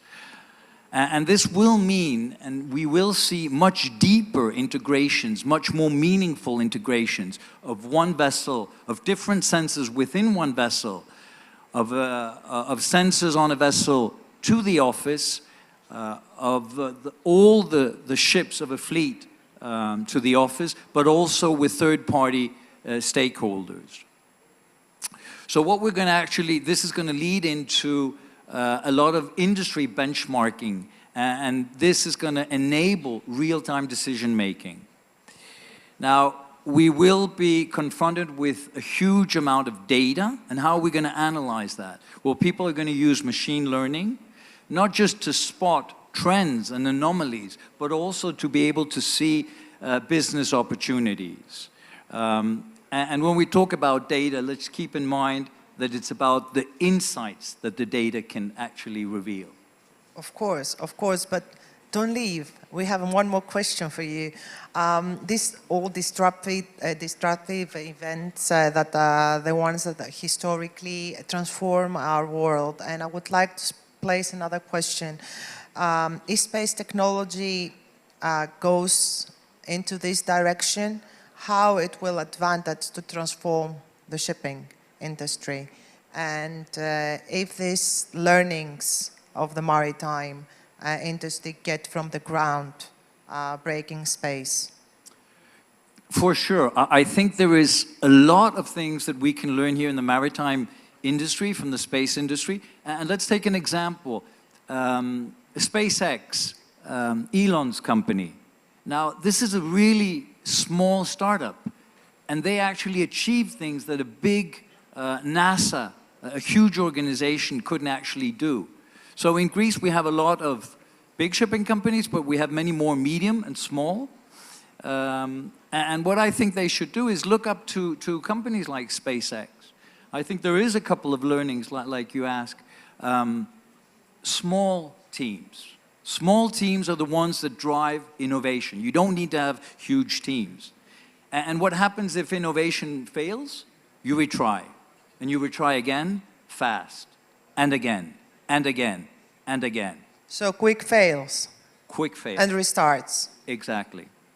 Another thing which is used in space is sensors, robotics and algorithms. So Elon, he doesn't send any astronauts to look outside his spacecraft. Why are we sending divers to clean the hull of our ships? We can do that much quicker, much safer, much more efficiently with robots, AI-powered robots. So they exist. And a final word is that shipping will be more about technology. And technology is not a software program. Technology is about two things, about connectivity, and that will come from space, and about people with the correct mindset. And that's why, like Mr. Vafia said before, it's really important, and all other speakers as well, to bring in the younger generation into our maritime industry. I totally agree with that. And since we're talking people and about technology, and we're talking about visionaries and those that they can apply the impossible to possible, let's go back to you, Yanis. What industries are adopting the interesting use cases by leveraging the space technologies, and what are the main technologies used? I would like to share, I would like you to share some examples that have been taking place the past years. Look, at the moment in Greece, we see that the application of the space knowledge, okay, including the space technology, has to do mainly with agriculture, urban planning, Earth observation, and in a part in the civil protection side. Also, defense is very strong, but this is a very close market, so It has access to very few companies on this. But when we're talking about technologies and markets, the key factor in all of this are data. Okay. Space technology has to do with collecting data from multiple sources. So it's very important to understand how valuable is the data at this time, the time of the digital transformation. But if you don't use technology, the data is useless. You don't want somebody to come and say that we have 150 workers on the ship, sailors on the ship. You need the technology, you need the AI, you need artificial intelligence, you need data mining, you need big data analytics, you need Earth observation, of course. And most of all, you need predictive algorithms. Because the solution, what the data gives to the owner of the data is an assistance to take correct decisions, to enforce his decision-making system. Either it is a software or either it is his brain or her brain at some times. So all of this, all of our efforts has to do with prediction. Okay, so the algorithms play a major role on this. You see that NASA, in its new space mission, they test their algorithm in order to see how will be the... Correct. How the aircraft will go to the moon multiple 100 times. So this is what we have to do. And in shipping, I think that predictive algorithms will play a major role in the future years. Indeed, but let's go and head towards the similarities. And I would like to ask Nikos, similarities between the space industry transformation and the IT industry transformation. Right. Now, before I got into your question, Irina, just to say a few words, Philip spoke about disruption. So why is this happening? And Yannis mentioned microsatellites. So for those that do not know, we are speaking about satellites that are, 100 kilos or maybe nanosat satellites, which is 10 kilos. So, and that can massively be produced and sent around the Earth. And this is the disruption that's happening. It's lowering the cost, mass number of satellites that can be sent. This is the origin of the disruption, I would say. Now, okay. Even though they are cheaper than the traditional satellites, there is a cost related to those satellites. And the prediction is, given the cost, and that in the next 4 or 5 years, something like 8,000, 5,000 of these satellites will be, new satellites will be around the globe in orbit. So those satellites will produce data, but someone needs to send them, and they need CapEx, okay, to send them up there. So the industry is looking in the IT industry how us, let's say in the IT industry, thought and worked in such similar cases where CapEx, a lot of CapEx is required. So I will mention the cases of infrastructure as a service, software as a service. So the space industry is saying, why not sell space data as a service? Data that can be produced for the industries of the shipping, of the agriculture that Yannis or Philip mentioned already. So, or satellite as a service, where the business will not buy the satellite indeed, but will buy the capability of real data information, okay, to make the predicted maintenance, to be able, let's say, to take real-time information and real-time and better decision-making, okay? So these business models are being implemented in the space industry as well, okay? But I will mention once more, because given this transformation, a lot of software companies are investing in creating applications for different industries, utilizing these new platforms, I might say. So satellite as a service can also be a platform for hosting this kind of applications, where, different industries can actually take advantage of the service and focus on their core business instead of investing in CapEx. So subscription models coming into space industry as well, okay? And each company will focus on the core business. That's what of course, because it creates economies of scales. I mean, This is very logical, and I think it's going to be very helpful for the next steps actions. Yanis have touched on a very important topic with his question, which hopefully we will see lots of new services to be applicable from space to Earth, to the land, to the terrestrial infrastructure applications and networks. It will help a lot people to see the next day, either in their businesses or their lives. This is very important. And Nikos, thank you for sharing that with us. Yanis, thank you for sharing this with us. Now, heading to the next question, what industry are adopting interesting use cases by leveraging the space technologies? And Yanis, please share your thoughts about that. Thank you. My colleagues, I think, explained very well what happens. Space technology brings a lot of information available for the IT professionals. In the near future, will bring a lot more in terms of data, of images, whatever.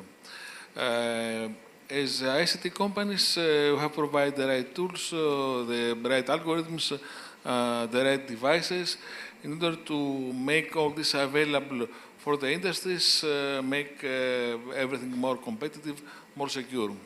A part of the shipping industry, I believe that we can see applications of the space technology in areas like meteorology. You know that the climate change is a big factor of our lives. Very important factor, of course. We are living this in our everyday life, and it's something that affects also any kind of business. We see what happens. Also, the precision agriculture is another point where space technology is very useful. The idea is to improve the performance of agriculture, produce better and more. Another point that I would like to underline is the use of space technology in areas of emergency. Let's say the case that you have a wildfire or an earthquake. For sure, space technology can save lives by providing communication means where it's nothing, by providing an online picture of what happens on the field, and then coordinate all the emergency services. So these are some areas I believe that underline the use of space technology in our everyday life, and I believe that as we go further in terms of technology with better algorithms, with all this competition that there is in the ICT market, we'll see a lot more and many more applications that will help us, not only in the shipping industry that we're discussing today, but in the full spectrum of our everyday life, I would say. Very important point. The estimate time of arrival of a vessel is one of the most important things. I mean, you can lose a lot of money out of this situation, and weather is very important to consider. And if we have those information via the space satellite systems, this is extremely new and accurate for the business of shipping. We are almost here to the close end of our panel's discussion, but before that, I would like to ask from each one of you to pass me a message not for our discussion, but for the audience, as a takeaway, as a food for thought for us next, because we're talking about a subject that is not very touchy for the shipping industry, but is very helpful for them. So, and sensitive for the crew that is on board, and for us that we are embracing this technology. So let's start with, randomly stated, with Nikos. All right. So I would say, so far we were speaking about, connected world. Now we are speaking about connected space as well. Okay, so what we say in Cisco is, if it is connected, it should be protected. So protect your people, your business, and your future of business. This is what I'm saying. Thank you, Nikos. Very, very smart. So, Philip, you want to share? A takeaway. In the past, captains, they used to wonder what's happening below, under keel clearance. I think now captains will be wondering what is coming from above. So as a learning, I would say we should all start researching immediately, not to reinvent the wheel, but have a very close look at what the European Space Agency is doing today concerning maritime navigation. We will see as, let's say, now we have an open book with no letters written on it. So pages are white, but I'm sure that we're all here to write a small story, and this story to be, you know, our legacy for the new generations to come. And Yanis, your takeaway. Okay, thank you. So a key message from my side is that if you invest to space technologies, you will be more effective and at the end of the day more competitive. You have a better business and better money. Correct. So Nikos, Yanis. Okay, the idea is at this time is to produce less, produce more with less. Okay, this is the idea. I say that I would say that it's time to get on the wave of the space technology and not under. This is the time. If we have to do it, we have to do it now. Otherwise, this key opportunity will leave. We need end users, and they must believe that all the services that they will come at a cost that they can afford. Very good, excellent. So before we say bye-bye, I would like to thank the panelists for this participation today, the Slide2Open for this excellent event, and of course you, a distinguished audience, for joining us today. May you enjoy the day and the upcoming guest events and presenters. Thank you very much. Thank you. Thank you.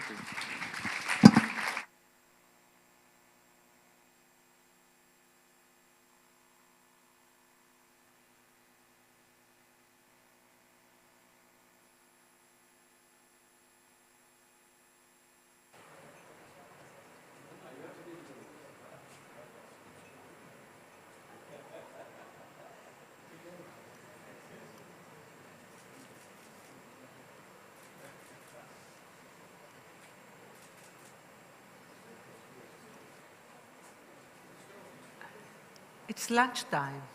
Enjoy.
Expert music. Music to business. Business to music.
Slide2Open, Shipping Finance 2023.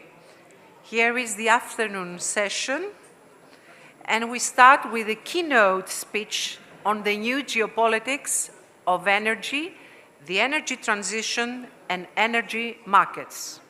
Dr. Alex Papalexopoulos, our keynote speaker, President and CEO of ECO International, CEO and Chairman of the Board, Zoom Energy Networks. Thank you.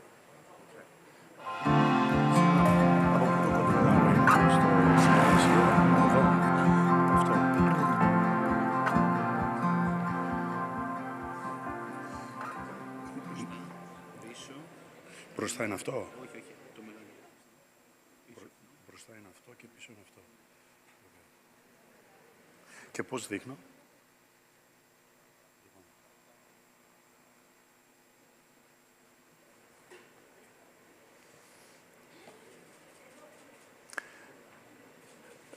Good afternoon.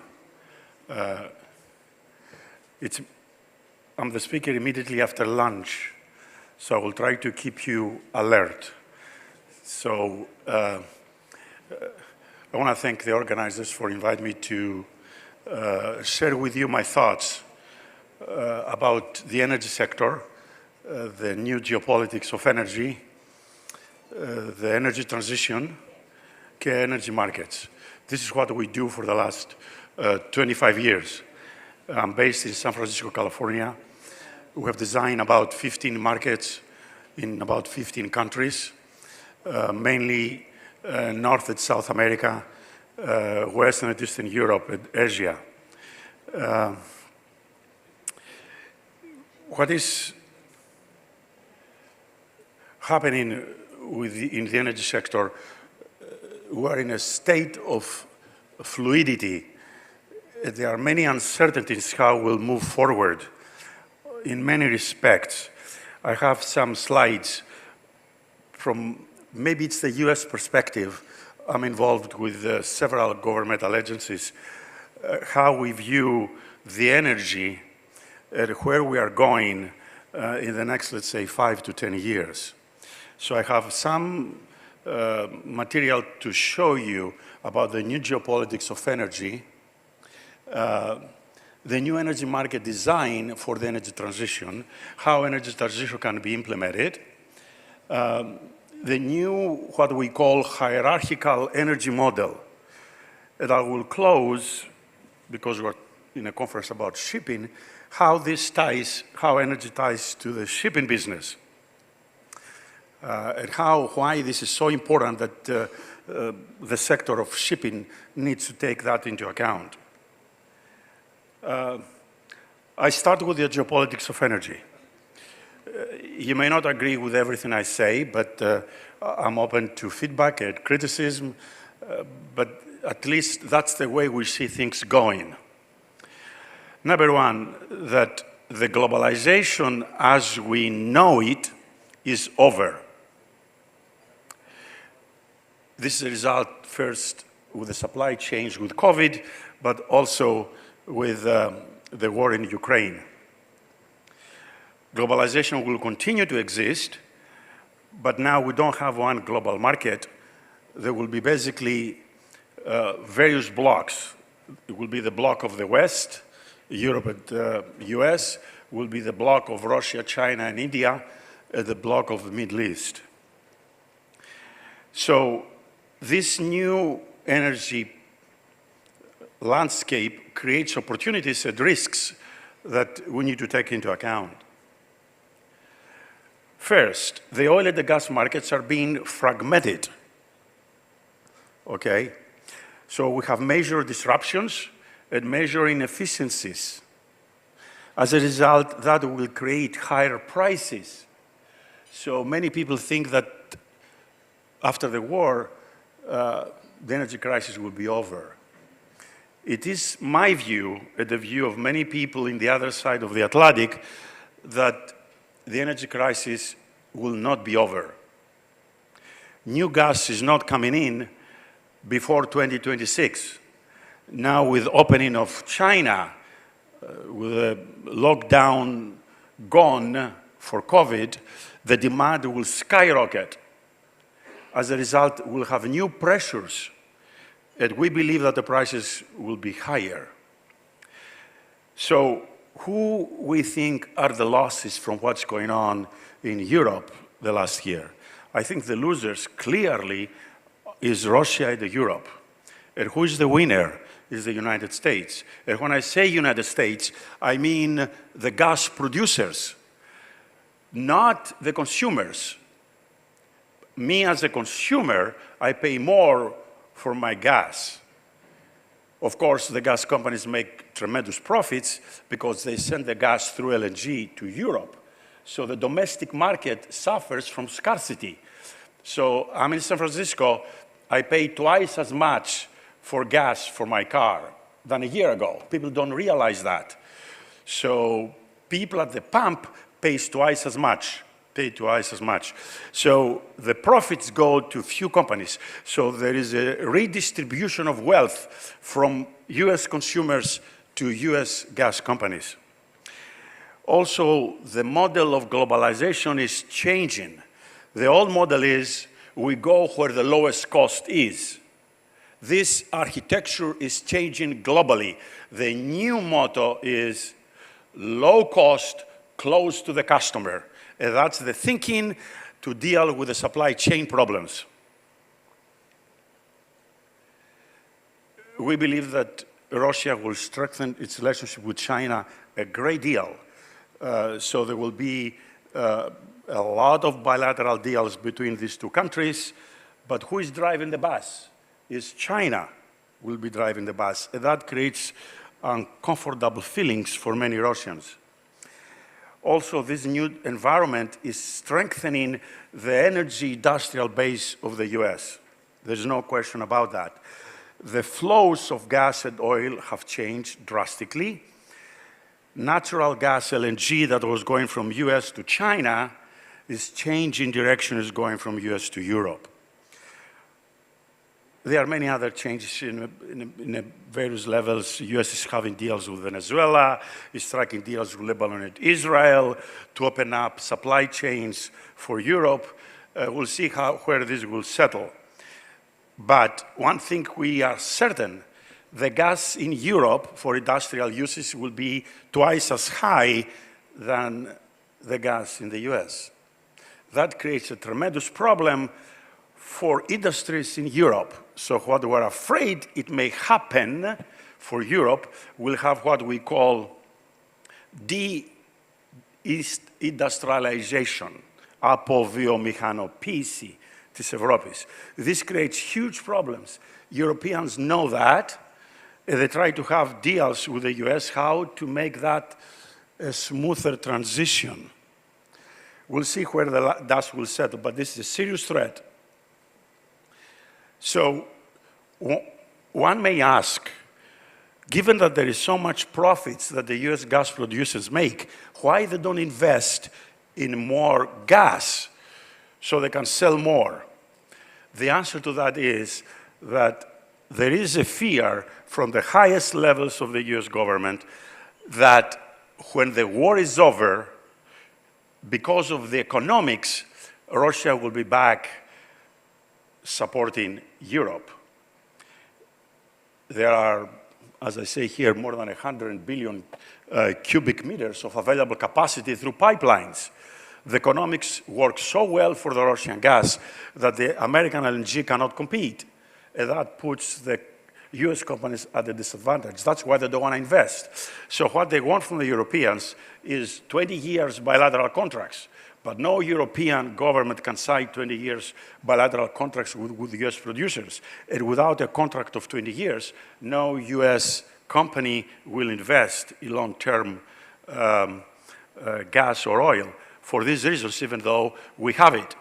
So no one is signing long-term contracts. Everybody is positioned to see what is the situation in the next year or in the next couple of years. So the other thing, of course, is that US has a very strong environmental goals to get rid of coal and gas and move to a renewable-based system, which I talk next as the energy transition objective, how important it is, but how difficult it is. Whoever believes that this transition is smooth, there will not be winners and losers, is basically naive, okay? Okay, I close with this in terms of the energy geopolitics. The energy transition will be based on renewables. There's no question about it. Starting from geothermal, biomass, wind, solar, all these things. But by themselves, they cannot solve the problem. We need batteries. We're moving to a grid that is very weather sensitive. You may not have the sun when you want it or the wind when you want it. The system is becoming very intermittent, it's very risky. You need to secure the supply. So the security of supply is a huge problem. And also the cost, how that will cost. You need the society with you.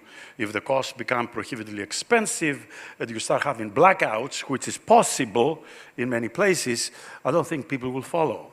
So we're moving to a renewable-based system. But one thing we want to keep in mind, all these new technologies, they require what we call rare earth material, special minerals. Where do you think these minerals are coming from? Mainly from China. That's where they are produced, that's where they're manufactured. So we are creating new global dependencies.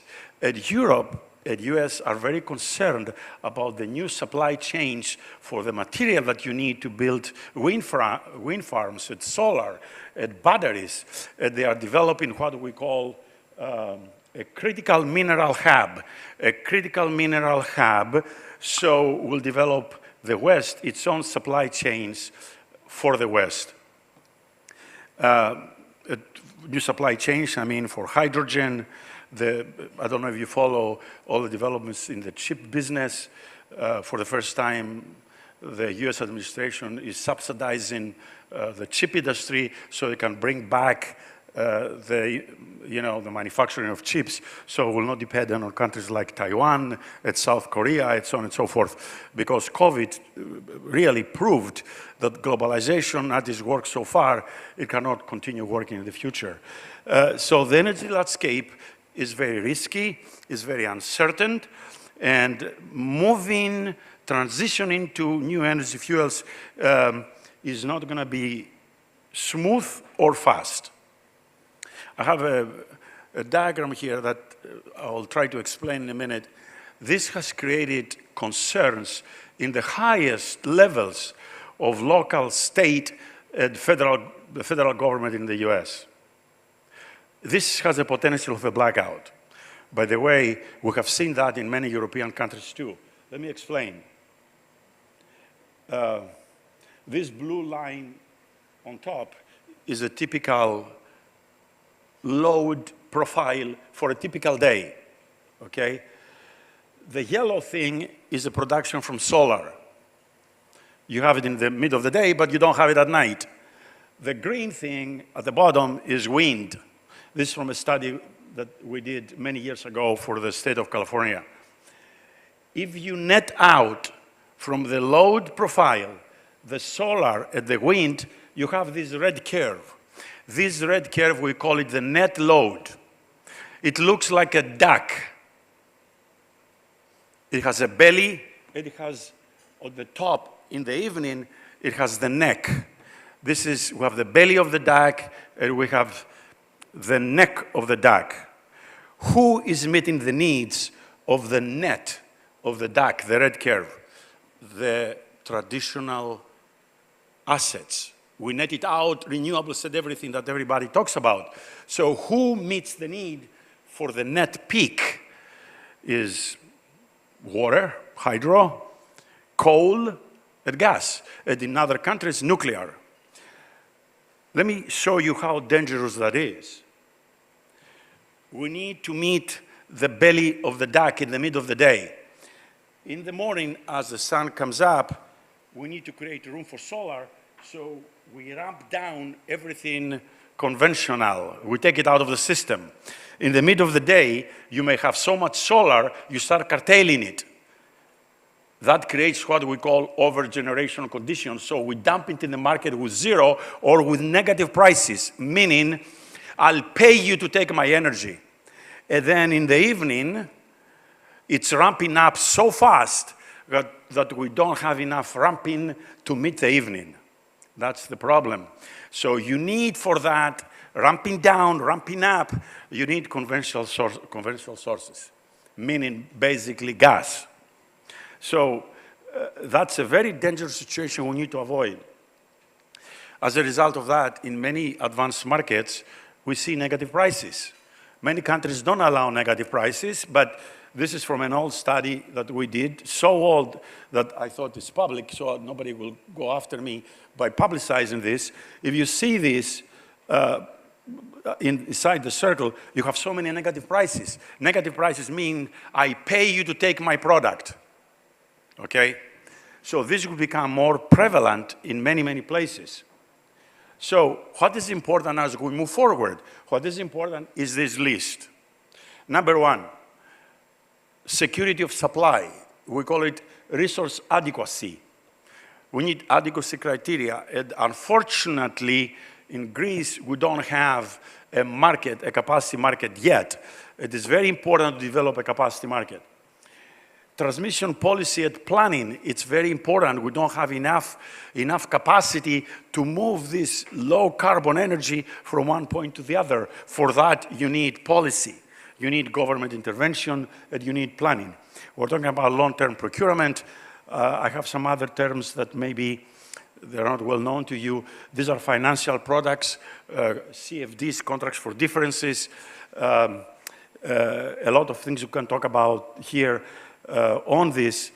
All I want to say is that you need a design to promote the deployment in a massive scale of renewables to make that happen. But we still need base generation, not just flexible up-and-down generation.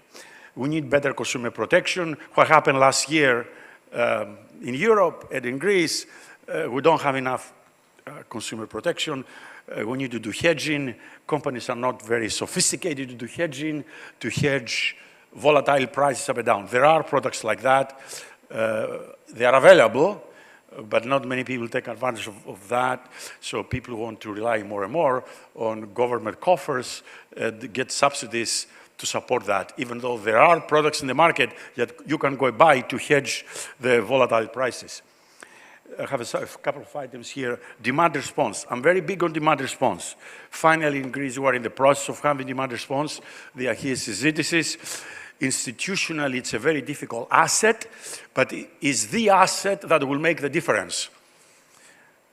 If I tell you that you need to go to Thessaloniki and you need to pay $3,000, are you going to pay $3,000 to go to Thessaloniki? That's demand response. You may not go. In our business, in energy business, we don't know how much we pay when we consume the energy in real time. We have a meter that tells you at the end of the month how much you pay based on your consumption. The consumer does not know that in the middle of the day or around 5 o'clock in the afternoon, the price is the highest. And to do any shifting or other measures to change the behavior to avoid those high prices. DERs is what we call distributed energy resources, which are all the assets close to the customer. Any customer in the future will be a prosumer. Potentially, he's an off-the-grid customer. So the traditional utilities, they are in an extinct business model. The money they make are based on the volume they sell. But in the future, they will sell less and less and less. Because if you have a battery from Elon Musk in your garage for $700 and the rooftop solar, you don't need any energy company. You are self-sufficient 90% of the time. And for the rest 10%, you can have a deal with another building that has excess, that has storage. So we're in the business, as I'll tell you later, what we call transactive energy model. And many people, especially in Greece, which is amazing to me, that they want to change the spot market. The spot market is okay. The fundamentals work. If we want to focus, we need to focus on things like infrastructure policy. Infrastructure has the concept of public good. You cannot privatize it. You privatize the movement of the product. And of course, we can talk about what happened with the accident, the crime, I would say, with the train 2-3 weeks ago. It's an infrastructure issue. And also, it's a private company issue. So what you privatize and what you keep in the government is very important. Infrastructure remains in the government. Nobody wants the infrastructure. That's how you do policies to build your infrastructure. The model works the way we have it today. We have proven it. If we maintain or tweak certain items, we'll make sure that every producer recovers their cost. And the size of the product is optimally sized and operated. Also, if you want to include in the existing market constraints about policy, social goods, environmental constraints, and so on, we can put them in the existing structure and everything works fine. Now, if there is one thing that we need to pay attention to is the extreme weather. Now, with the climate change, we have major problems with extreme weather. The grid that we have becomes weather sensitive, and the insurance that people get to protect themselves against extreme weather is not going to work very well moving forward. There are 3 important issues. One is what we call global micro-correlations. One event triggers another. We have what we call fat tails. In other words, the events that are rare will be happening more and more. We call this fat tails. And also tail dependency. One thing goes wrong, 10 things will go wrong. And we see that in every model we design. So I want to close this part of the presentation. The public good, if an asset has public good characteristics, should be like the network, the reliability of the network, should be part of the central planning. It should be the domain of governments and the regulators. Markets can play a minor role, but I don't want to talk about this right now. I move on to the next thing. The digitalization and the new technologies make possible to have what we call multiple markets. In the top, we have market operator like NX, transmission system operator. This is ADMIE. For 20 years, we are working at the top. That's what we do in many, many countries with the markets. However, new technology allows the design and the implementation of what we call DSOs, distribution system operators, like the DIE can have its own market. And LEMMA, local energy markets, markets in a region of a neighborhood, of a city, who can have their own independent markets that will communicate among themselves, and will communicate the higher level markets. And at the bottom, you have the consumers that will be in the business of what we call TE energy, the transactive energy model. There will be billions of transactions from customer to customer. And for that, you need new technologies like blockchain. But I don't want to go down that path. Again, what makes this possible, we have two tremendous market forces. On the right, we have the consumer revolution. Everything is measured with escritires, with little devices. You have a smart thermostat, a smart water heater. Everything connects to the cloud. And on the left here, we have the policies for the energy transition and decarbonization. And in the middle, you have the markets that are squeezed by both sides. So we have the IoT, Internet of Things proliferation. We have new technologies like cloud computing, distributed control, and markets are evolving to deal with all these complicated things. I just want to have one use case to show you how important and how fast the world is changing on this. The buildings will become their own smart grid. If you go to a building and you change the AC, the thermostat, the hot water heater, and you have in the garage a battery, and you have rooftop solar, you are at step 3, you have created in a building level a microgrid. If you integrate many buildings, you have a community microgrid. At that microgrid, we call it virtual power plant. And those virtual power plants will compete with physical power plants like gas power plants or coal.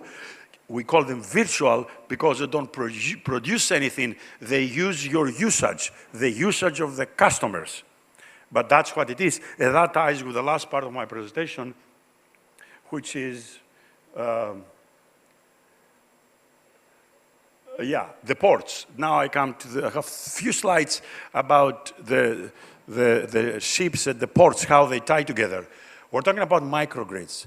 And that's, I think, what we should be doing to do the energy transition in the ports by creating a VPP, I discussed earlier, a virtual power plant, σε επίπεδο λιμανιού, at the port. Now, there are many issues there. Who creates it, who owns it, who makes the money, and who pays for that? So the idea is how to have a transition from on the ship dirty diesel generator to what we call a shoreside microgrid, σε επίπεδο λιμανιού, at the port, and have the charging from the port, from clean resources, from a VPP that someone operates. We'll talk about this in a minute, who can operate it, as a VPP that could be clean energy sources. But of course, this will benefit the operators of the shoreside electricity stations, the port, for example. Now, the sale, this transaction between the port and the ship can take many forms. There are different business models. It can be a feed-in tariff, a fixed contract, a PPA. Could be feed-in premium, a price that is not fixed but can vary, having as an index the wholesale price of the market. It can take a financial form with what we call contracts for differences.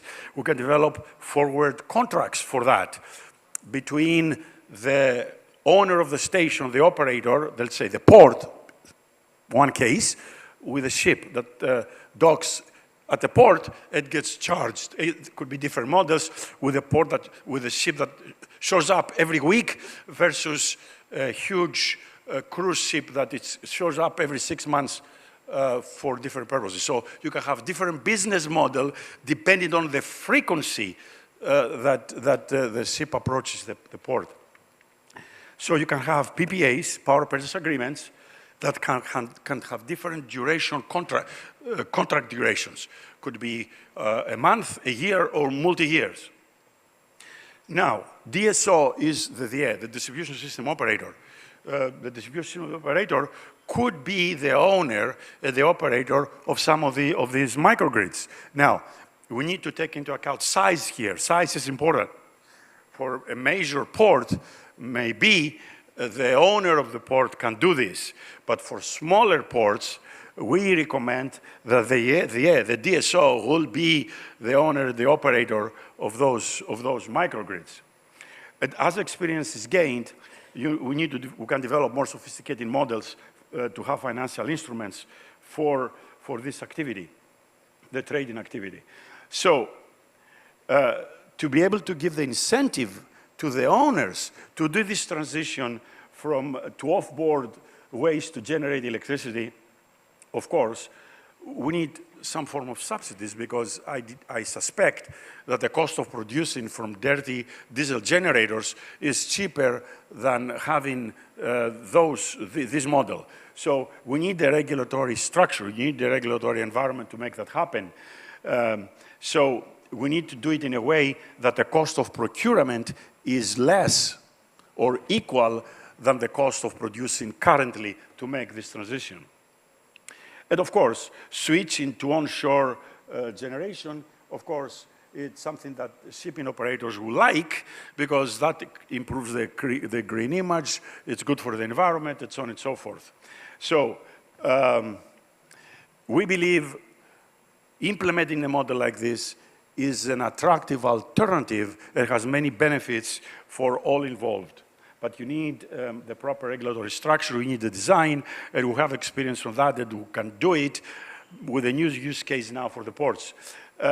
Of course, if you include subsidies, you create some negative effects. As market designers, we don't like subsidies that much, so we need to do certain safeguards to protect other players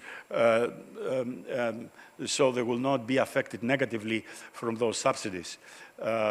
So on the positive side, I can say is that this will develop low-emission transport-related activities for the commercial shipping business. That's very important. So we believe this is a very good alternative that it can make it happen. Key messages, that's my last slide. The geopolitics, I talked to you about this. We are in an environment of geopolitical rivalry. We're in an environment of what we call technology decoupling, especially between the US and China.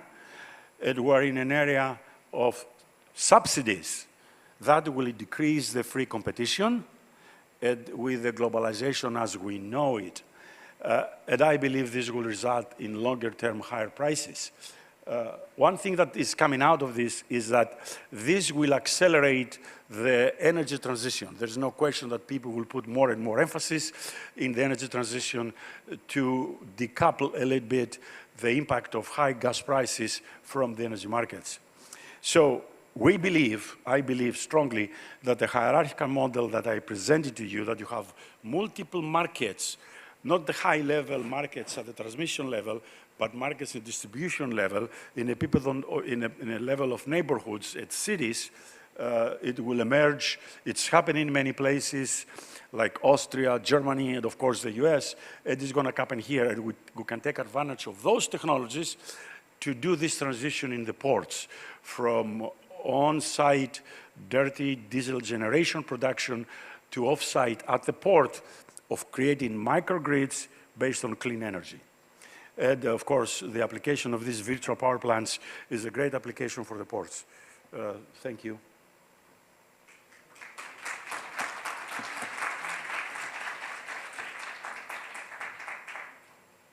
please stay with us because you're in the next panel too.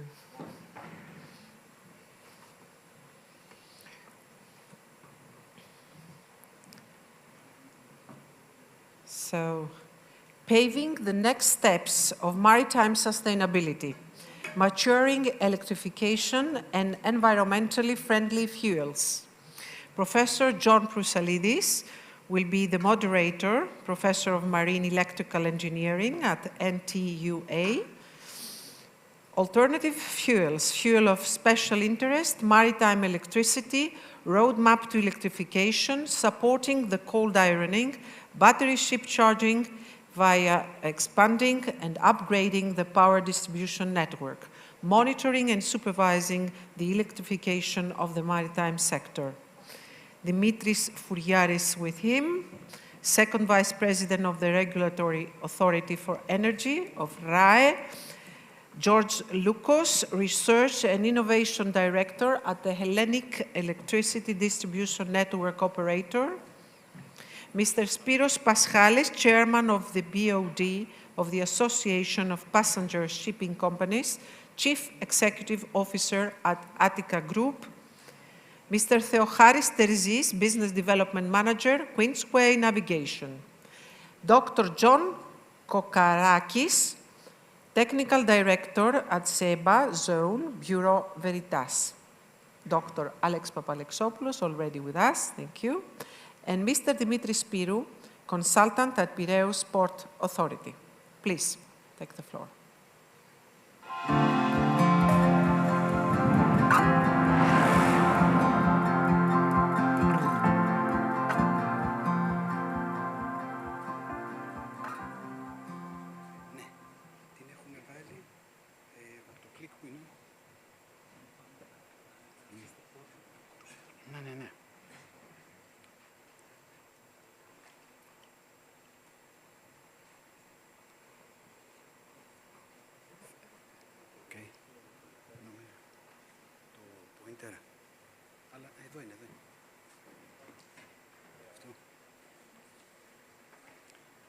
Well, thank you. Good afternoon, ladies and gentlemen. Thank you very much, especially the organizing committee and my friend Mrs. Despina Travlou for organizing this and coordinating the entire effort. I wouldn't spend much time on this, but I would like to introduce you to the whole effort, which is actually as what was said at the beginning of this very interesting conference. We will try to see the entire energy chain from the so-called well to wake, not just well to tank or tank to wake. And so we have a distinguished guest to this end. I'm going to make a very short introduction about what Dr. Karachalios mentioned earlier, and about in particular about the industry connection activity that I actually happen to lead, and it is called Sustainable Maritime. It has, so from this point of view, it is worldwide, and the idea is that it's a preparatory chamber where we are actually looking for what is going to be needed in the near future regarding sustainability in the maritime sector. Dr. Karachalios already mentioned other initiatives of IEEE, like, for example, that we caring about the planet, our planet Earth, and so IEEE takes part in the Planet Positive 2030 initiative, and so on. This is more or less, let's say, the scope of work of this sustainable maritime. I would simply focus on, we are talking about green aspects of both shipping and ports. As it was already hinted, the port is where actually ships are hosted. So we need to have somehow served, let's say, the end users, the ships. Now, back almost to more than a decade, Europe has recognized electricity as an alternative fuel. and actually, as it was already hinted, there is a joint effort among 3 different organizations, IEC, ISO, and IEEE, that actually is cited by all these efforts. This is the so-called standard 8005 series, -1, -2, and -3. It started as an IEEE effort, so it is often called as ex-IEEE 1713. Now, all regulations, including the Greek law, makes direct reference to this particular standard dealing with cold ironing facilities, both in ports and on board the ships. I believe that most people in the room are very well with this slide. This is the Fit for 55 package of directives that are supposed to become, let's say, into action within this very year. So, the most important of which are these 4 directives that are supposed to be, that are strongly related to the maritime sector. And in brief, we can say that either as an alternative fuel, at least while the ships are at berth in port, we are supposed to serve them in specific ship types like container ships and all passenger ships, to provide them electricity, cold ironing via cold ironing facilities and so on. We're supposed to have the emission trade system in the maritime sector as well, and this is at least anticipated to feed the so-called innovation fund. We're going to have a new energy taxation directive so that we subsidize in many ways, providing, for example, tax exemptions and so on for the maritime electricity. And in the end, there are some alternatives, once again related directly with electricity, so that the ships being at berth in ports, they can either have their own green power sources, let's say fuel cells, renewable energy sources, batteries, and so on. All of these things are actually challenges. While on the other hand, the electric grids are also facing challenges regarding decarbonization, while we do have new alternative power sources, which as expressed previously by Dr. Papalexopoulos, they are not on a constant basis available on the one hand, while on the other hand, we have increased power demands. A cruise ship, for example, might have a power demand of almost a town, about 20 MVAs. So there are plenty of issues that we have seen, and we have verified within this initiative of IEEE several gaps and bottlenecks at the European and international levels. You can see technical, financial, regulatory, and even educational issues. So, along with the Greek HEDNO, the DSO, the Distribution System Operators, and the Regulating Authority of Energy, RAE, we have established a kind of roadmap, how we are going to get to a good end in this effort, starting by the European Union and the IMO's regulations. So there is a whole story that we need to prepare the grids to serve the ports, and the ports must also be getting ready to serve also the end users, the ships. The timeline is very strict, but this is an overview, let's say, of what I have just said. So we do have green power sources in general. Some of them, they can be deployed within the port jurisdiction and so on. We do have the ships that are to be served via rather complicated distribution systems and so on. We have encountered several difficulties when we started running a number of projects like Alphion for the port of Igoumenitsa, EALINK, which is a big project dealing with 16 ports throughout the Mediterranean Sea in particular, Cyport, an effort focused on serving cruise ships in the port of Piraeus, and recently Sendavros dealing with serving ships at the port of Volos. So I would like to simply say that this effort is ongoing, and so far we have several activities. Now we are almost in the middle for this year on. We have this special session in the shipping finance. But this is not going to end. For example, on behalf of the European IEEE sector, we're supposed to release a policy document on smart and sustainable ports. This is supposed to be ready in the next, in this very calendar year.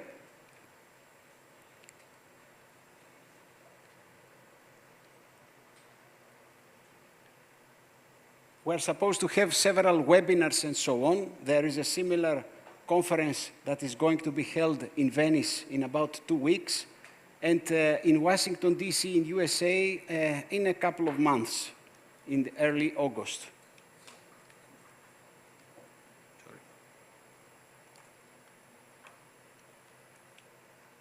So I don't want to spend any more time, but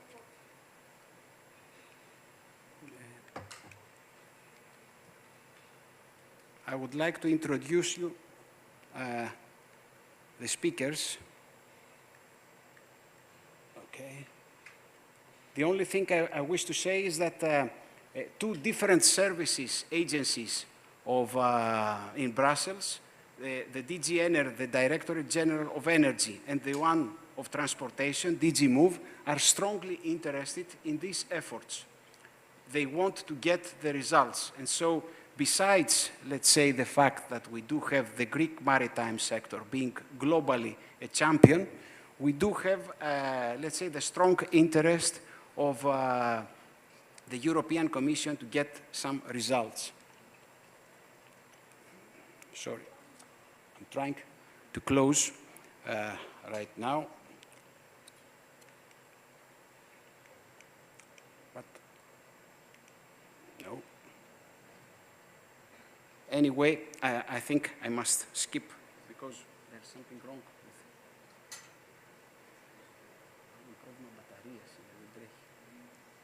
Προχωράει. Προς τα πίσω, προς τα πίσω, προς τα πίσω. Έχω κάπου τους... Εδώ, εδώ. Okay. Okay. Yes. So, we're supposed to have, I would like to call Mr. Kokarakis to talk about alternative fuels.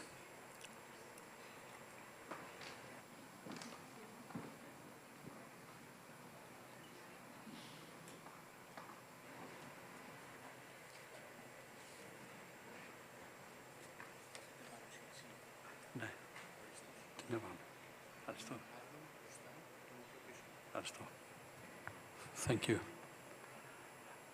Alternative fuels is actually the hot potato of the day. Everybody asks what will be the fuel of the future. It is difficult to make a forecast, and it is to the humiliation of the forecaster. But what we see is a multi-fuel future society, both in shipping and other sectors. I will venture, coming from Crete, I will venture a prediction.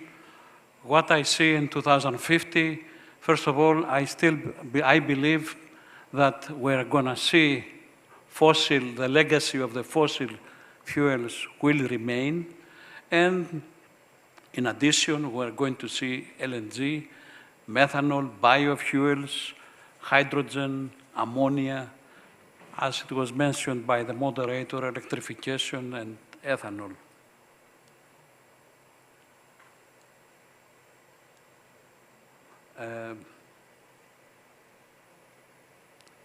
What are the criteria?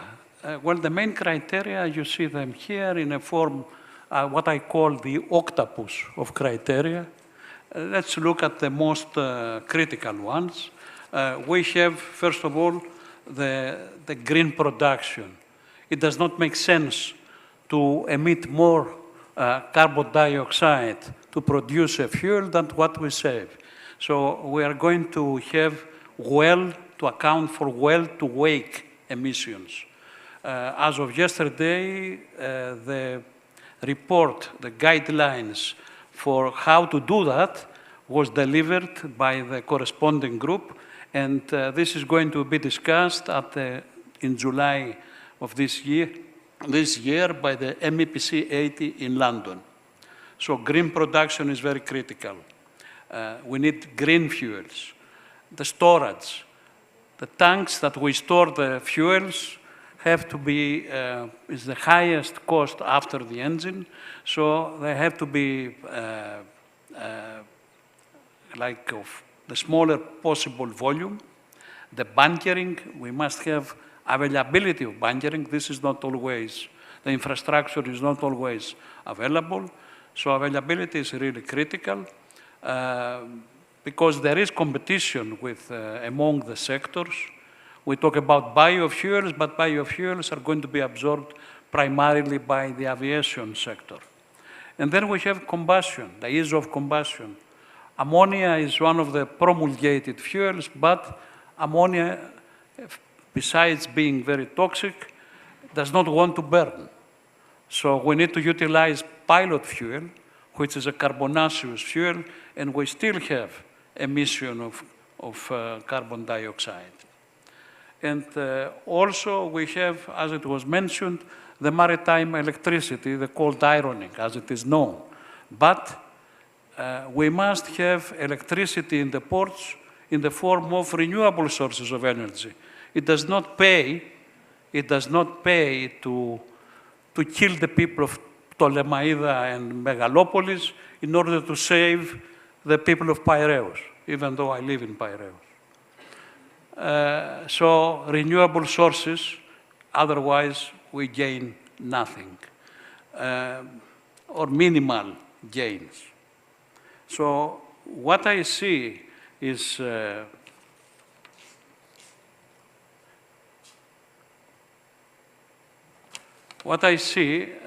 compared to the fuels, let's see here, with colors, you can see the utilization, the relative advantages of each fuel regarding availability, infrastructure, maturity of technology as of today, energy density, price, and green credentials. You can see that hydrogen is the worst. Red is very tough, and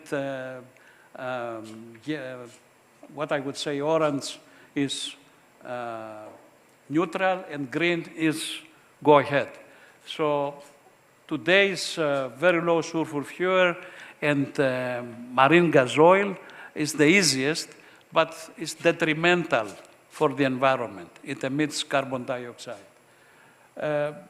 Methanol is very popular these days, and there are plans to build ammonia engines and hydrogen also to be utilized. Coming to hydrogen,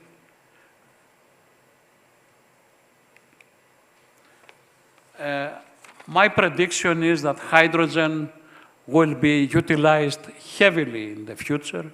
Allow me to say that hydrogen is the mother of all fuels, and maybe not necessarily as a ship fuel, because hydrogen is very difficult to carry. For the ocean-going vessels, we need to carry it at minus 253 degrees, close to the absolute zero. So hydrogen is difficult to be used. But I see hydrogen as a feedstock to generate what I call electrical fuels. Electric methane, ammonia, methanol. Those are the so-called synthetic fuels.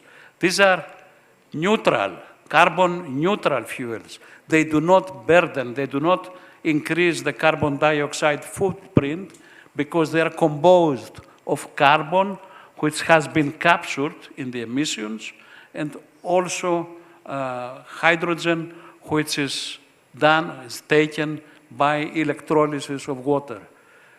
But to do this electrolysis, we need electricity.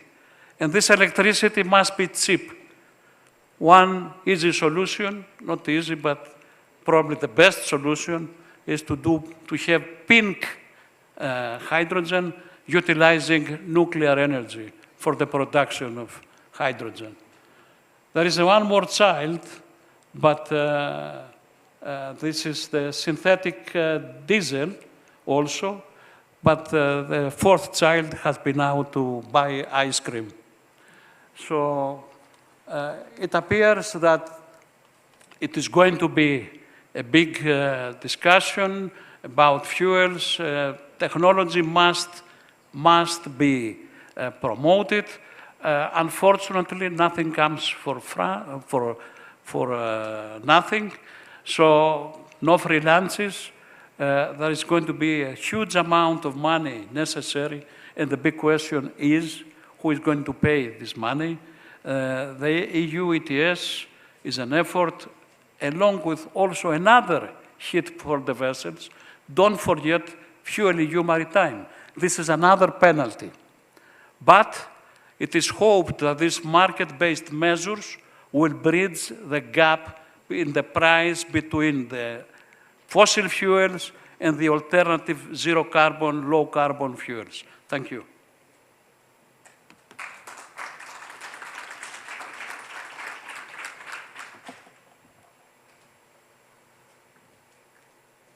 Thank you, John. I forgot to say that we'll have first a round of statements, and then we'll have a round of questions. Now, I would like to ask now Mr. Spiridon Paschalis, who is the president of the Coastal Shipping Association, SEN, to give us an overview of their concerns and their initiatives they have undertaken in general. So, Mr. Paschalis.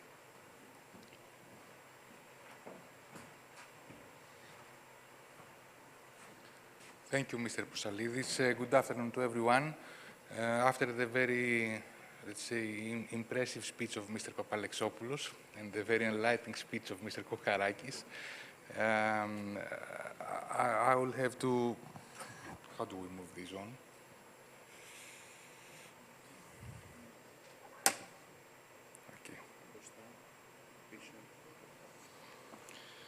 Okay, just to say a few words, SEN is the Association of Passenger Ships in Greece. We do represent the majority of ship operators in Greece, from Greek mainland to the Greek islands, as well as from Greece to Italy. And of course, we do have to comply with all the new regulations regarding the environment.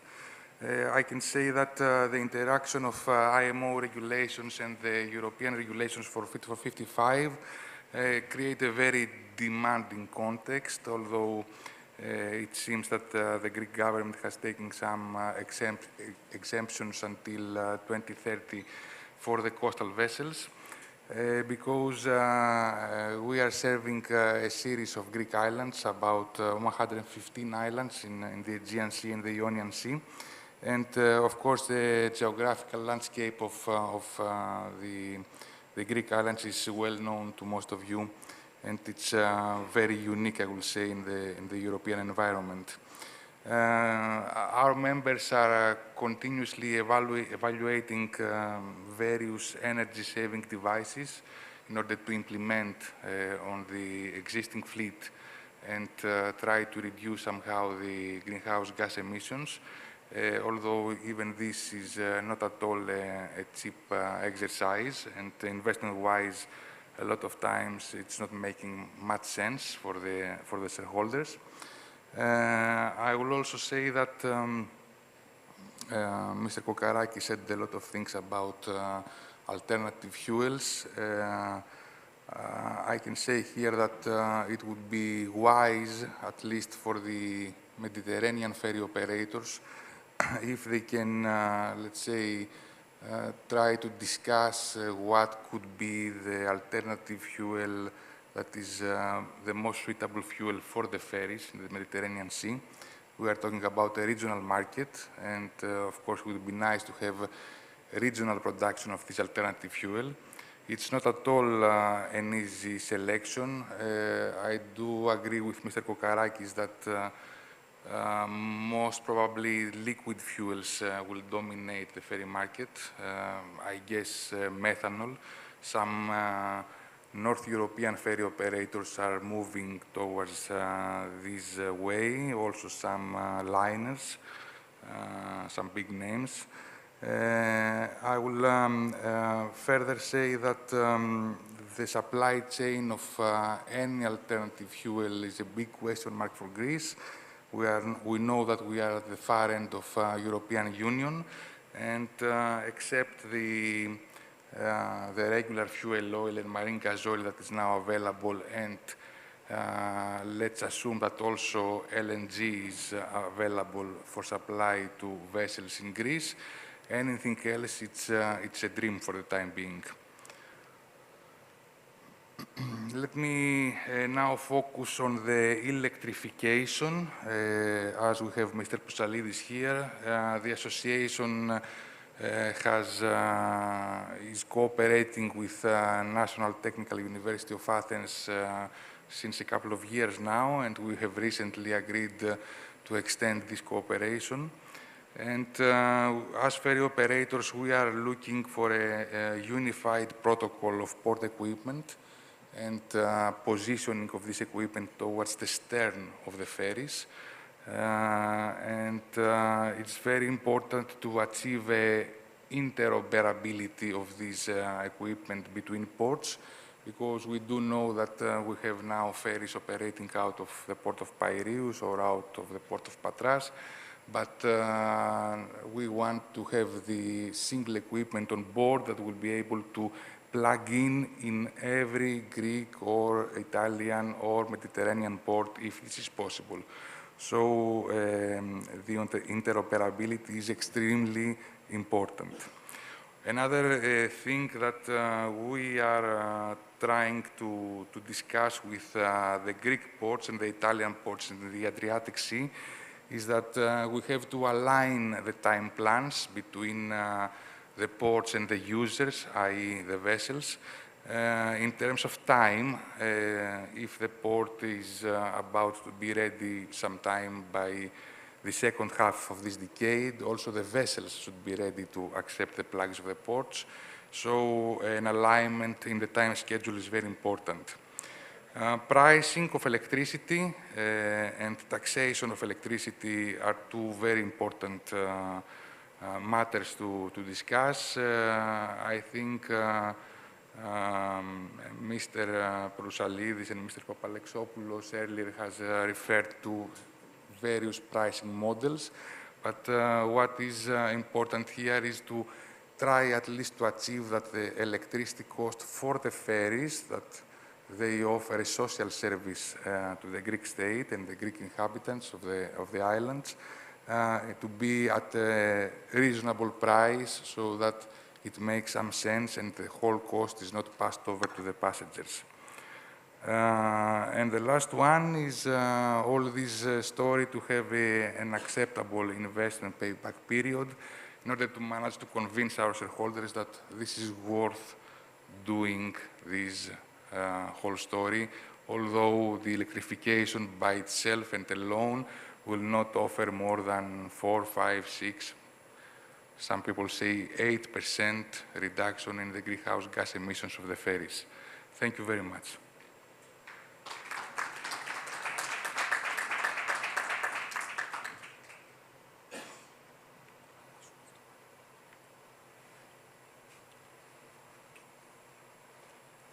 Thank you, Mr. Paskalis, for your statement, your presentation.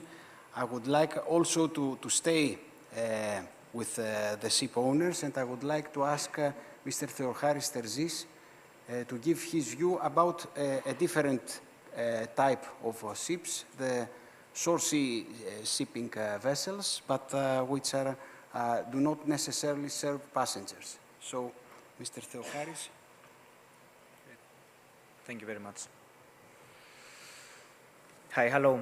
I'm here to speak about a sector of short sea shipping that, according to our view, is quite ready to go to electric. And we have been investing in Queensway the last 2 years heavily on finding out how this will happen.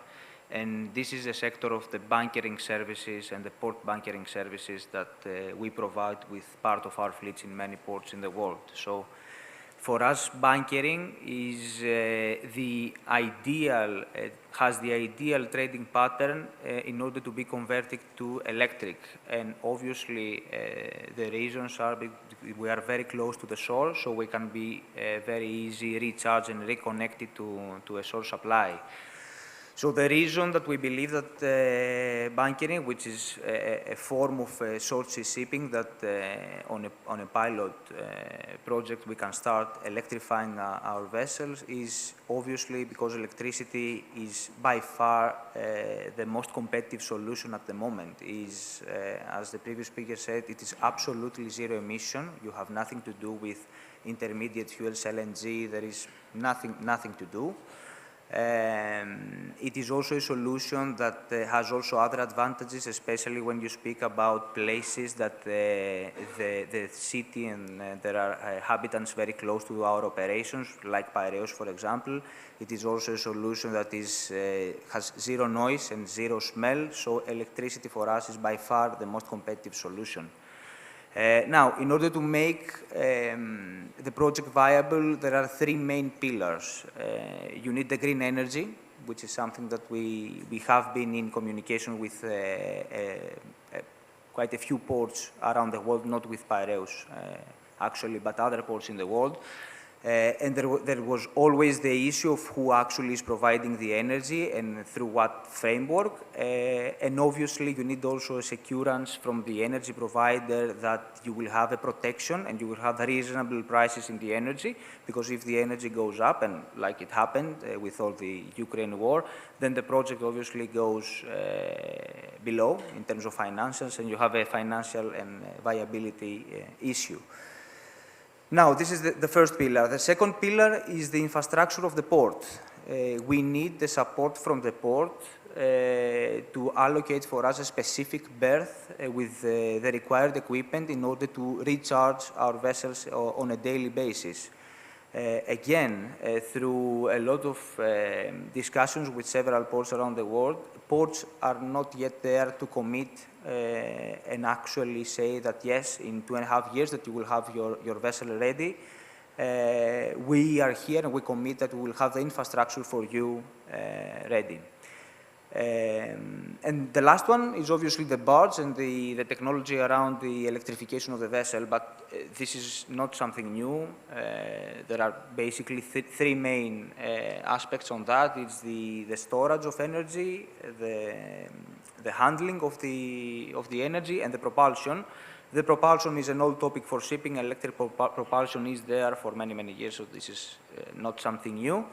In terms of storage of energy, we obviously using batteries, and we do that because there is a lot of innovation and technology and progress in the battery systems due to the usage at shore for cars and for other applications. And the handling of energy, which is the last aspect of this whole project, there is a lot of technology and background research from trains that they already using high voltage DC networks. Now, the biggest issue in the barging, which is actually the ship owner side, because we have made all this research, let's say, we have our models ready, we have the contacts with the shipyards, we have shipyards that they can actually build the vessel, we have everything ready. The biggest issue, obviously, is the higher capex. A vessel like that will cost around 40% more than a conventional vessel. And this is due to the battery system and all the integration, the electrical integration around the vessel.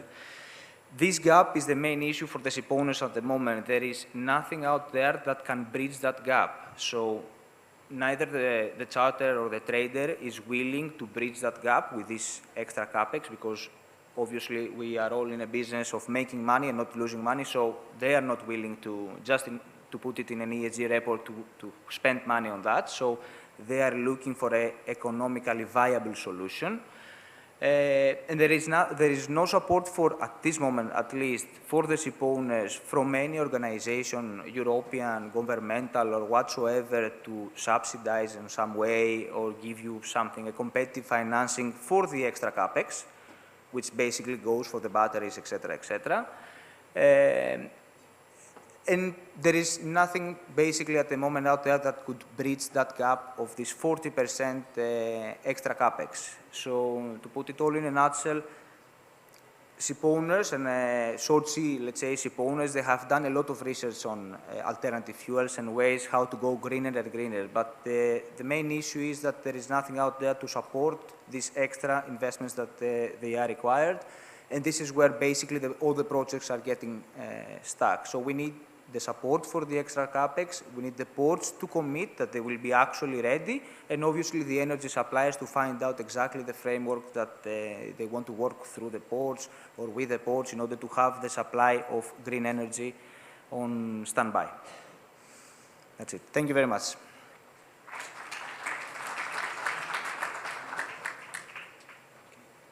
Thank you very much, Mr. Terzis. Now, we are passing to the ports, the hosting environment of the end users. So I would like to ask Mr. Dimitris Spyrou to give an overview of the activities of the ship of Piraeus.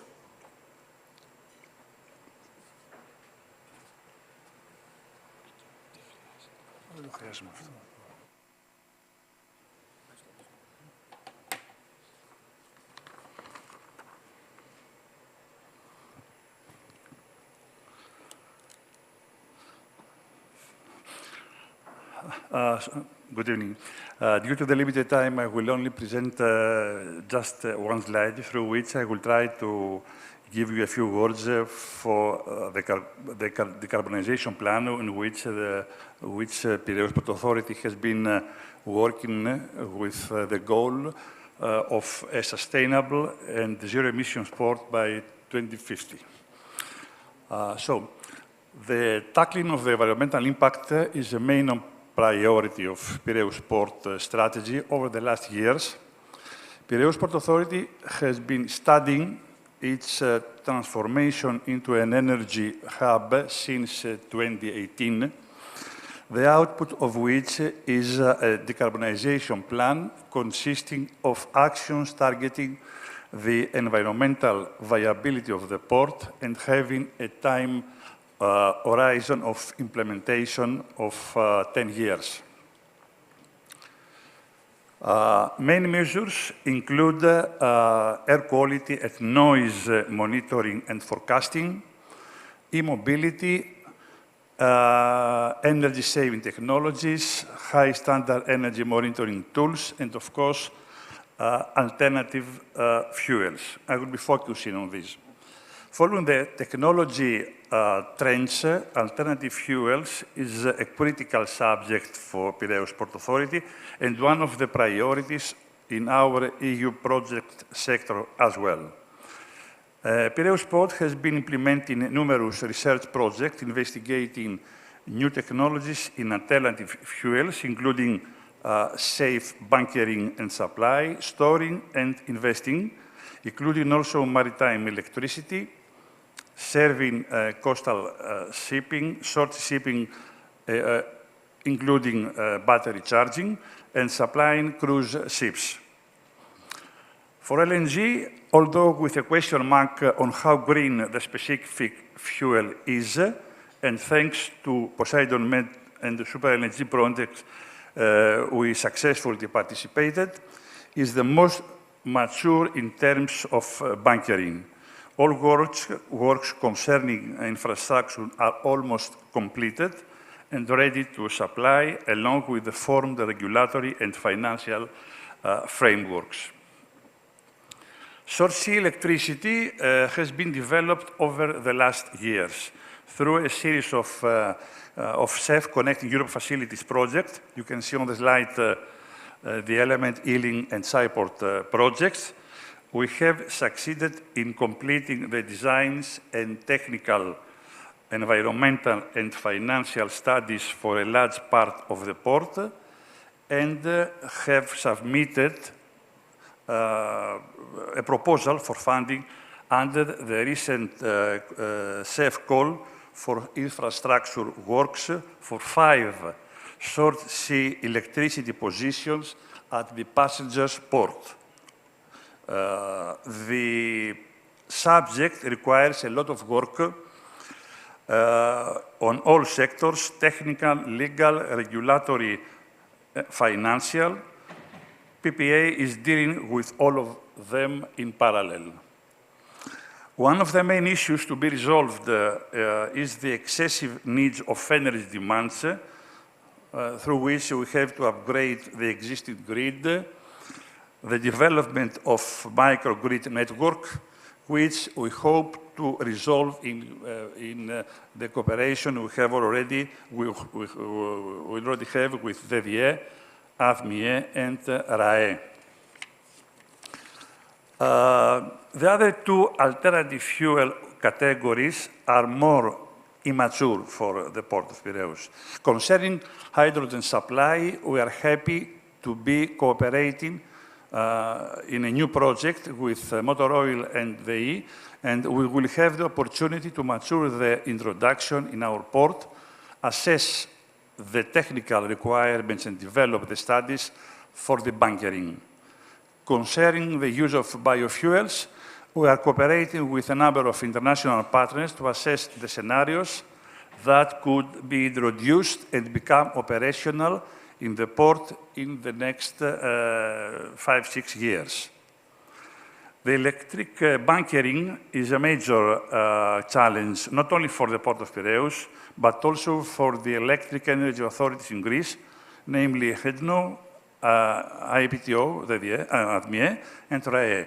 The electric grids were not fully aware of the challenges until recently, but on the occasion of this CEF project I told you before, we are running, they have started studying in depth.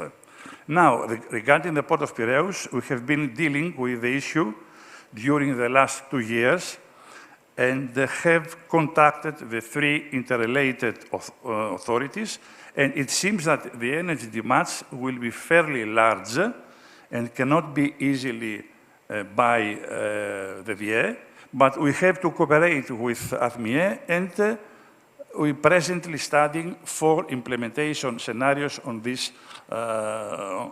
way. For the conclusion, the introduction of new technologies into existing operational systems, such as port, is always a challenge. Each port has its own specificities and technical characteristics to what concerns energy upgrading. The support and the cooperation with the competent authorities is very crucial for us. Also, the support from funding instrument is vital. That's all from my side for the Port of Piraeus. Thank you very much.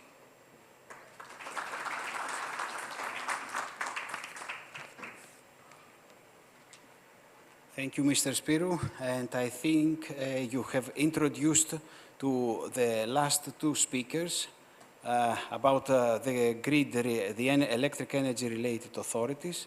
So I would like to invite to the floor Mr. Dimitrios Foularis, who is the second vice chairman of RAE, the Greek Regulating Authority of Energy, to talk us their view of this electrification challenge of ports. So, Mr. Foularis.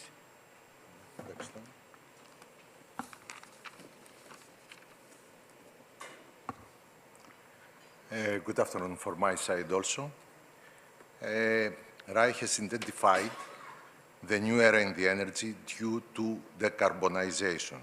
Since its establishment, RAE has been responsible to monitor and regulate the market electric energy and natural gas.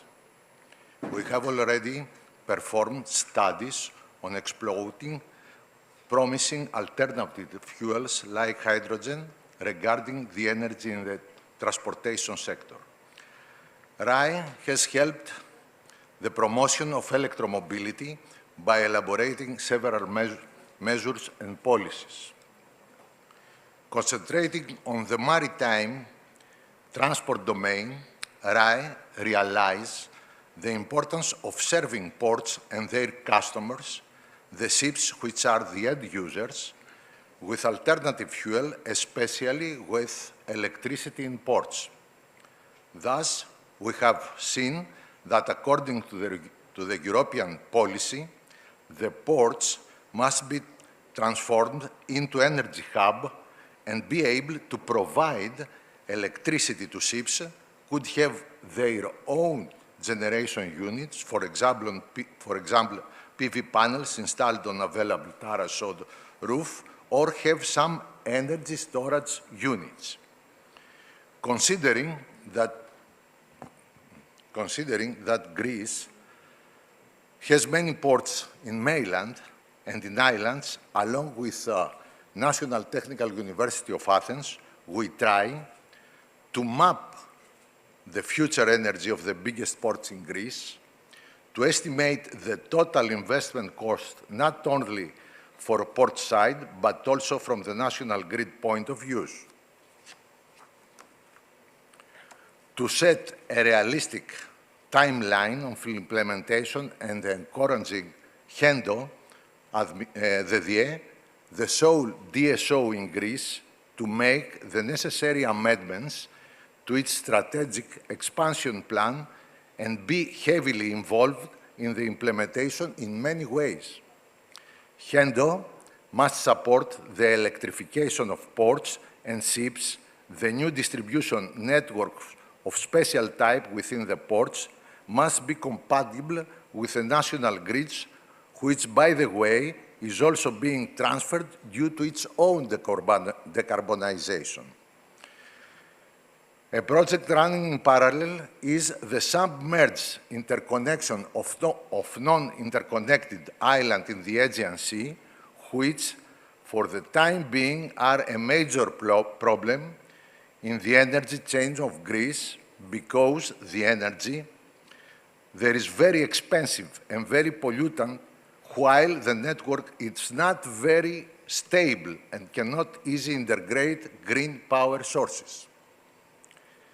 So, in general, RAI is in close collaboration with HENDO, but also with IPTO, ADMIE, the sole TSO in Greece, so that the national grid is expanding in a way that the maritime electrification is accomplished. We are trying also to prepare the next day, outlining and establishing the regulatory framework of the electric energy market. In particular, considering that the amounts of energy related to electric interconnection of ships in ports are huge, along with HENDO and NTUA, we are working to elaborate a set of possible rules aligned with the electric energy market. We have discussed that HENDO will help the operation of the port of Igoumenitsa to operate in the testing environment, with RAE supervising and checking the result. We are working on it along with HENDO and National Technical University of Athens, and supposed to open a consultation pretty soon, asking for the feedback of stakeholders like port authorities, ship owners, ship operators, energy providers, aggregators, etc. Within this project, we are looking forward to the help of IEEE and its international expert, like my friend for years, Mr. Dr. Alex Papalexopoulos. Thank you for your attention.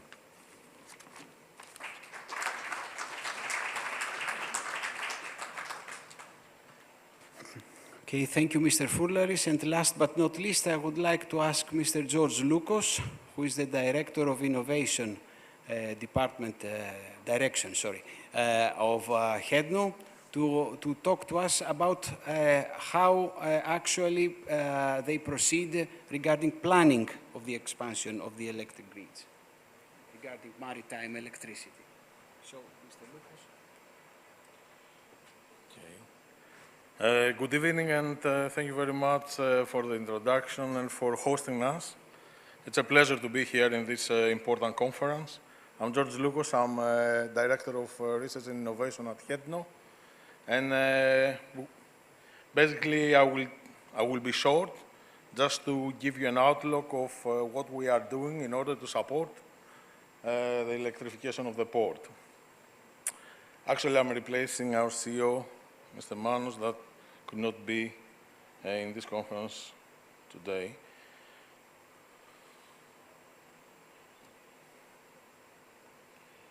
Sorry, not.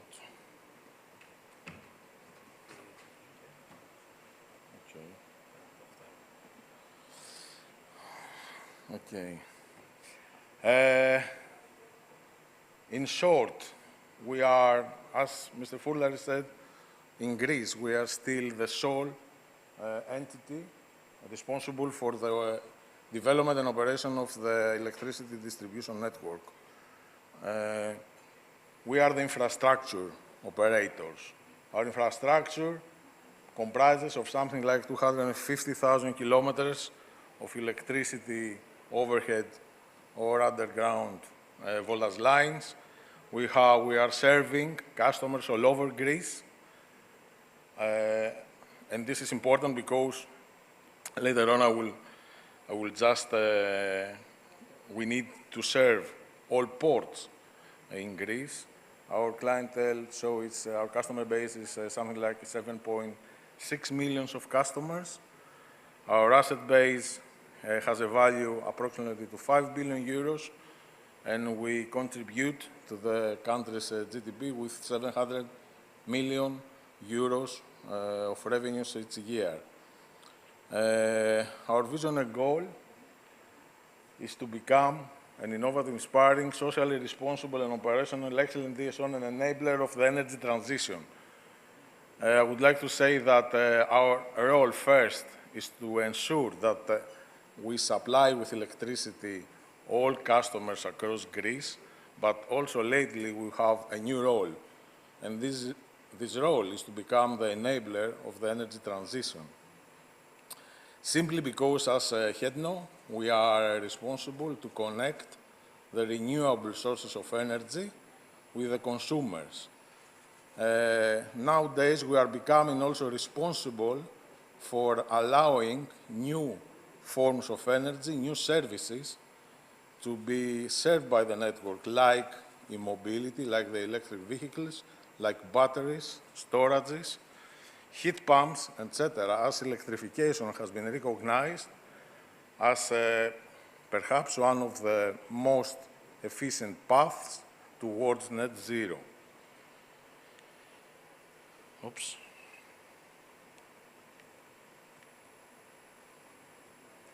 So this is how the electricity system is transforming. We have a new demand.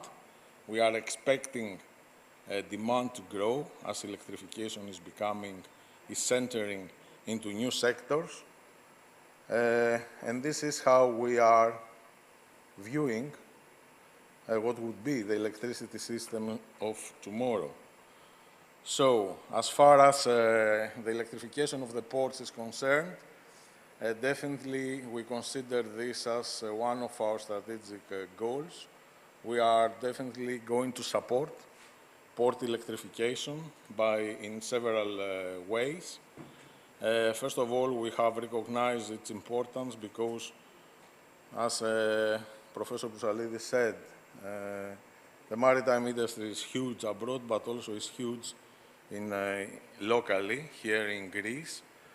And it's a business for electricity that probably will grow. So it is becoming part of our strategic plan, of our new investment plan.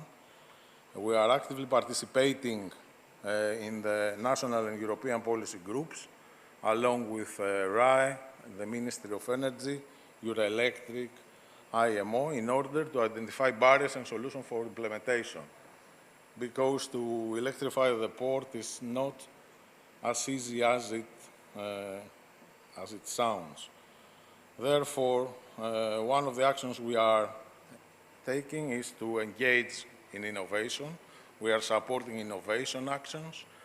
So we are participating with RA and NTUA and with the Port Authority of Piraeus, trying to understand which will be the needs for electrifying the port of Piraeus as a first stage, because the port of Piraeus will go to very big demand that even HEDNO cannot support, so it will be the IPTO that probably will support this at the final stage. We are working very closely with the Womenitsa port. We have completed one project that is called Alphion, from which we have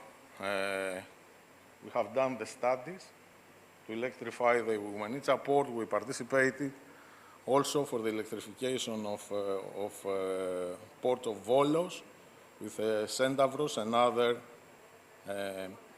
another innovation project funded by Connecting Europe facility. And now we are also focusing on Kyllini, where there is infrastructure ready from previous innovation actions. And as far as HEDNO is concerned, we can verify that the grid is ready to electrify the e-port of Kyllini. Also, we have recently announced the first electricity sandbox in Greece. Sandbox is a tool. It's very important for us, which are part of a regulated industry, part of the energy industry. So we have developed this framework with kind efforts of the Greek regulator RAI as well. Sandboxes are accelerators for innovations, and they allow us to look at future endeavors and speed up the delivery of new innovative concepts, technologies, business models, regulatory models, etc. So we are studying ways to test perhaps the electrification of ports, cold ironing, in this framework of our sandbox. This is the roadmap. There are several steps that every stakeholder, like ports, like HEDNO, like IPTO, and the regulator needs to take. And I think we are in a good point, I would say, in terms of cooperation at least. Thank you.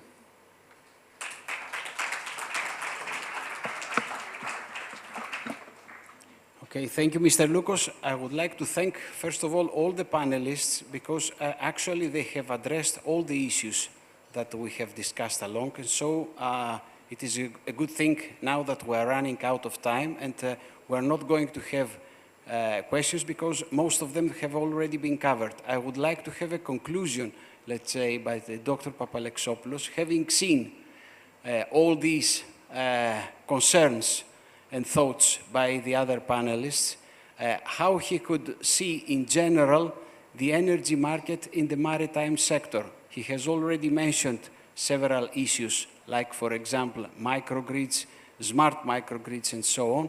Perhaps if you have a conclusive remark of how you can foresee that this could actually work, having seen, let's say, all the considerations by the panelists. And by this, we are going to conclude. Thank you. From my perspective, as an energy market designer, ports is an ideal place. It's a great use cases to apply clean energy, the clean energy transformation, do the switching from dirty diesel generators to a microgrid that will lead to energy transition. There are many issues to solve. There are power engineering issues, technical issues like protocols, interoperability, those issues. But I'm going to focus for a few minutes on the energy market aspects, there are different business models that we can implement. What is the role of aggregator, for example? What is the role of the DSO, HEDNO, in this effort? Maybe we need to take into account sizing, small ports versus big ports. Small ports that don't have the expertise, the knowledge, and maybe DSO, the DA, needs to be intimately involved. But for bigger ports like Piraeus, maybe they can do it on their own. So one aspect is who owns it, who operates it. This could be two different companies. We can separate operation from ownership. A third major issue is the business model, how you do the pricing, and what models you develop for the port to produce the energy for the vessels. And from my perspective, we can start small and conservative by building PPAs, feed-in tariffs or feed-in premiums that take into account the price of the wholesale market, incorporate that into a contract. These are physical contracts, but as we gain more experience, we can implement forward contracts with contracts for differences. We can do hedging, price hedging. This is very important. And we can do this as part of the forward market that already exists in Greece.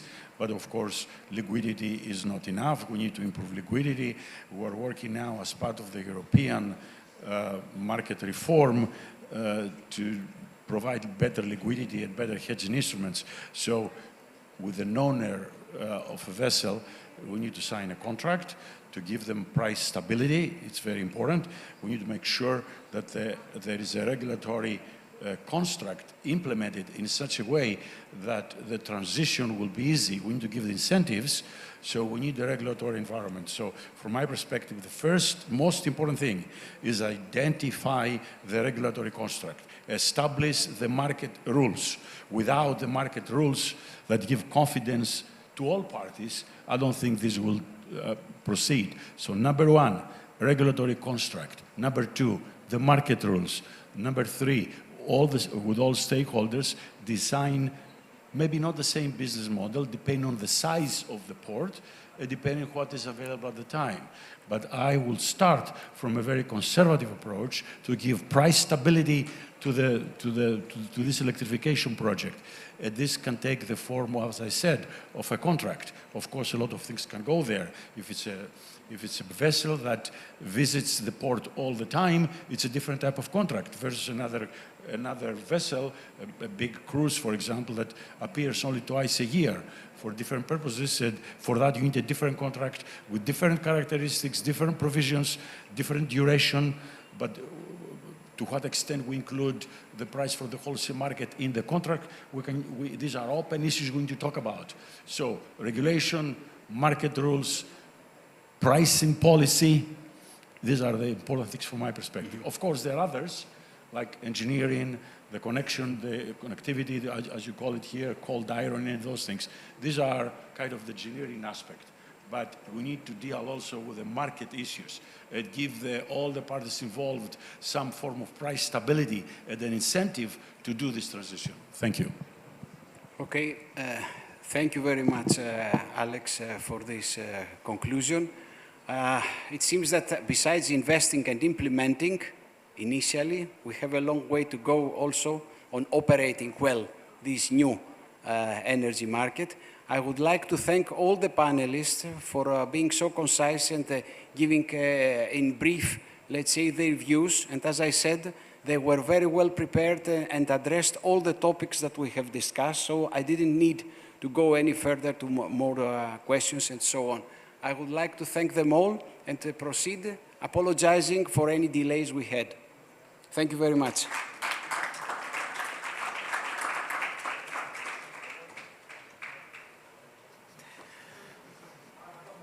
Μια φωτογραφία.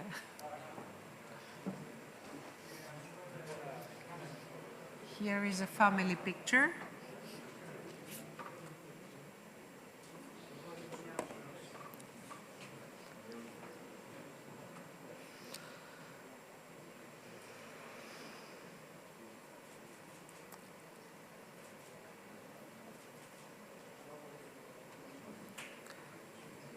Thank you so much, gentlemen. And let's continue with an engaging conversation with Alexander Hadzipateras, SEVP, Dorian LPG, LLC and MD, Dorian LPG Management, with Angelos Roupas Pantaleon, Conference Chair and Moderator, founder of Second Wind and Partners. Please.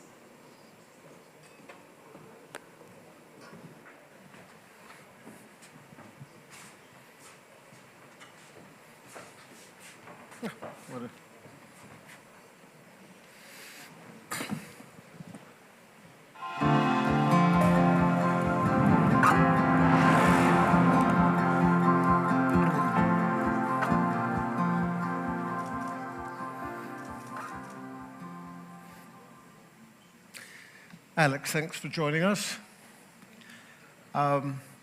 Previous generations, you come from a family with a very, very long tradition in shipping. So older generations used to always say that if you don't know the names of your captains and your chief engineers of all ships, then you are maybe losing control of the human element and of the human touch.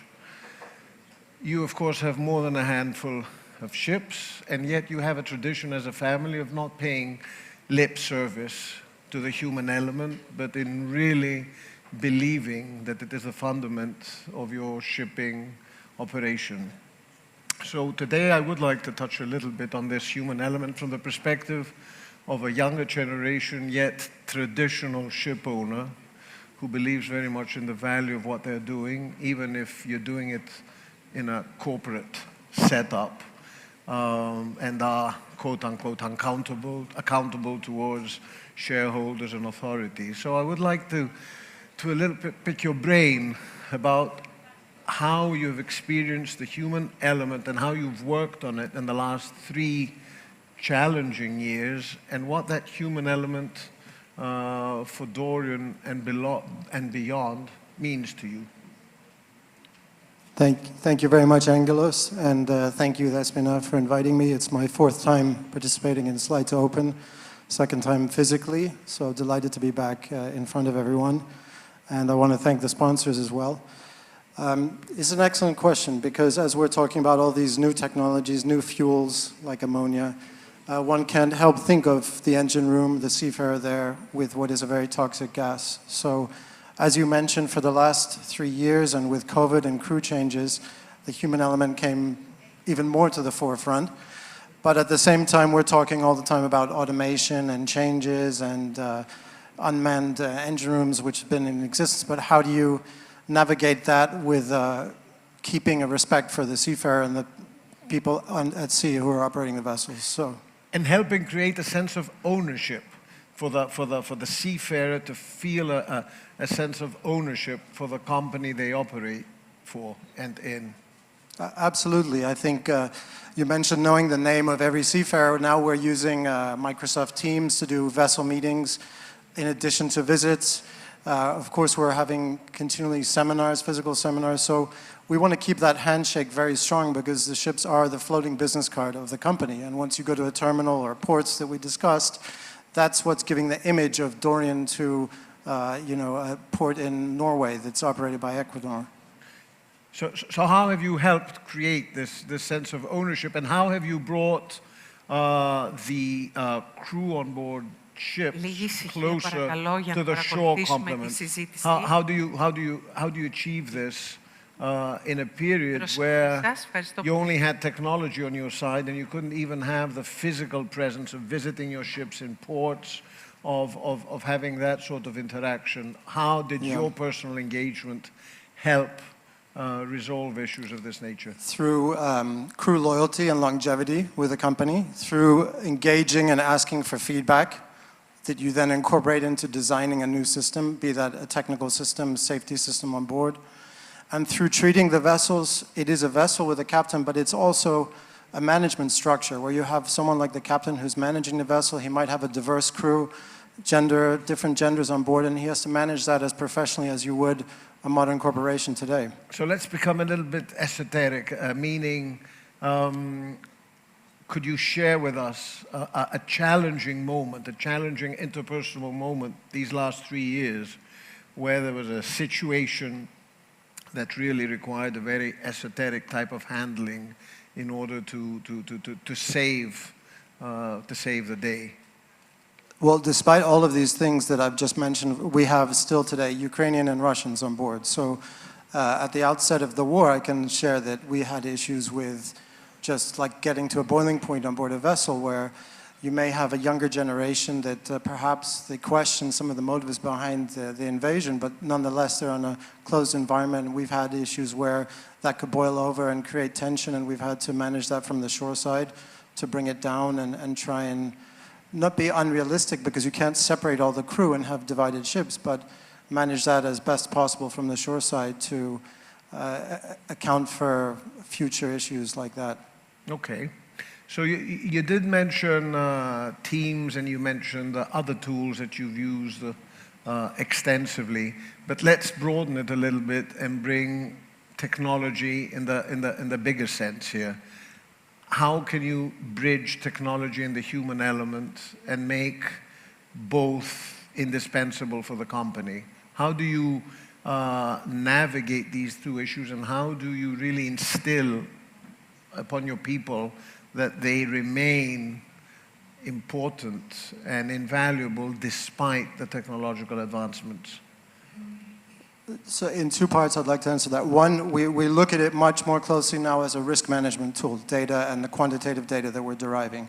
So I believe this is addressing the human element from the point of view of having a more scientific, methodological approach to how we can prevent incidents before they happen, or at least focus some of our areas there. And then in terms of the automation and then the technology that you mentioned, perhaps, crews becoming smaller in the future, I think that you have to try and talk about it more in terms of efficiency and see, if you look at TMSA, our tanker management tool, ideally you would have a rotation between crew on the ship into the office. So maybe that's one outlet that some of the seafarers who have been on board and they come to the shore side. So there are different ways, but I do see the industry evolving, and I think it still has to be a two-way dialogue. Okay.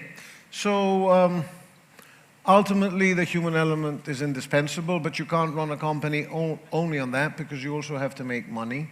And part of making money in shipping is dealing with shipping cycles.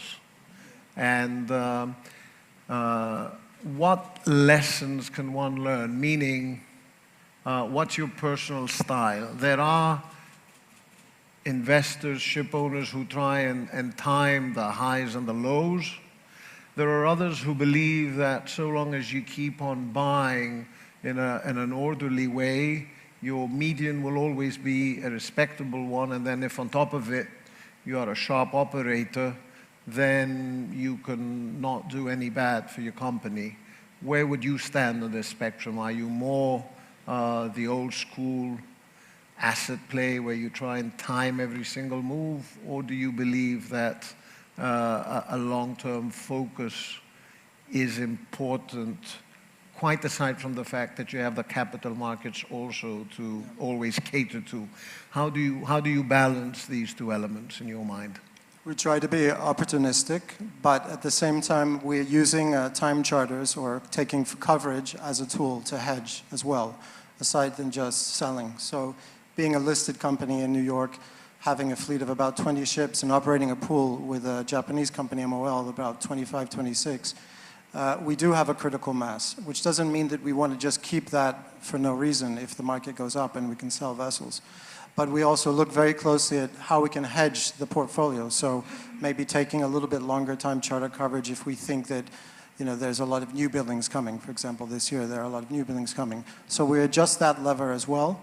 And then what we have done until now is sold off some of the older ships because their values have remained high. But we're opportunistic and with using the time charter as a kind of hedge as well, because in LPG, it's in a liquid market. Despite having grown substantially, you can't always sell or realize the value with a newer ship that you want. So that's why perhaps in the charter market, it's been a good tool for us to kind of double down there. Mm-hmm. Okay, interesting. There are traditional families that have thrived literally over the decades and maybe up to a centennial by now, and there are others that haven't. Your family belongs in the former camp of families that have done well, remain very low profile, yet very successful and accomplished. Would you care to share some of that wisdom? What do you think generations past, and you as a continuation to this, what do you think generations past of your family have brought to the table and have tried to pass on so that the success, the torch is passed on successfully? I think that Dorian started in 1973, so obviously managing the leverage and the debt side and the finance, having a solid balance sheet, but also strategically picking sectors where, at least this is what was done, there are barriers to entry. So initially, the company went into VLCCs in the 70s and early 80s, where there weren't so many operators in the Greek market that were in the VLCC market. And then in 2002, there was an entry into liquefied petroleum gas through pressurized gas carriers. And that was kind of a first, with Stealth and other companies, but stepping into a sector that had kind of been a club-type sector within Northern Europe, and then morphing that into the bigger LPG carriers. So being an owner-operator, we've tried to focus on areas where there is a barrier to entry, and you can be rewarded for managing in-house. Otherwise, we could go with a different type of management model. Okay. I suspect that when you first entered, it must have been, quite aside from the fact that it's a family business, it must have been maybe a little bit intimidating, trying to prove yourself, trying to show that you can pass on that tradition and continue. So what would you advise someone who is today completing their university studies, comes from a traditional family such as yours, and is contemplating entering a family business with a vast tradition and maybe living in the shadows of predecessors, or entering and leaving their mark? How do you leave your own personal mark in a family business that is steeped in successful tradition? How do you go about doing that? For me, not being a naval architect and not having studied engineering, I morphed towards the chartering side, the spot chartering side. So doing as a first or second year, going and sitting on the desk, answering the phone or whatever on a messenger, trying to fix ships, was a fast-paced way to kind of start trading and get used to the market. For someone else, perhaps would be going to the shipyard and seeing the production side. So I think getting on hand, getting that experience real time, that's one of the nice things and aspects about the industry, that it is personable, it's still relationship driven with all these technologies. So someone is able to go out there, get their feet on the ground and learn. And find their niche. Exactly. Within an organization, because shipping is so vast and is becoming even more so as the years go by. Less fragmented, yes. Agreed. Just traveling, now we can travel again. So those type of experiences helped kind of color my background and evolution. Excellent. Well, thank you for your time. Thank you for your insights. Thank you, ladies and gentlemen, for being with us. We continue with a subsequent discussion and insight.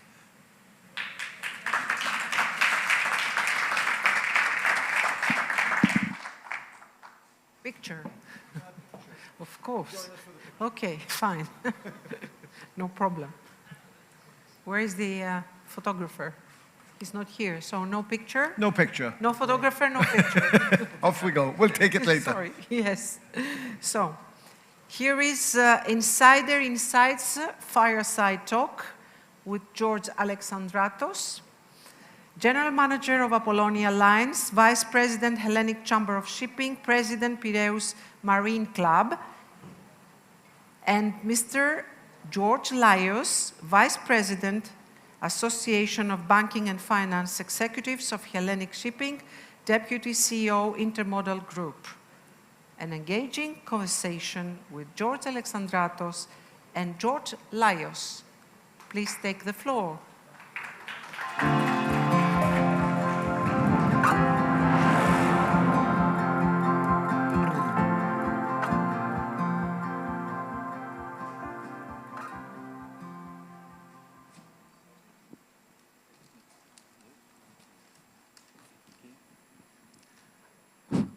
Good afternoon.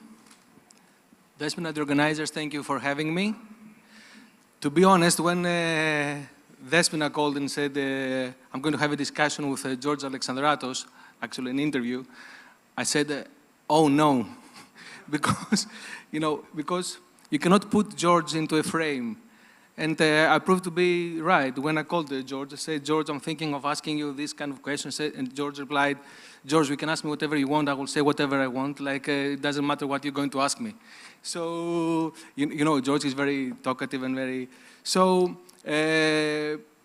with no further ado, and skipping the introduction that Irene just made, my open question to George is that how he sees the current market, the dry market, obviously, and for the remaining of the year at least, and then we'll see further to that. Thank you, George.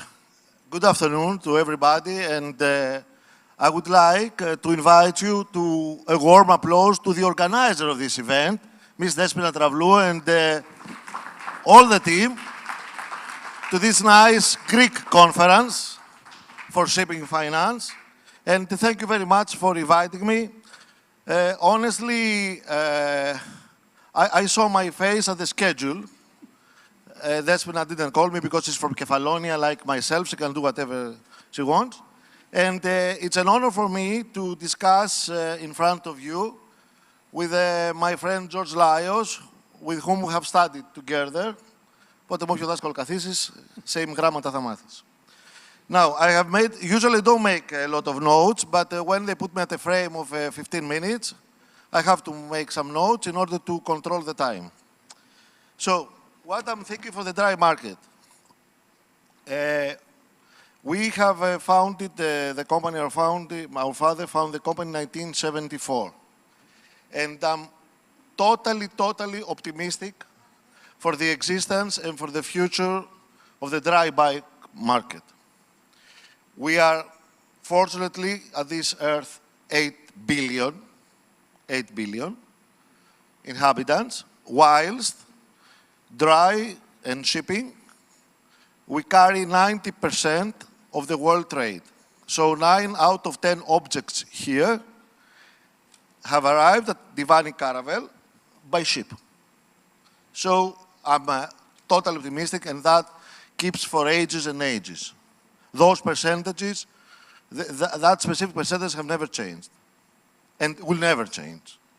Because by shipping is the cheapest way to transfer cargoes from one country to another.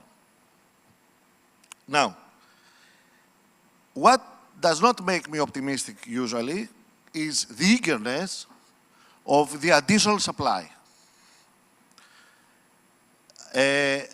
For the remaining of the period, and at least the 2 years to come, 3, we are now enjoying, sorry to say for those who want to new building, of course, and myself, if an investor will come and will say, I have 100 million and want only new building, I will tell him what's my view, but if he insists, I will tell him, okay, let's go, because then he'll go to you. So now, for the last 3 decades, we have the shortest ever order book. For the last 3 decades, for the last 30 years, the new buildings compared to the existing fleet, the order book is only 7% comparing to the other years. And for first time, after 30 years, it's predicted 2023, 2024 until 2025, that there will be more scrap exiting than coming new building. So I'm totally optimistic. And I'm telling you one very small example, what happened in the dry market. Because figures sometimes speak for themselves. You don't need a lot of analysts. It was one of my first speeches as Vice President of the Hellenic Chamber of Shipping in 2016. It was 2017 actually, beginning, and we had a discussion of the market. And I said, you know, for me, market is only supply and demand. Demand is our added value. We want demand as carriers, but additional supply is our, sorry to say enemy, is the competitor. Even a company that has 30 vessels and builds another 30 vessels is competitor to the existing ones of the same fleet. So we have sometimes to have a study of the supply. And I'll tell you very, very shortly. Supply. 2019, I went back in 1984. The supply was 130 million tons. After 20 years, I chose this year on purpose because from 2004, the market started to increase a lot. And I wondered, how much was the supply? The ready tonnage to load cargoes. So 2004 was about 106 million, 1984, 160 million dead weight. In 2004, how much you think was the supply tonnage ready to load? 400 somebody? Close. 320 million. So we go, let's say, about 6 million every year, deducting the scrap, adding the new buildings. And because in 2004, we started enjoying rates like not in the PlayStation games, 50,000, 60,000, 70,000, whatever you wanted, you had it. Then we thought that if we built another Divani Caravels or another Four Seasons, which is expensive, we shall sell the room at the same level, like 2004. So after 12 years in 2016, what was the supply? We said that from 1984 until 2004, it was 6 million plus every year, average. How much was from 2004 until 2016? Close to 800 million. 780 million, the dead weight supply. That means close to 30 million, 32 million added new tonnage in the market. That's it. So I'm very optimistic, and let's hope that we all acknowledge that we have enough supply tonnage in order to carry the required cargoes and commodities. Otherwise, the market will go like this. Okay. Thank you very much for that. What about ship financing and the role of the banks? Leaving aside the latest developments of Silicon Valley, Credit Suisse announcements today and everything, what's your views on the role of banks, alternative financiers into shipping? Okay. Financiers. Okay. Finance, sorry to say, is not a science. It's not that you need the studies to be a doctor, but you need to know finance. And you need to know how to provide finance and how to get finance. I am conservative. And I think that when you are conservative, you make steadier steps. For me, we together, and I am very happy to see that is a sponsor also, Eurox, we established a shipping fund together.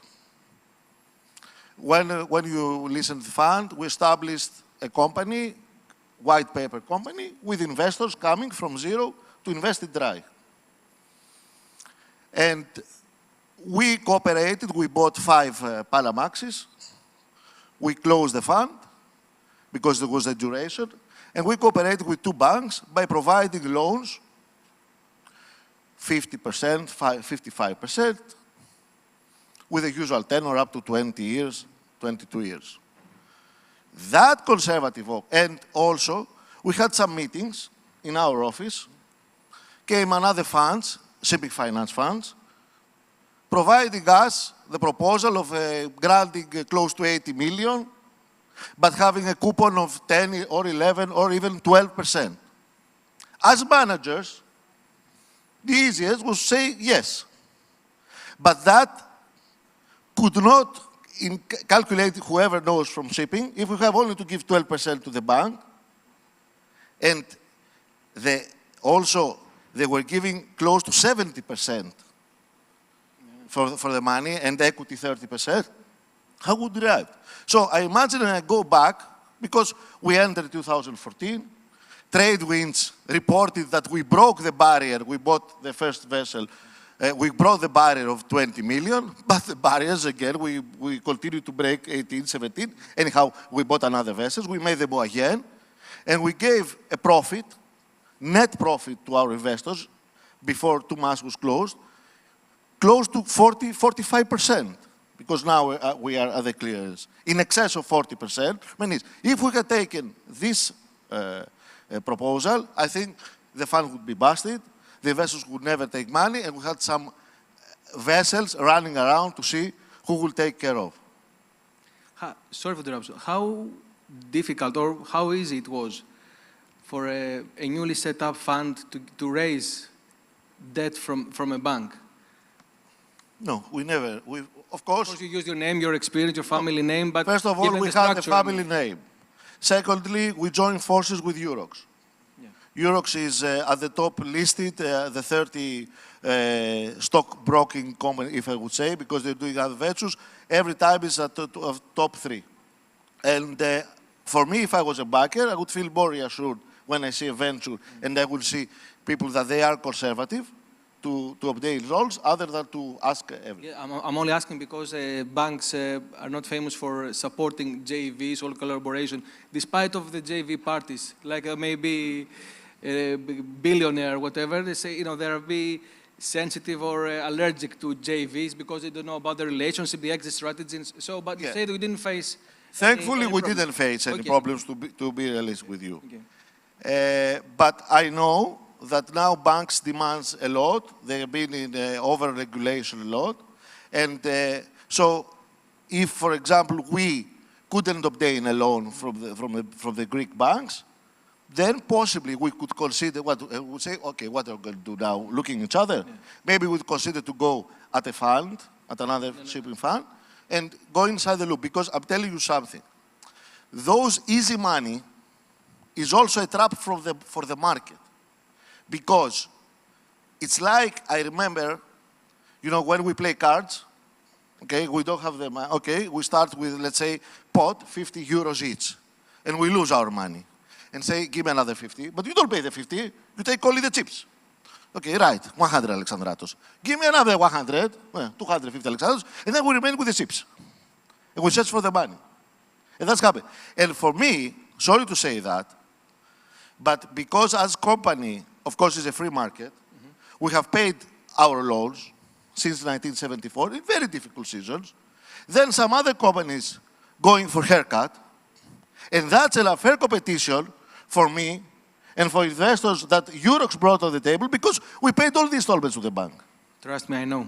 No, of course you know. And I'll tell you very shortly in order to conclude that I have not tell anything from my notes because I cannot read my letters. And we have 2 minutes left, But I will tell you something which is a lesson. It was 2012. 2012. My father, honestly, Spiros Alexandratos, who passed away in 2004, his name is judged by anything who wants to ask.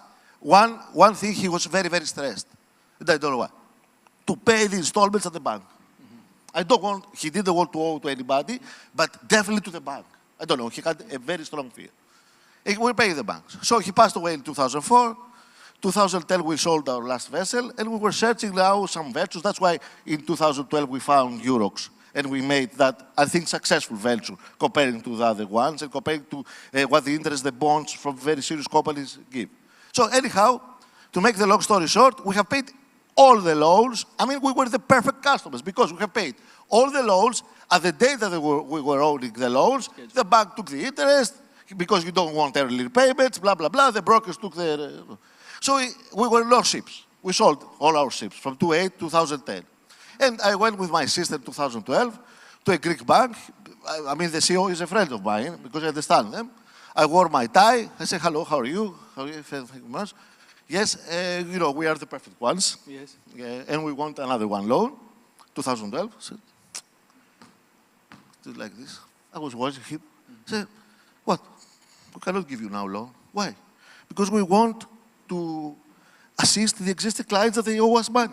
Και εγώ τρελάθηκα. Το existing clientele. Yeah, of course, τρελάθηκα. And they say, okay, tomorrow, they have that power. Tomorrow we'll go and say, hey, Malakis, don't pay the banks. Because then you will not get another loan. Okay, that's true. I don't disclose the bank. It's a friend of mine. But anyhow, we cooperated with 2 Greek banks. We were very, very happy. We have 10 seconds. And I think they're all happy. Yeah, but you had introduction for 2 minutes. Έλα ρε, two words for Κάτσε, the διάβασα maritime τίποτα από εδώ. cluster. Έλα, να σου πω maritime cluster. I know you want to say Maritime something. cluster. Λοιπόν, ακούστε, ναι, να πούμε αλήθειες. Maritime cluster. Honestly, I very, very much believe in what we say Greek shipping cluster. Because we are #1 in the world Greek-owned shipping. And I think the most difficult thing to do and the most responsibilities that lie on you is at the ship owner. The ship owner, the one that places his money. I don't have now time, a lot of regulations, a lot of responsibilities, a lot of stress, a lot, it's not easy. Not very easy, it has a lot also of responsibilities apart from being difficult. So we are #1. We own 22% of the Greek-owned fleet, of the international fleet, and close to 60%, 6 out of 10 European vessels belong to Greeks. So this is the cow, because everybody is eating milk from the ship. This cow, before, it was an αγρότης. Πώς είναι ο αγρότης, ναι. Το μάθαμε στο κάρτι, πώς το λέγονταν ο αγρότης. Μπράβο, αγρικάτσο, ναι. It was a ship owner and some other 10-15 sectors at the shipping who were eating part of the cow. Now you see what's happening, even with Posidonia, you see more than 2,500 stands. Posidonia for next year is fully booked. And everybody is drinking milk from this cow. So I very, very much strongly suggest that, of course, we as Greek Chamber of Shipping, Union of Greek Ship Owners, and the EVEP, we have formed the maritime cluster, but definitely shipping and the opportunities of shipping, not ship owners, I'm second generation. I cannot justify you how to be a self-made ship owner. But I can justify you a lot, like yourself, that you are a deputy CEO at Intermodal, and we all studied together shipping, and you involved in shipping. The 100 in excess of job opportunities for shipping, but we do not know them. And what we have, in closing, what we have told is that imagine, and I'm sure that if we go as Greek Chamber of Shipping and the Union of Greek Ship Owners, if we go together, because the opportunities are not known to the region. They are only known to us.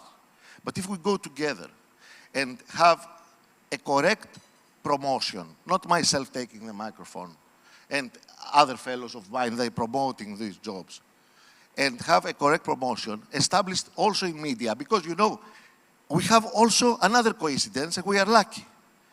The 5 top channels, 5 of the top Greek channels, Mega, Antenna, Sky, Alpha, Star, are owned by ship owners.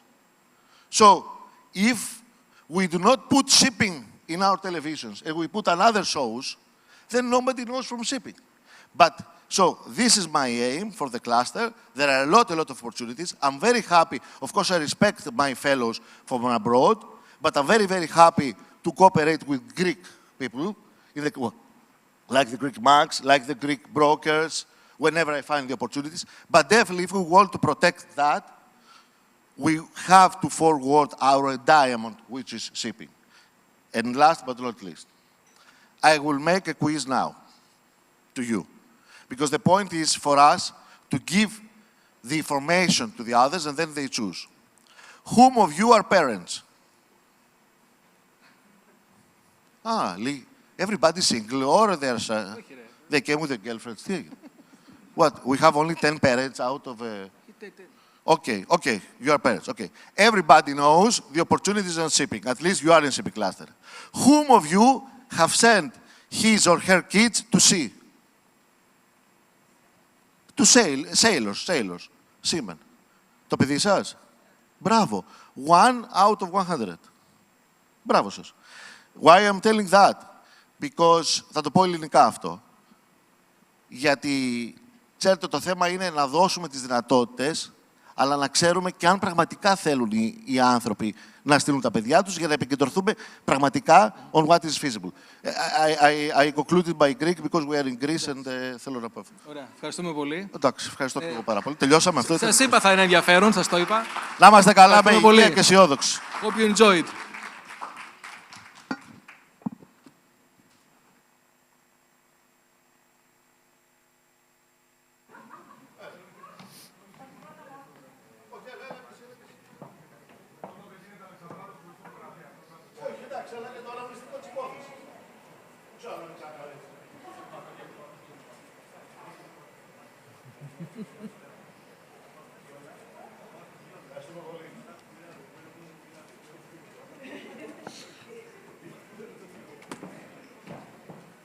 It was refreshing and lively, Mr. Alexandratos. Thank you very much.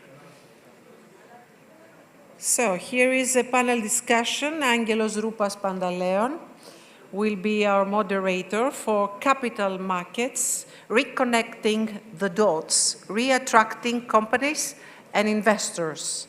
Mr. Stavros Giftakis, Chief Financial Officer of Synergy Maritime Holdings, United Maritime Corporation.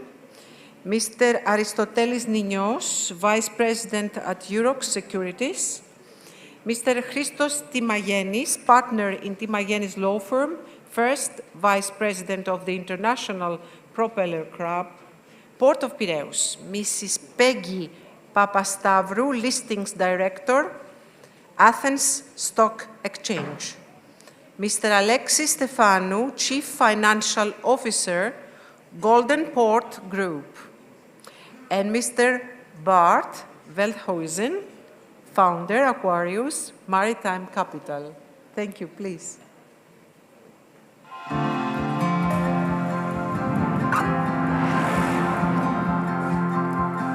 Και μια κυρία επιτέλους.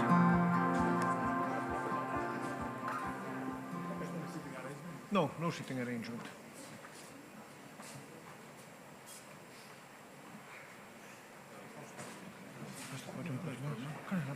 Θα κάνω μια μικρή ακριβώς. Και θα το έχεις και εδώ. Θα το βλέπεις. Okay. Thank you for joining us. I promise you won't be seeing me again today. You probably had enough. So thank you for staying on. Sounds like a cliche, but it's an accomplished group and a diverse group representing the stock exchange, book running, corporate legal services, ship ownership, board representation. So there's a lot of wisdom here in this panel. Let's move on. I would like to quickly introduce Peggy Papastavru by not saying a lot really, asking her to give a brief introduction, only to say that a few years ago we would not have been able to have a meaningful discussion on this subject as concerns the Greek stock exchange. But I do know that over the years, because we've always kept a close professional contact, that Peggy has tried her hardest to bring the Athens Stock Exchange on the shipping map. And I think credits go to her and her team. So thank you for this opportunity. And we would like to have your brief introduction for setting the scene. Mr. Niños and Ms. Papastavru will set the scene, and then we will take it from there and have a discussion. Thank you, Angelos, for your kind words. And we would like to thank the organizers for offering the Athens Stock Exchange the opportunity to present its market to the shipping community. It's coming on the presentation.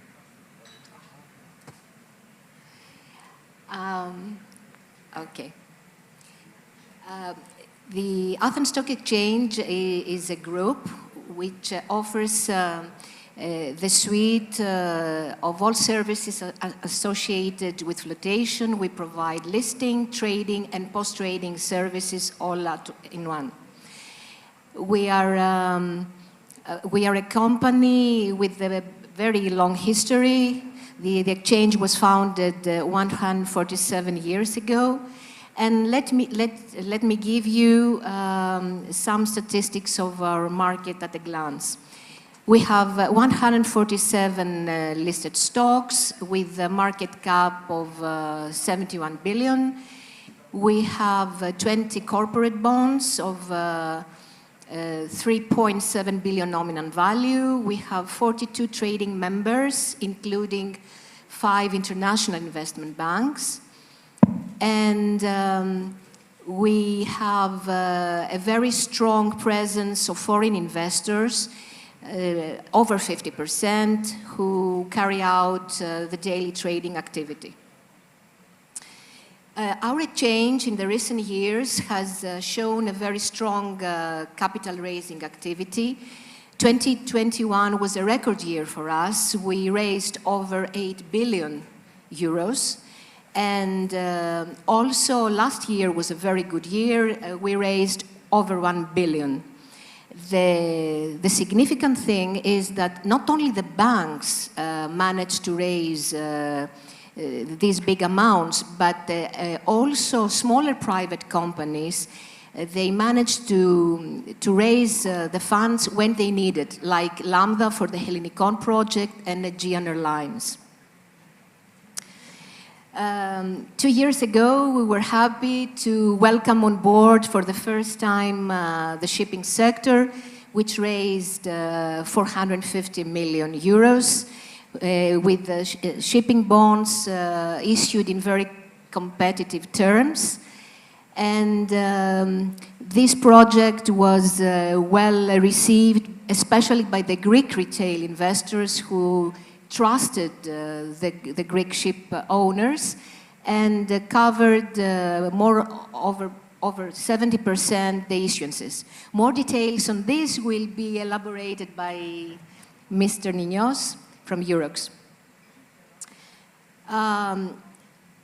Taking into consideration the recent metrics of and growth of the Greek economy, and in view of the well-expected investment upgrade of our country, as well as the flotation of the Venizelos airport on our market, we are proud to say that we have a very dynamic start for this year. We are being ranked as the second best performance in comparison to the other European exchanges. So, why list on our exchange? We are offering a fully European Union compliant legal environment for investors and for issuers. We have a streamlined listing process.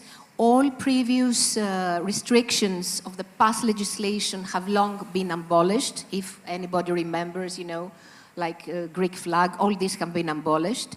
We have a very fast listing process. It's less than 8 weeks, because now, in the last 2 years, the Greek regulator has speeded up very much the approval of the prospectus. We have a very low listing fee in total, including underwriters' fees and the due diligence cost. It's almost half, I would say, in comparison to international exchanges. We have a broad international investor community, and we offer, because of our size, the potential eligibility for inclusion in our international index, our major index, the FTSE ATHEX indices, something which is very important for an issuer, because when included in an index, acquires greater visibility to investors.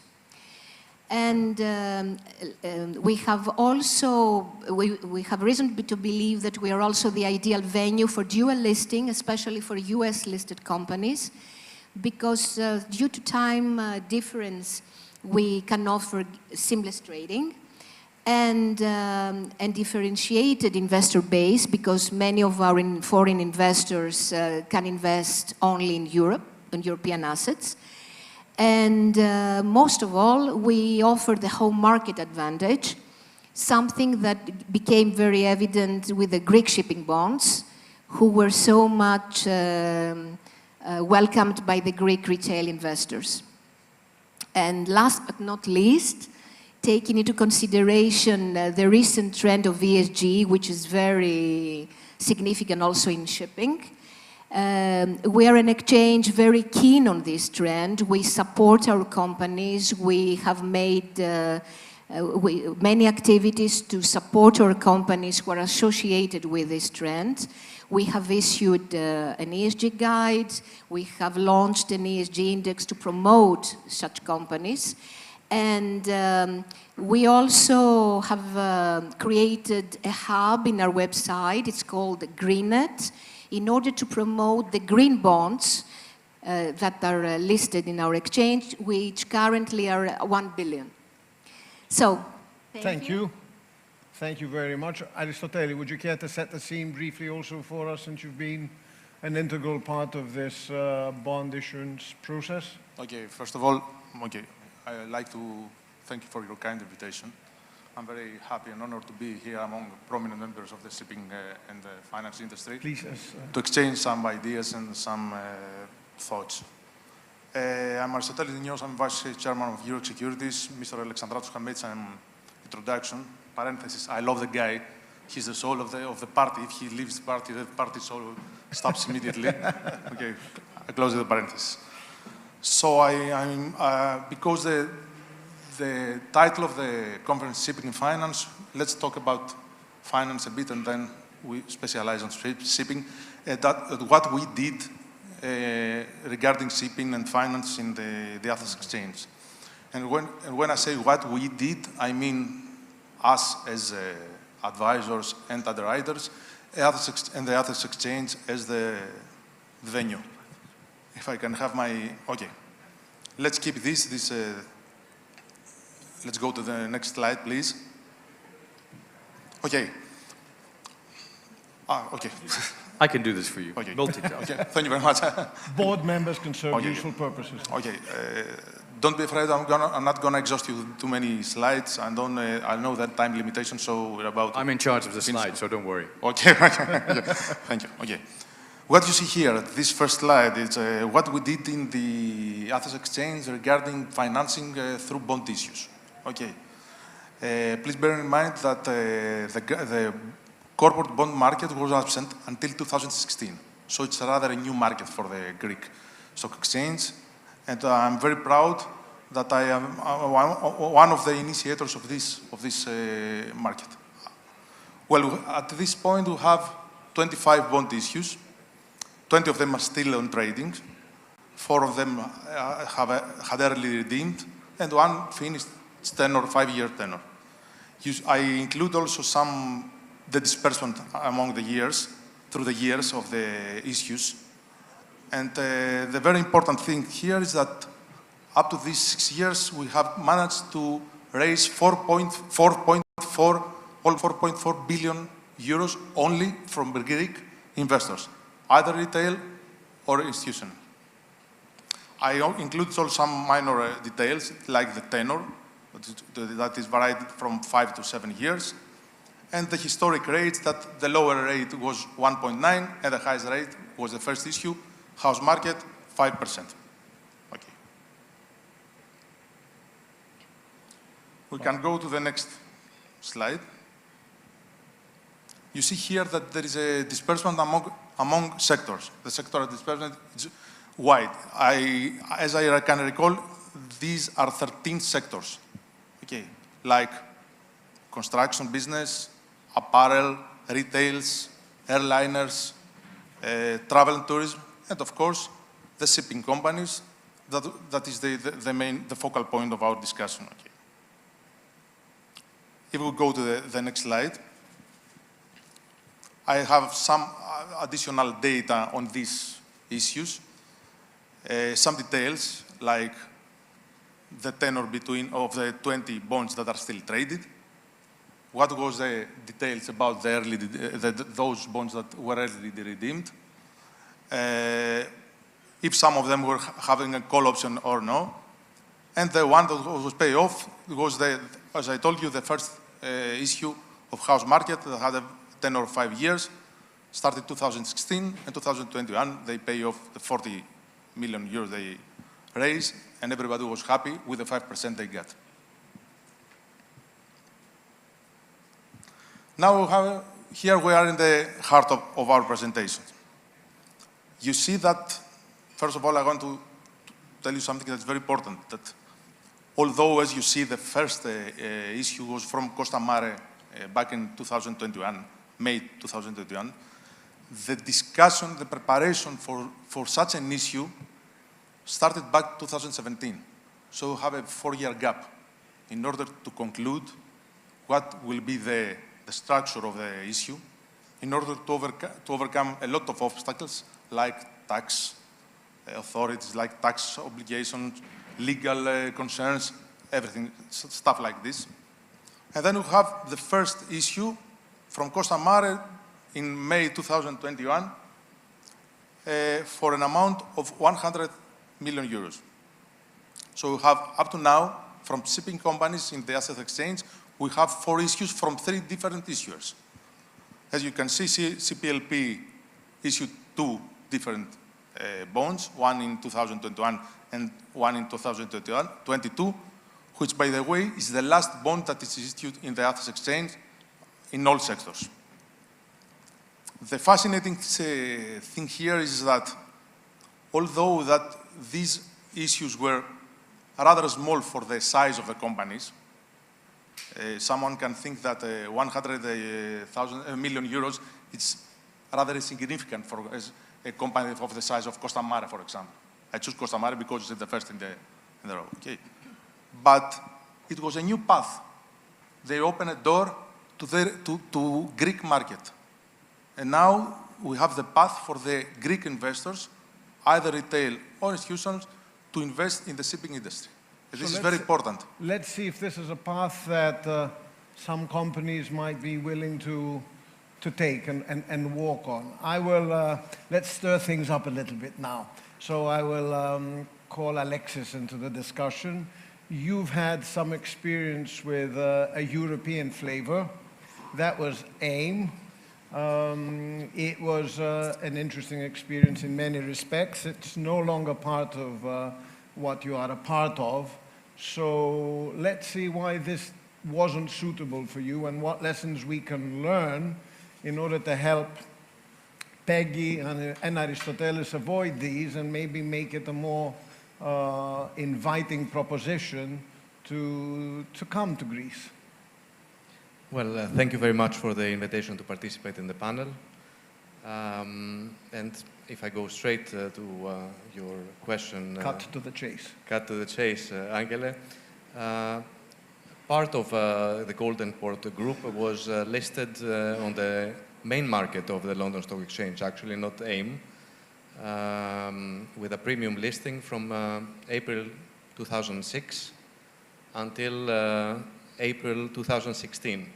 I think it was roughly, a decade that the company, this company remained listed on the London Stock Exchange.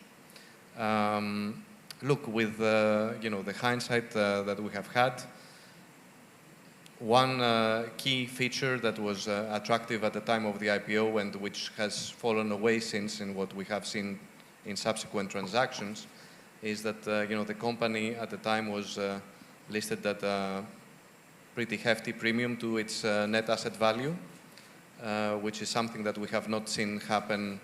I mean, it happened in some of the subsequent transactions, but not in the recent ones, so to say. And that is, I think, fundamentally, one of the reasons why shipping companies are not looking to list, unless perhaps they have some other considerations. We can come on to that. The other point was that especially in the UK, on the London Stock Exchange, investors are predominantly yield-focused. So dividend yield is very important in order to have a following on the London Stock Exchange. So as everyone is aware, shipping is a cyclical business. And so, for the first years, there was a sizable dividend distributions. Then we went into a down cycle. The company continued to pay a decent dividend, regardless of market conditions. But eventually, there was a point back in 2016 when, the company needed to raise some capital and shore up its finances. And, investors were not interested in supporting that capital raising effort because they said, okay, for the last couple of years, you haven't paid any dividend. We're yield-based investors, we're not interested. So instead, what we basically agreed was to take over the vessels and delist the company. And part ways. Exactly, and part ways. So in order to come back to the market, it would have to make sense, first of all, from a valuation standpoint, and then there are also some structural issues that perhaps we can come on to. We can address, yeah. And speaking of structural issues, let's call on Christos' legal acumen here. We heard that Aristotelis and Peggy started discussions with Costamare in 2017. They came to fruition in 2021. Question for you is, do you believe that since that time there is the legal fundament and framework to make things in Greece go fast and be efficient and effective, or are we still faced with a bureaucracy that might not help in that direction? What does your legal viewpoint say? Thank you, Angele. First of all, also thank you to organize for inviting us here. And going straight to the topic. Actually, there have been several improvements in the framework of the Athens Stock Exchange quite a long time ago, well before the corporate bonds started being issued. So if I were to be more specific, there were some issues that initially troubled issues, like could you actually have your financial statements to US dollars? Could you list a Marshall Islands company on the Athens Stock Exchange? These issues legally have been solved. However, there are other structural considerations that make not the Greek capital markets, but I would say the European capital markets, not as attractive to the shipping companies we've seen being listed. Such as? The European legislation works in a way that is preventative, i.e. you cannot issue massively shares without the shareholder approval in many companies. There are various restrictions in the Articles of Incorporation of companies and applicable corporate law. With US listed companies, all that are based basically under Delaware law, Marshall Islands law, Liberian law, they have the opportunity to do overnight offerings just with the board approval because they have a massive authorized capital. So this is a reason why a lot of the listed companies, which are based in Greece or abroad, shipping companies or not, prefer the US capital markets. I'll tell you another example. Everybody is well aware that in European capital markets, when you reach certain thresholds, you are obliged to do a mandatory takeover bid above, let's say, 33%, and actually have the funds to reach to make the offer to the remaining shareholders to take the company private. This is not the case with US capital markets. You can control with super voting shares a company without actually owning a significant percentage of the equity, or even if you won't go well above 33, 35, 50%, you do need to do your usual 13D filings to disclose ownership. But again, you don't have these mandatory rules that have nothing to do with Greece. They're actually European rules designed to protect So investors. in other words, what you're talking about is the difference between the US and Europe being governance and depth issues. Exactly.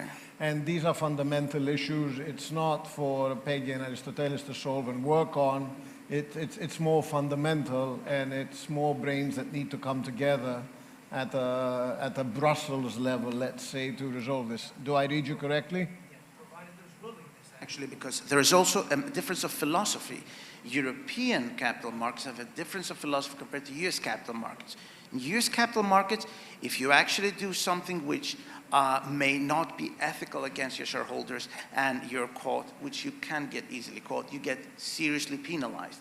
With European capital markets, the rules are there preventatively, so you actually don't even try to. Okay. But this sometimes is a stumbling block for actually legitimate transactions. You're kept out of trouble, but you might not want to be kept out of trouble, so that's the problem. Sort of. Okay, so Stavros, here. One of the selling points, I wouldn't say selling points, but one of the characteristics of the bond issues that we saw in Greece was the existence of a retail market. I understand that such retail market exists in the US for ventures such as yours, and I'd like you to draw a parallel to tell us whether you believe in Greece you could have access to such retail market in the way that you have experienced in the US. Sure. Thank you, Angela, and thanks, Despina, for having us here. So when comparing the US capital markets with the EU capital markets, definitely the US capital markets have more depth. How is depth defined? They are more liquid. There's more trading liquidity, especially on the equity side. What has been apparent with the efforts of the Athens Stock Exchange is that there is some depth also in EU and especially in Greece, but on the debt side, on the debt capital market side. On the equity capital markets, the US stock exchanges, they offer more scale, they offer better valuations, because valuation is also a function of how many of your peers are trading at the same marketplace as you. So being in a space where there are more participants of your industry, that results in better valuation. And then it's also a function of the participation of the retail investors in the individual markets. And I'll give you an example. In July last year, I'll give you an example of a very small shipping company which is called United Maritime. So a year ago, less than a year ago, in July 2022, we decided to create a spin-off company. So what we did, we took one of our Cape-size vessels and we put it in a separate vehicle and we listed it directly on NASDAQ. So United started trading with 1.5 million shares, a single Cape-size vessel, market cap of 7.5 million. 1 week thereafter, we signed a contract to acquire 4 tanker vessels. Tanker market was becoming very hot. So we decided to do a follow-on offering. I remind you, 1.5 million shares, 7 million market cap. How many shares did United trade the night before concluding our follow-on offering? Bart, take a wild guess. 1.5 million shares we had. What, 500,000? We traded 100 million shares. Every share of the company changed hands 70 times. Market cap was 7.5 million. How much money did we raise? 26 million. 3.5 times our market cap. The depth of the capital markets is incomparable to the EU capital markets. But there are things that the EU can do. Structural issues. Definitely. We'll return to these. And we can talk more about yes, this. The main thing there is to bring at the center of your narrative the retail investors. That's the most important thing that should be done in the EU, and integration. Yeah, indeed. But you are sitting on 2 US boards. You are a European at heart, and a European in effect, actually. Where do you believe your value added would be called on more? On a European listed company, on a US listed company? Where do you believe you have more latitude to act, more value added to bring to the table, to the investor base? For me personally. Pardon me? You as a board member, not you as Bart, representing a board, in a board capacity, not as Bart Feldhausen. We would never consider, as much as I love Greece, as Angelos knows, we would never consider an equity, an IPO in Europe. Aim for the reasons that you explained, and I think, I can't explain it better than Christos did.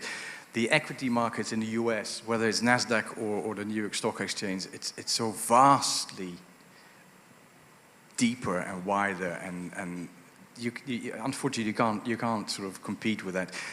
Having said that, I think what you guys have done here on the bond market is fantastic, and I sincerely hope you can build on that, because what you have here in Greece is an incredible knowledge base and an appetite to sort of be involved in shipping. This is, on a national basis, there's nothing like Greece. I'm not sure, someone said, the major television stations are owned by Greek ship owners. You have such an opportunity to reach out to these retail investors, as long as you make sure you do it with the right names, which I saw, which is fantastic. I think there's so much appetite for that. You can do many more, and the yields that you can offer is both attractive to the investors and also for the ship owners. But from an equity perspective, like Stavros said, it's very difficult to compete right now. Would a dual listing angle help, you believe, and to what extent is this an option here, and to what extent can it be effective, you believe? First of all, I would like to say that I feel like being David against Goliath. No, it's but I think through this exchange of ideas, we can only hope to make... Remind me who won again in that battle. And don't get us wrong, I'm Greek, I would love to have our company listed here. I mean, I would love that more than anything else in the world, so... And you've personally opened up so many doors here for the This is what I'm trying to say, that David won at the end anyway, and I believe that the bond project is a small victory. It is a huge victory for a country like Greece, despite its huge big... victory. Thank you. No, seriously, I mean that's very nice to hear from you.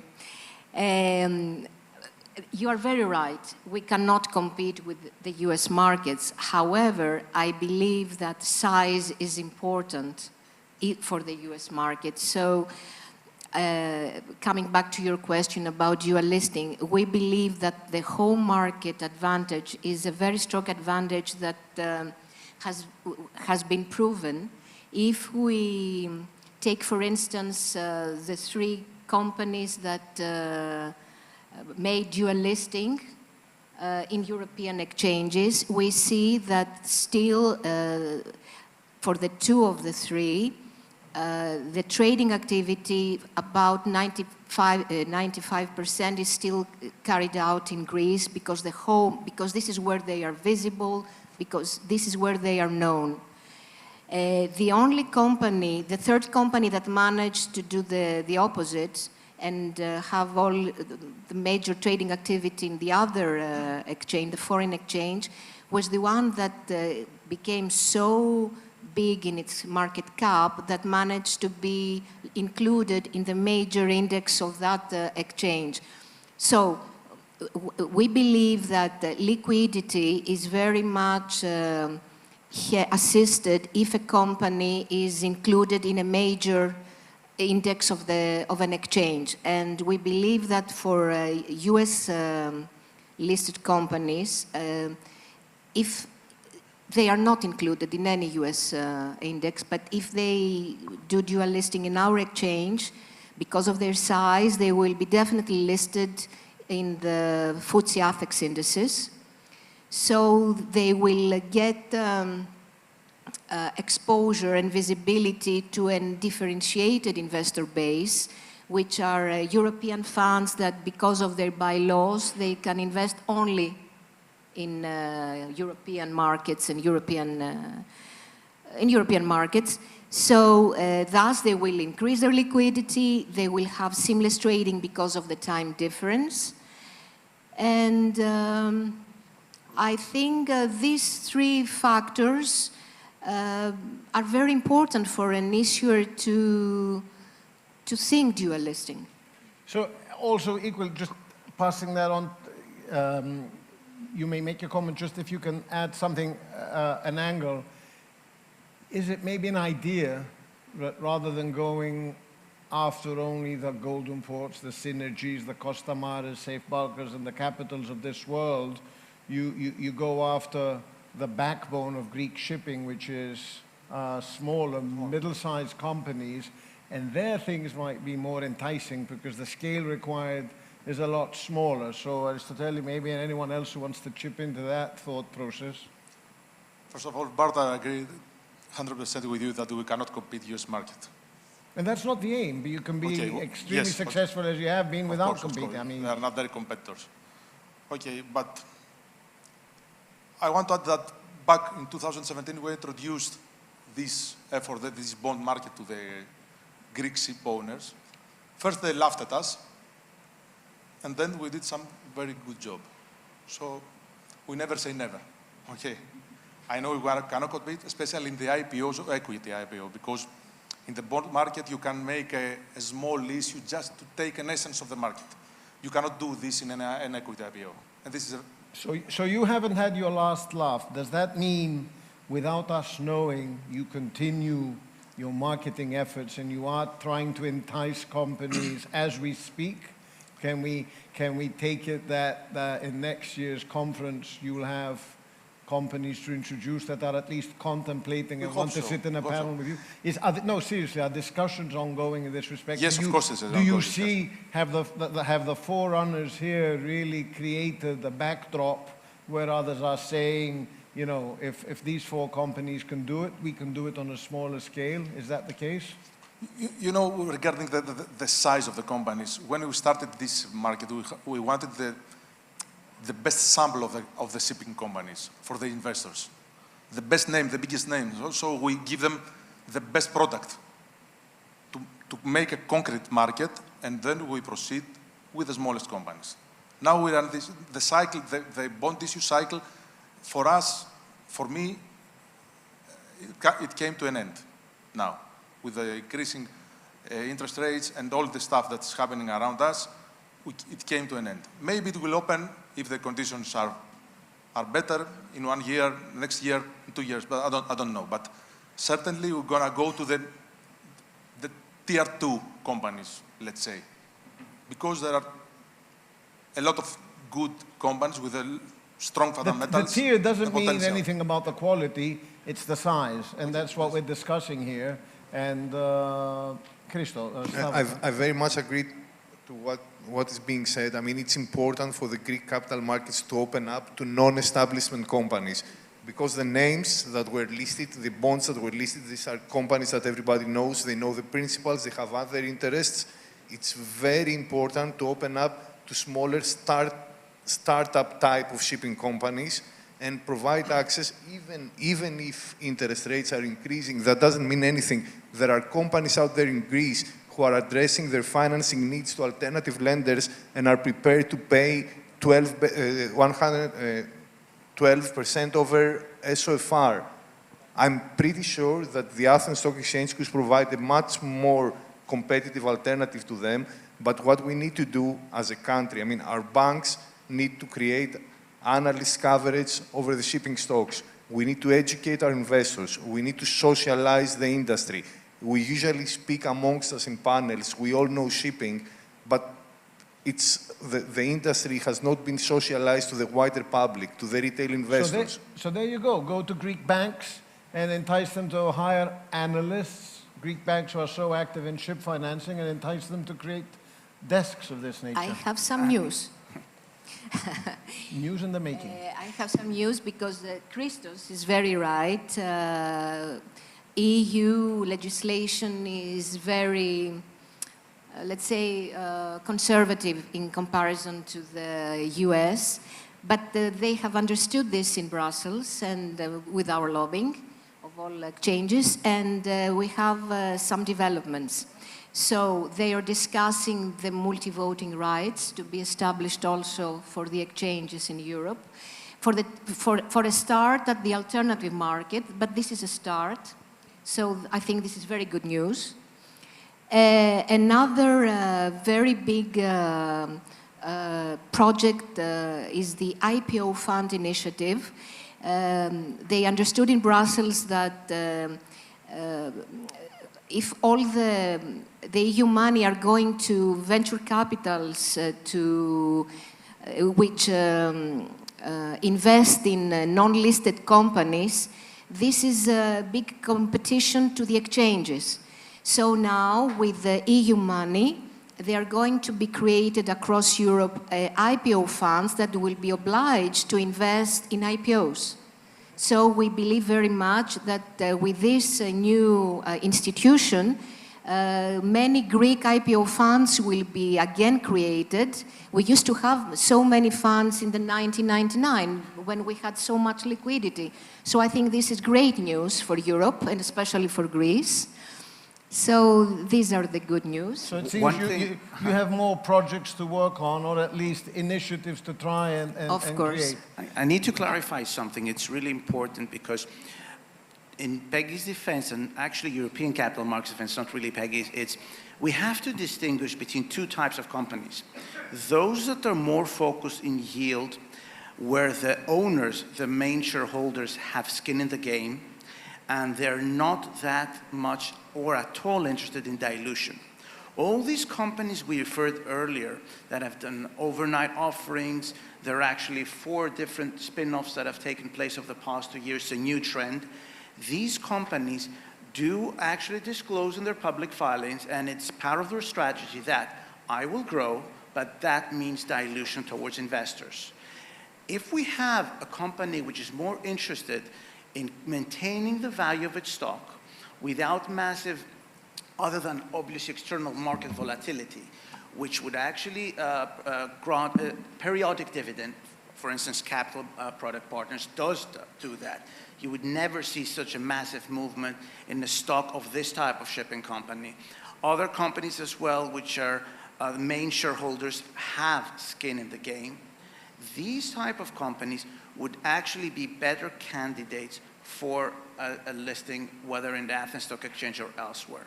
Another point as well is that we should not forget that shipping is in the mind, the DNA of Greeks.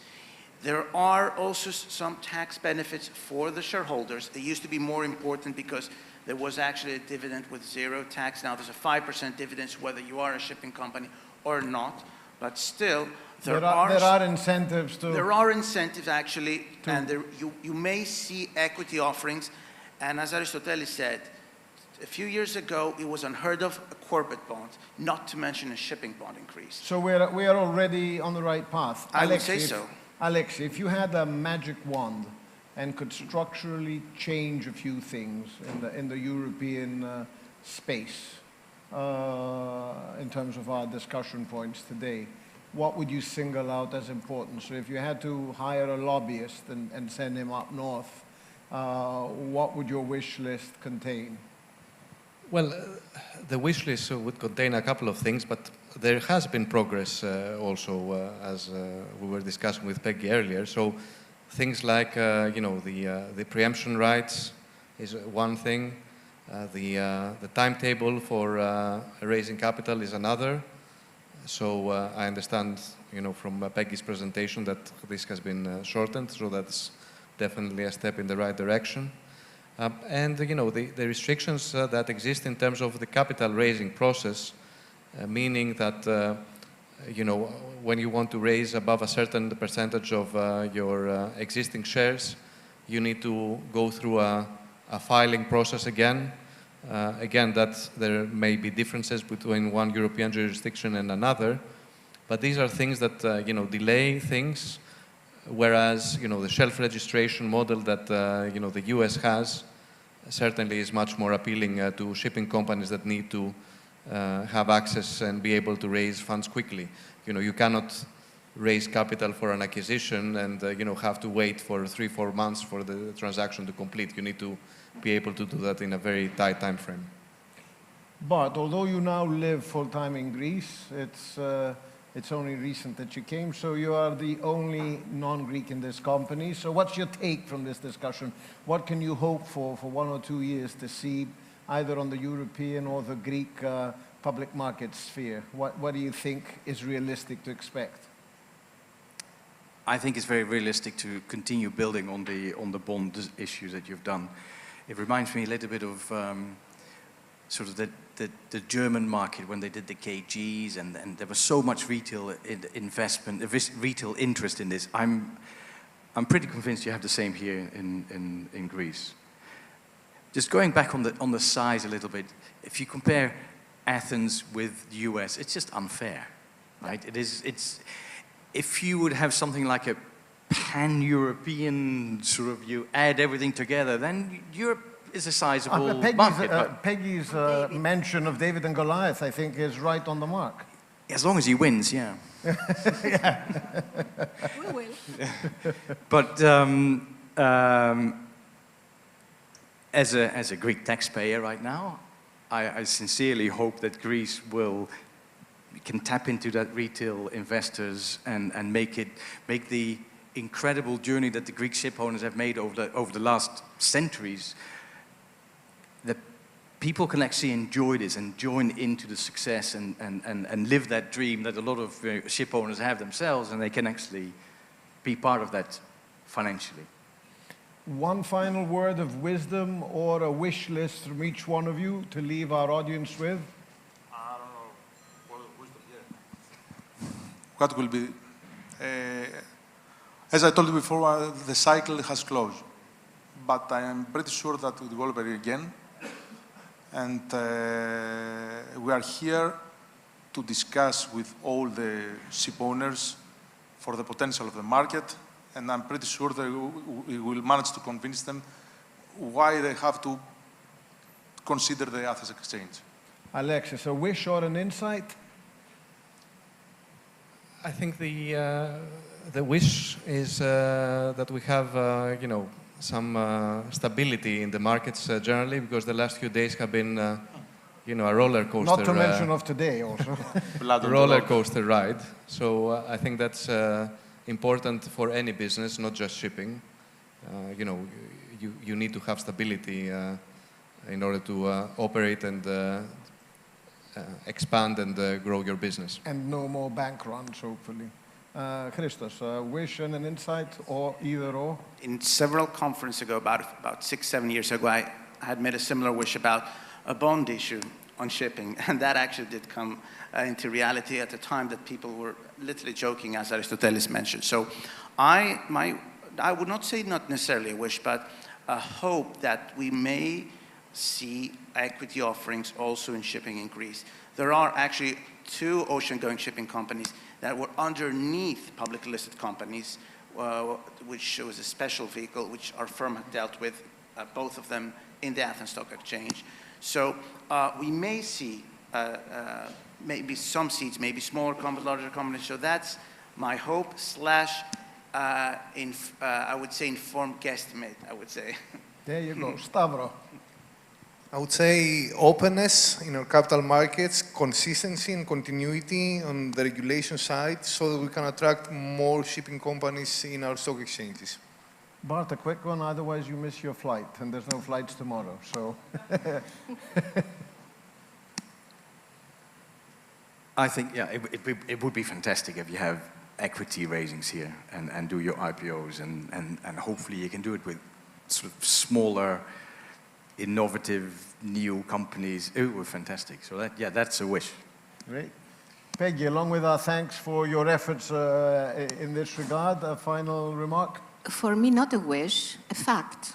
We are going to have equity because for the first time, the Greek government has put the capital market, thanks to lobbying of all Greek stakeholders, in its target. So they intend to give tax incentives, they intend to do research programs, to fund research programs, as you said we should do.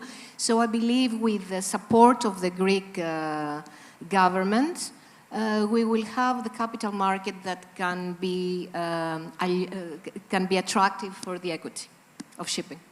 Well, it's been a very positively skewed discussion. There's potential, there's energy to make things happen, and there's experience. So thank you all for joining, and thank you for your contributions.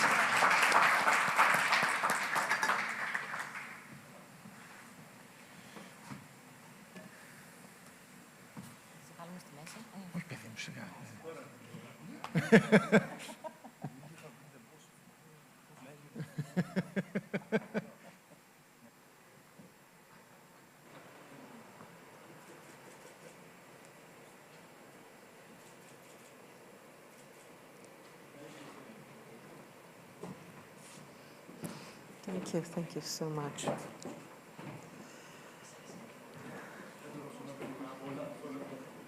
Fireside chat, Konstantinos Delaportas, Chief Executive Officer, Midway Shipping and Trading, in an engaging conversation with Alexandros Damianidis, Partner, Assets and Structured Finance Group, Watson, Foley and Williams. Please, take the floor.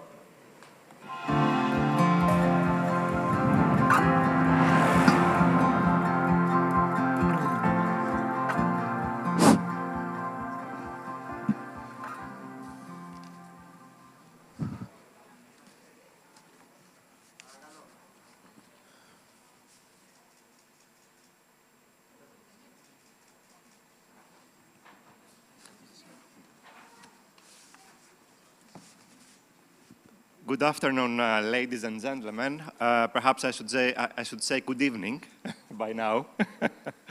First of all, I'd really like to thank the organizer of this conference, Mrs. Despina Travlou, for inviting me again this year to conduct this interesting interview. I would also like to thank you for your patience to still be here at this time. And of course, last but not least, I would like to thank Kostas. Kostas, welcome. And thank you for agreeing to be with us today for this interview, which I hope you will find very interesting. First of all, okay, just to say yes, of course, please. Thank you very much for your invitation tonight, let's say. I'm very proud to participate on the Slide2Open Shipping Finance Forum 2023. I hope the audience will enjoy our conversation. I will try to give some inside information about the dry bulk, despite today we are getting very bad news from the banking system. I hope we will enjoy our conversation, and I'm looking forward. Absolutely. So first of all, Costa, I'd like to ask you about your company. I am aware that Midway Shipping has a kind of peculiar, different setup, different structure compared to the usual, to the typical Greek shipping companies. So you have offices in Singapore, you have offices in Dubai. Would you like to share with us what's the story behind these offices and what is your experience from these different markets? First of all, Midway Shipping and Trading Inc. has been established in 1988. The founder of the company was my father, Dennis de la Portas, which passed away. Currently, we own 12 ships, from handy size up to Kamsarmax, with an average age of 6 years old. And we're expecting 6 new buildings coming from Japanese shipyards for the next 2 years. So by 2024, 2025, we're expecting 6 new buildings to add in our fleet. In 2010, I decided to change and to go for the operating side, to operating activity. So I decided to diversify and open office in Far East. I started the office in Singapore by doing operating. After successful of 4 to 5 years, we opened the second office, the second branch office in Dubai. My operating arm currently controls 27 ships on the long-term time charter period, which is more than 5 to 7 years period. We are contracted 6 million tons of cargoes on forward bookings and COAs, and we're performing almost 500 fixtures together, all the offices.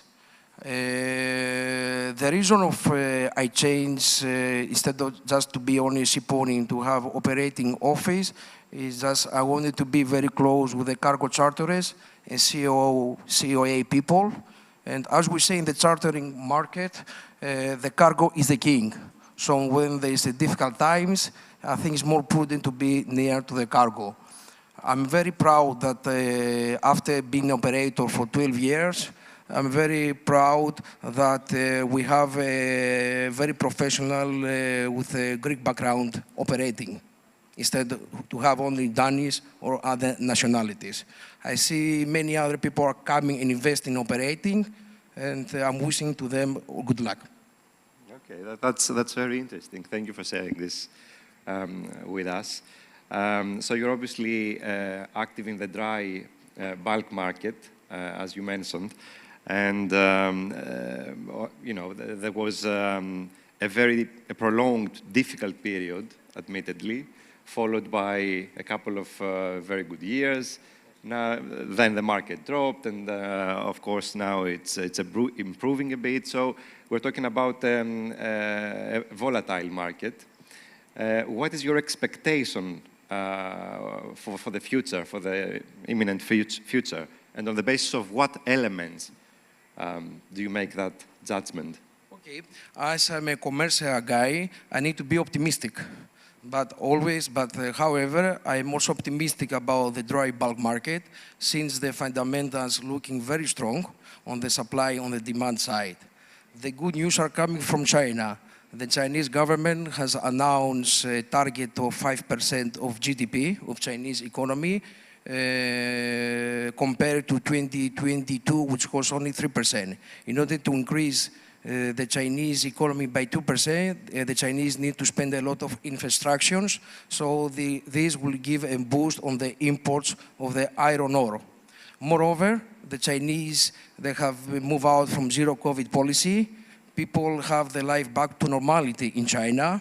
They will start spending, they will start traveling, and a lot of foreign people will visit China. So this will boost the cargoes of coal and grains. Last but not least, the reasons of why I'm optimistic about the dry market is that we are on the lowest order book for dry bulk ships. Currently, the order book of the dry bulk vessels is only 6% on the trading fleet, which this is the lowest percentage for the last 20 years. People are being reluctant to order new building ships because the cost is 20-30% more expensive than it used to be, and there is no clarity about the new fuel. So people then don't put new building orders. Yeah, obviously there is a lot of uncertainty at the moment, and I mean, we also see the same thing as a law firm. We don't see a lot of activity at the moment. We don't see new building orders, or even the second-hand market is not very active at the moment. And it's good to hear that you have some new buildings despite this, this market and this uncertainty. So when it comes to fleet renewals, what do you consider being the right decision, buying second-hand or ordering new buildings? And and how do you make this kind of decision? This is a very interesting question. It's a big topic between gatherings of ship owners. Why we should invest in second-hand or new building ships? I believe, and I'm a big fan of new building project. Since if you go for the following reasons. First of all, ordering new building vessel, despite is a bit expensive, as already mentioned to you, you'll get new engines, fuel-efficient engines, phase 3, tier 3. This vessel will comply with the new emissions. The consumption is much less from a 10-year-old vessel. And one thing, as we are living on a high inflation world, running a new building vessel compared to a 10-year-old vessel, the operating expensive, it's much less. In our company, we have a new building vessel with OPEX of 4,000 per day, instead of 10-year-old dry bulk handy Supramax vessel, which we are running more than $6,000. So you have a saving of 2,000 per day having new building.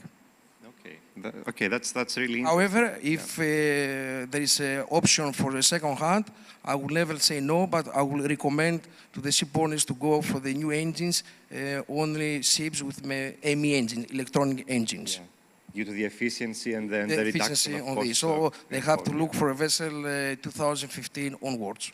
Right, okay, thank you. And I'm also aware that your company has a long-established relationship with the Japanese market. Obviously, you're building in Japan. What is your experience from that market compared, for example, to China? Actually, I'm receiving this question from many Far East shipyards which are visiting my office. Why only Japan and not Chinese? After 20 years of experience building in China, Korea, and Japan, my preference is Japanese. And the reason is the design of the vessel is much more improved. The specifications are much more competitive, the specification of Chinese or Korea ships. I'm talking only for the dry bulk. And the quality of ships is much better. Secondly, the value, the resale value of a Japanese ship, it's much higher than the Chinese. So if you want to sell the vessel, definitely you have more interest. Also, a Japanese ship is burning less fuel from a Chinese ship. Actually, we just took a delivery of Ultramax 64,000 deadweight 6 months ago. We were amazed with the consumption. The consumption of the vessel was 15 metric tons at eco speed. So it was 12.5, fully laden with coal cargo, and the vessel was burning 15 tons. This consumption, it used to be for a hunting, not for a Ultramax. That is the reason of insisting invest in Japanese ships. Okay, thank you. Yeah, so go for new buildings, and basically new buildings from Japan is the, the outcome of this. So in terms of the uncertainty around alternative fuels that you mentioned before and the relevant technologies, do you expect that some sort of alternative fuels will prevail at the end, or what's your views on this? And I mean, we see a lot of regulation lately regarding CII, EXI, all that. Where is this heading? What's your view? Okay. There's a lot of discussion about the alternative fuel in our days. There's a lot of news, a lot of interviews, a lot of things coming. But for me, I believe the alternative fuels of ammonia or LNG, it will be only for bigger type ships, like a Capesize with a dedicated service, liner service, like Ro-Ro or container, which they are sure they will find this alternative fuel. But for dry bulk sector, as everybody knows, we are doing worldwide trade. We are always calling small ports, ports which are very remote places. It will not be easy to find the alternative fuel. So all my new buildings are with fuel oil. In addition to this, the shipyards are quoting 7 to 8 million more money for dual engine ships, which the owners are a bit reluctant to place a dual engine, as it's very difficult to find the fuel. So that's why I believe that for the time being, it will be used only for liner bigger ships rather than the small dry bulk like I am on the hand in the Ultramax size. Now, regarding the CII and the EXI, for the older ships, we are placing the devices, eco devices, just to improve the EXI, because the most common question when we want to sell a vessel is, what is your EXI? It used to be how the specs of the vessel, but the first question we're receiving from the buyers, what's the EXI? So this is so on the dry dock we spend money and we put the devices also in order to improve the EXI on the rights platform. Also on the CIA, as you know, it's been started from 1st of January 2023. We're monitoring on a daily basis the CO2 emission of the vessels. And when we see that the vessel has higher CO2 emissions, especially the old ships need to make a slow speed in order to improve. So that's why I'm a big fan of a new building, because the new building ships will always be in line with the regulations, and the old ships, they have to go slow steam, but the new buildings will go on a normal speed. Okay, thank you. And one final question, which is quite interesting for me as a finance lawyer. In terms of the ship finance market today, obviously we hear about the last couple of days we heard about bank runs and insolvencies and stuff like that. But what's your experience from the ship finance market? Is capital, which is so much needed, easily accessible for shipping, and is this at a reasonable cost? Okay, we are living to an environment that is more easy to find finance rather than a quality ship. Sometimes it's not easy to find ship. It's very difficult. What we have seen for the last 2 years, the shipping finance bank are more flexible. They are more keen to offer loans to the clients, but it's very difficult to find quality ship to buy. There's a lot of demand and there are very less ships.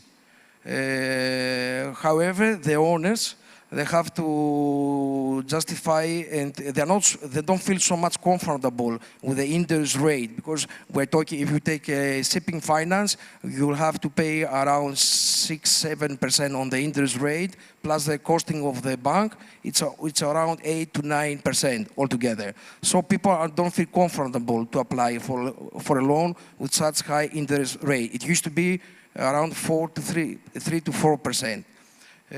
However, what I have seen on the last year, especially from Far East financing institutes, they want to give loans on the alternative finance, such as JOLCO, BBC, SIPS, sales and leaseback, and the JV project, which these finance are costing much less because they have a fixed rate, and, but there is much more commitment from the owner side, according to the BBC sales and leaseback.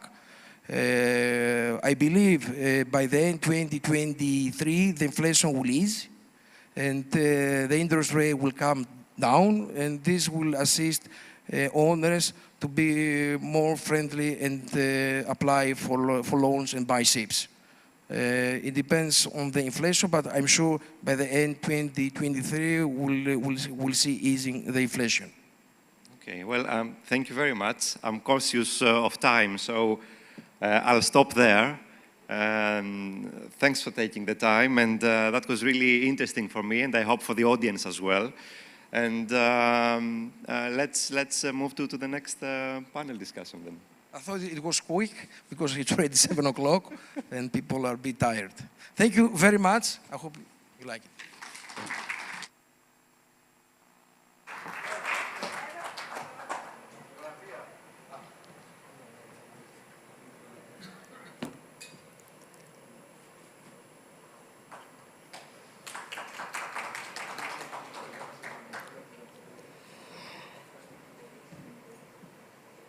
And let me invite Mr. Theocharis Terzis, Business Development Manager, Queensway Navigation, and Mr. John Kodzias. They are going to have an engaging conversation.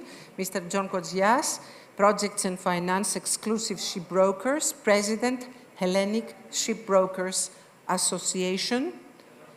Before closing and summing up the journey with Mr. George Tsavliris, who will come later on after this final engaging conversation.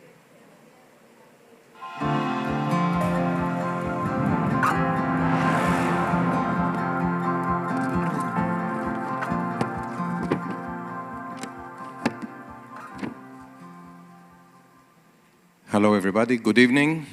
Last but not least, George will be the last. So we would be the last of the fireplace engaging conversations. Thank you very much, Despina, for giving us the opportunity, both myself and Theocharis Terzis, to share some useful opinions and thoughts. It's nice to see the new generations coming into shipping, definitely. We see fresh blood, fresh ideas, and above all, very thoughtful insights. So, Theocharis, thank you very much for being here with us. Thank you. Thank you for being until late, of course.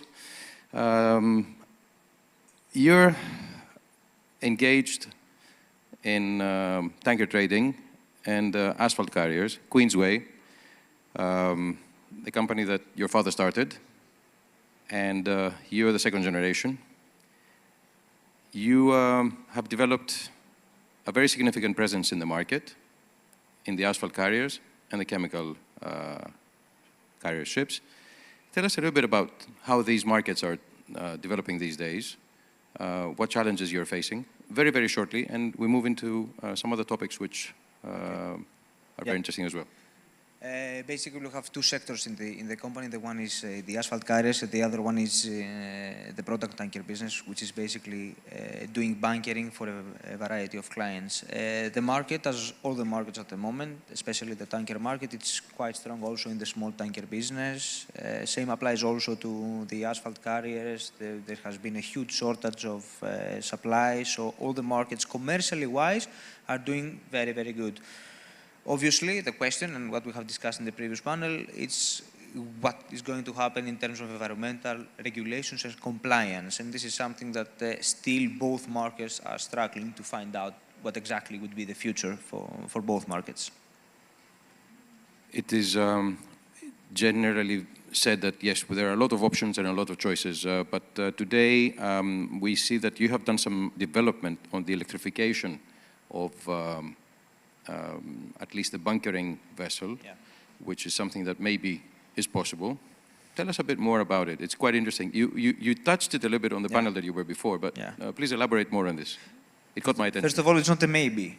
Certainly it's possible. So to wrap it up, let's say in a way, every trading partner has its own solution. You cannot find one solution for every trading partner. So it's not a matter of if you have a Handymax or a Kamstramax or a small chemical tanker or the big one, you need to study on your trading pattern.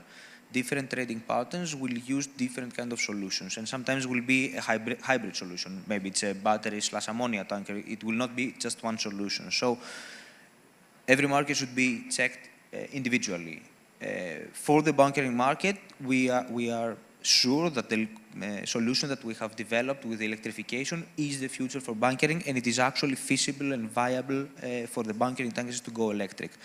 For the asphalt tankers, that they have a completely different trading pattern, we have been focusing on other kind of solutions like carbon capture and methanol and other stuff. I would focus more on carbon capture, especially for the asphalt carriers. You touched carbon capture, which is one of my favorite topics, I would say, because one thing that we've done wrong in shipping is that we're trying to reinvent the wheel that others have invented before us. Carbon capture is widely used in industry already. One example is the cement factories. Cement factories are responsible for more than 8% of the global carbon emissions, and they have already adopted, and especially in Greece, we hear some projects also that will be adopted in Greek cement factories, that carbon capture can be applied in ships, and it's something that will give us as we call it, the net zero policy that we're trying to find.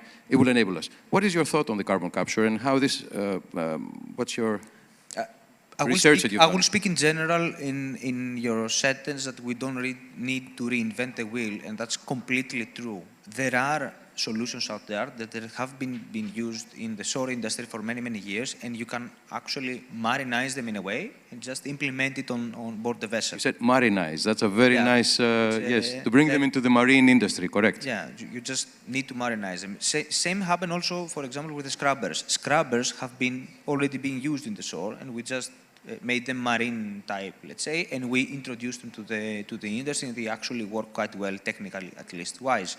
So we don't need to reinvent the wheel. Let's focus on technologies like electricity. Batteries are being developed for the electric cars, for applications for the electrical grid. So there is a lot of improvement in technology already on the batteries. Again, with carbon capture, as you said, there is a lot of technology already exists in the market. So let's start with the easy steps, let's say. Take technology from the shore, make it marinate, and make it use. And basically now the issue is with the regulators, if they wanted to support all these kind of things. And this is, but this is another story. Yes, when you say to bring it into our industry, of course, when you have a carbon capture device in a factory, you know that that factory can produce so much residue, either liquid or solid, of the carbon emissions, and definitely they know how to store it and they know how to dispose of it. What happens in ships? They rely very much on the trading patterns and how the ports and the infrastructure would be ready to accept it. Do you feel that this is something that is on the sphere of fantasy, or is it something that we can see it happening? Because many things are theoretical. Indeed, for both things, it's a matter of decision. Either for electrification of the shipping or for carbon capture, it's a matter of decision from the ones that they actually make the framework that we work. The important thing is that actually ship owners, or at least some of the ship owners, they are ready for the future. And we are considering what we are going to do, and we have actually invested on that, and we have a plan of what we will do the next day. The thing is that the rest of the stakeholders, let's say, they are not following us, and this is the pity thing for both things. Carbon capture, yes, indeed, there are no infrastructure at the moment. There is something going on in the northern of Europe, as always. Same applies also for electrification. There are a lot of things going on in the northern part of Europe, but actually in the southern part I haven't seen something except from a few ports that through the program of filling that we mentioned earlier, they are developing electrification. You mentioned about North Europe, of course, and we are being blessed being born and operating in Greece. Is there something that we could change? Maybe take, for example, what they do in North Europe, like subsidies, like R&D being promoted financially? Certainly.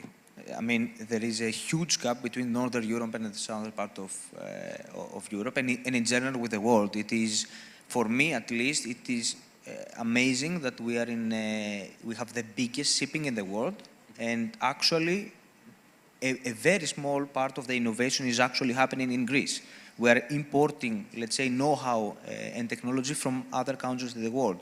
To be honest, if I was born in Norway, my project will be already subsidized, financed, and already on the water. But actually, you cannot have this kind of support in Greece or in the southern part of Europe. There is a huge gap, and it's really a pity that Greece, with that impact on shipping, cannot be also the leader in terms of innovation and technology.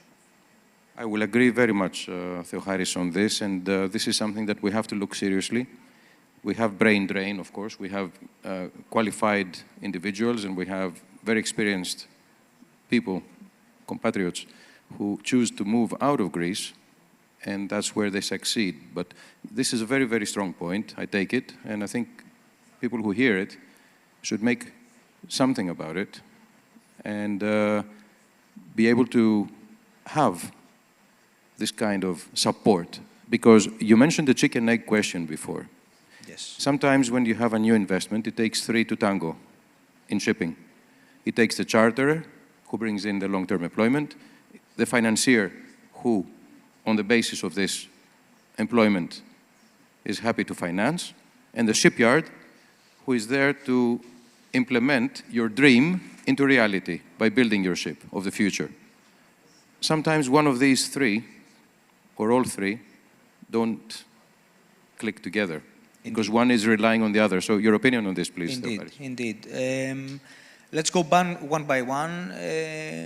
The commercial partners and the charterers that actually they are going to pay for all this kind of stuff, because eventually it will end up in the charterer to pay for all this kind of stuff, and obviously eventually to the end user, which is us, because all of that has a cost that will end up in the end user. But let's focus on the charterer. No one actually wants to spend money on that. As I told you, we all of us, including the charterers, we are in the business of making money, and they want to make money out of it. They will not just waste money on something that does not make sense economically wise. So we are seeking for support in order to make them understand that the project is actually economically viable. So you need the support, or the charterer or us need the support from somewhere, from someone that wants to promote the green technologies in order to make it work commercially wise. And that is over, let's say, from the part of the commercial and the charterers wise. Then you have obviously all the governments and what is around and has to do with the shore supply. You need to have, let's say, the port of Piraeus, the port of Malta, port of Gibraltar, aligned and have a specific framework and tell you that, yes, I can commit that in 2 years' time or in 3 years' time, I have a plan and the infrastructure will be ready for you and you can just start and building your vessel, which is actually something that is not happening at the moment. The last one is financing. There are some incentives, so there is available financing out there, and there are some incentives in order to get more competitive financing. But again, it's not something which is a game changer, and you will say that I have such a cheap financing that it makes sense overall to move forward. So again, in the financing side, there is a slight gap. That is a big issue because sometimes a pioneering idea might be seen as a premature idea, an early adopter who might be benefiting out of being the early adopter, and sometimes you have to be first. They say the early bird gets the worm. That's an expression that we see in shipping. Sometimes you have to be first and quick. But here, I think people want to see that technologies become mature before they actually invest in it.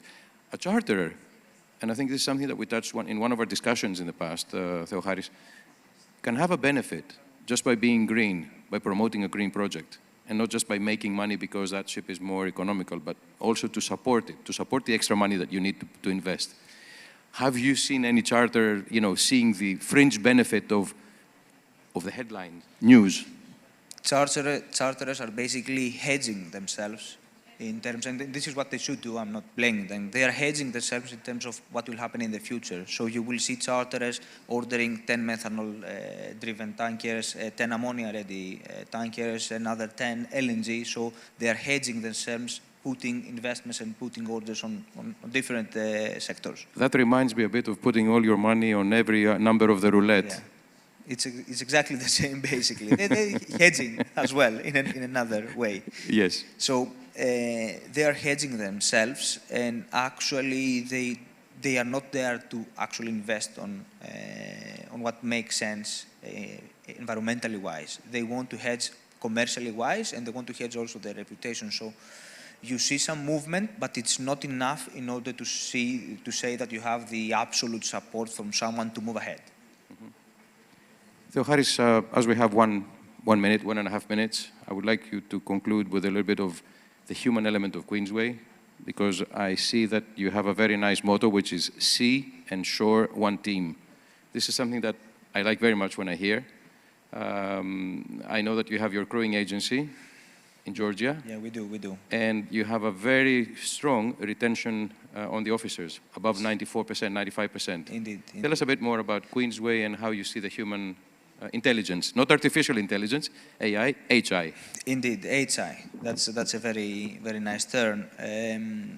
We are investing a lot in humans in the office here in Athens, in the office in Georgia, in the new entities that you have opened for the R&D, because we have a separate entity doing the R&D for all these kind of projects. So obviously, it's a matter of human, and the humans are the ones that they have the ideas, and that they will be able to solve all these kind of issues that we are facing at the moment with the planet and the environmental issues.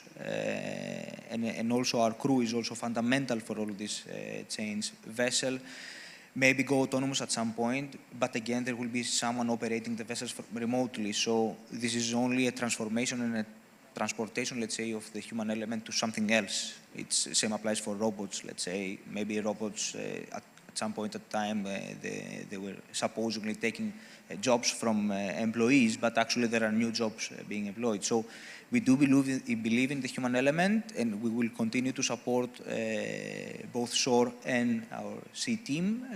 But obviously we are going to evolve and adjust to what is happening and focus either to the shore or to the sea, depending on what is going on into the future. Theocharis, thank you very much. I wish Queensway all the best in the future, and thank you very much. We didn't exceed the time. I think, Despina, we are spot on. Microphone now to George Savliris. Thank you very much. Thank you very much. Thank you.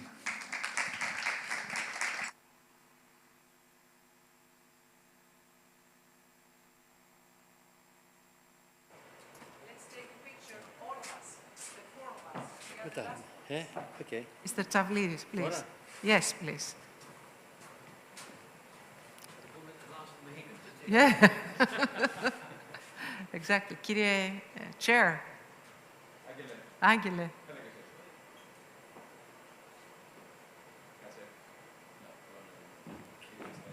Εντάξει, εδώ, είναι μέσα.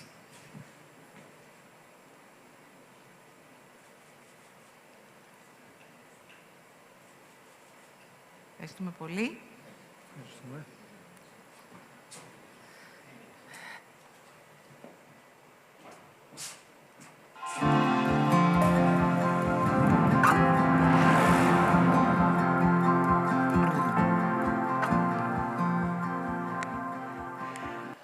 Ladies and gentlemen, or those who are left, in fact, quite frankly, it doesn't really concern me at all about whether I'm addressing an audience of 1,000 people or 3 people. my momentum, my enthusiasm, and my commitment to shipping is the same. So don't worry about the idea of having a sparse audience. I'd like to start by saying that I think the proceedings today were very interesting. We may have been a bit excessive in time, but these things happen in life. I was particularly focused on the earlier speakers, George Pateras, Haris Vafias, Alexander Pateras, who I've known his father since his school days. John Kokorakis, of course, is always with me. He calls me my simachos, because we see eye to eye. And one particular minor point, if I mention, is that John Kokorakis is one of the few people I know who's a technical person, who's totally transparent, and doesn't tolerate hypocrisy, which we hear these days in the technical field. Leonis Evianidis, of course, and Mr. George Alexandrakos, who always gives the punch to any kind of conference. In fact, any conference without George Alexandrakos is literally probably overwhelmed by a bit of boredom. So thank you very much, Yorgo. Anyway, on those notes, I'd like to thank the organizers. Thanks for bringing us all together. In my mind, I think one basic emphasis we've got to place for those who literally were predecessors who spoke is the idea of encouraging the new generation. Let's not forget the fact that the biggest strength of any country is its next generation. So however much issues many issues we have to face in the shipping business, which is becoming all the more complex and all the more difficult all the time, with the uncertainty, the contradictions, and of course, last but not least, which I mentioned earlier, the element of hypocrisy which exists with this new technology, which is overburdening everybody, including the actual legislators themselves. But that's part of what our business has become. Being a romantic Greek, I'd like to finalize by quoting Elitis. I'm always doing something romantic or enthusiastic whenever I appear at a conference, who mentioned the following beautiful saying about us, which we say also concurrently with our finishing point, is to say, thank God we're Greek. Εάν αποσυνδέσεις την Ελλάδα, στο τέλος θα βρεις, θα σου απομείνουν μία ελιά, ένα αμπέλι και ένα καράβι, που σημαίνει ότι μόνο όλα τόσα μπορεί να την ξανακτάσεις από την αρχή.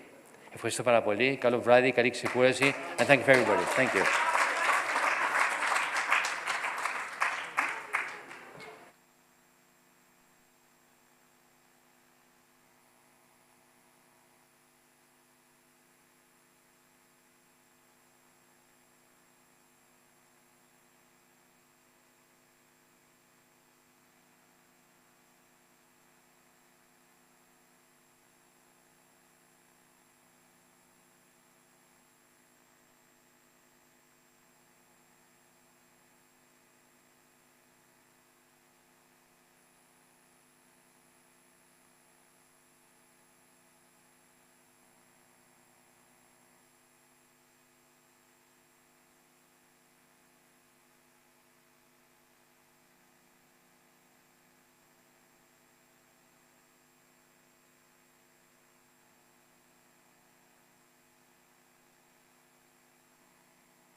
Ladies and gentlemen, another slide to open shipping finance came to an end.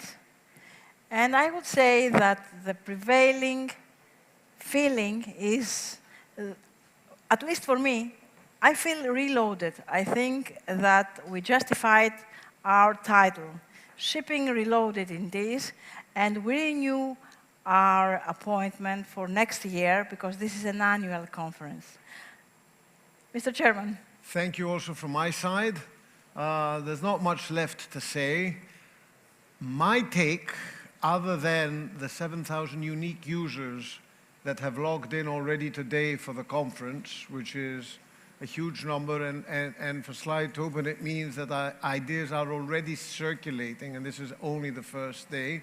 So it's up to 7,000 unique users today. But my take this year was that although ESG has been an acronym and a buzzword for many years already, This year I sensed that we had disagreements amongst us and diverging opinions on what is realistic and what is not. So that means that it's no longer a buzzword. People are paying attention to these issues, and perhaps actions will be forthcoming. So on this note, thank you for joining us this year as well.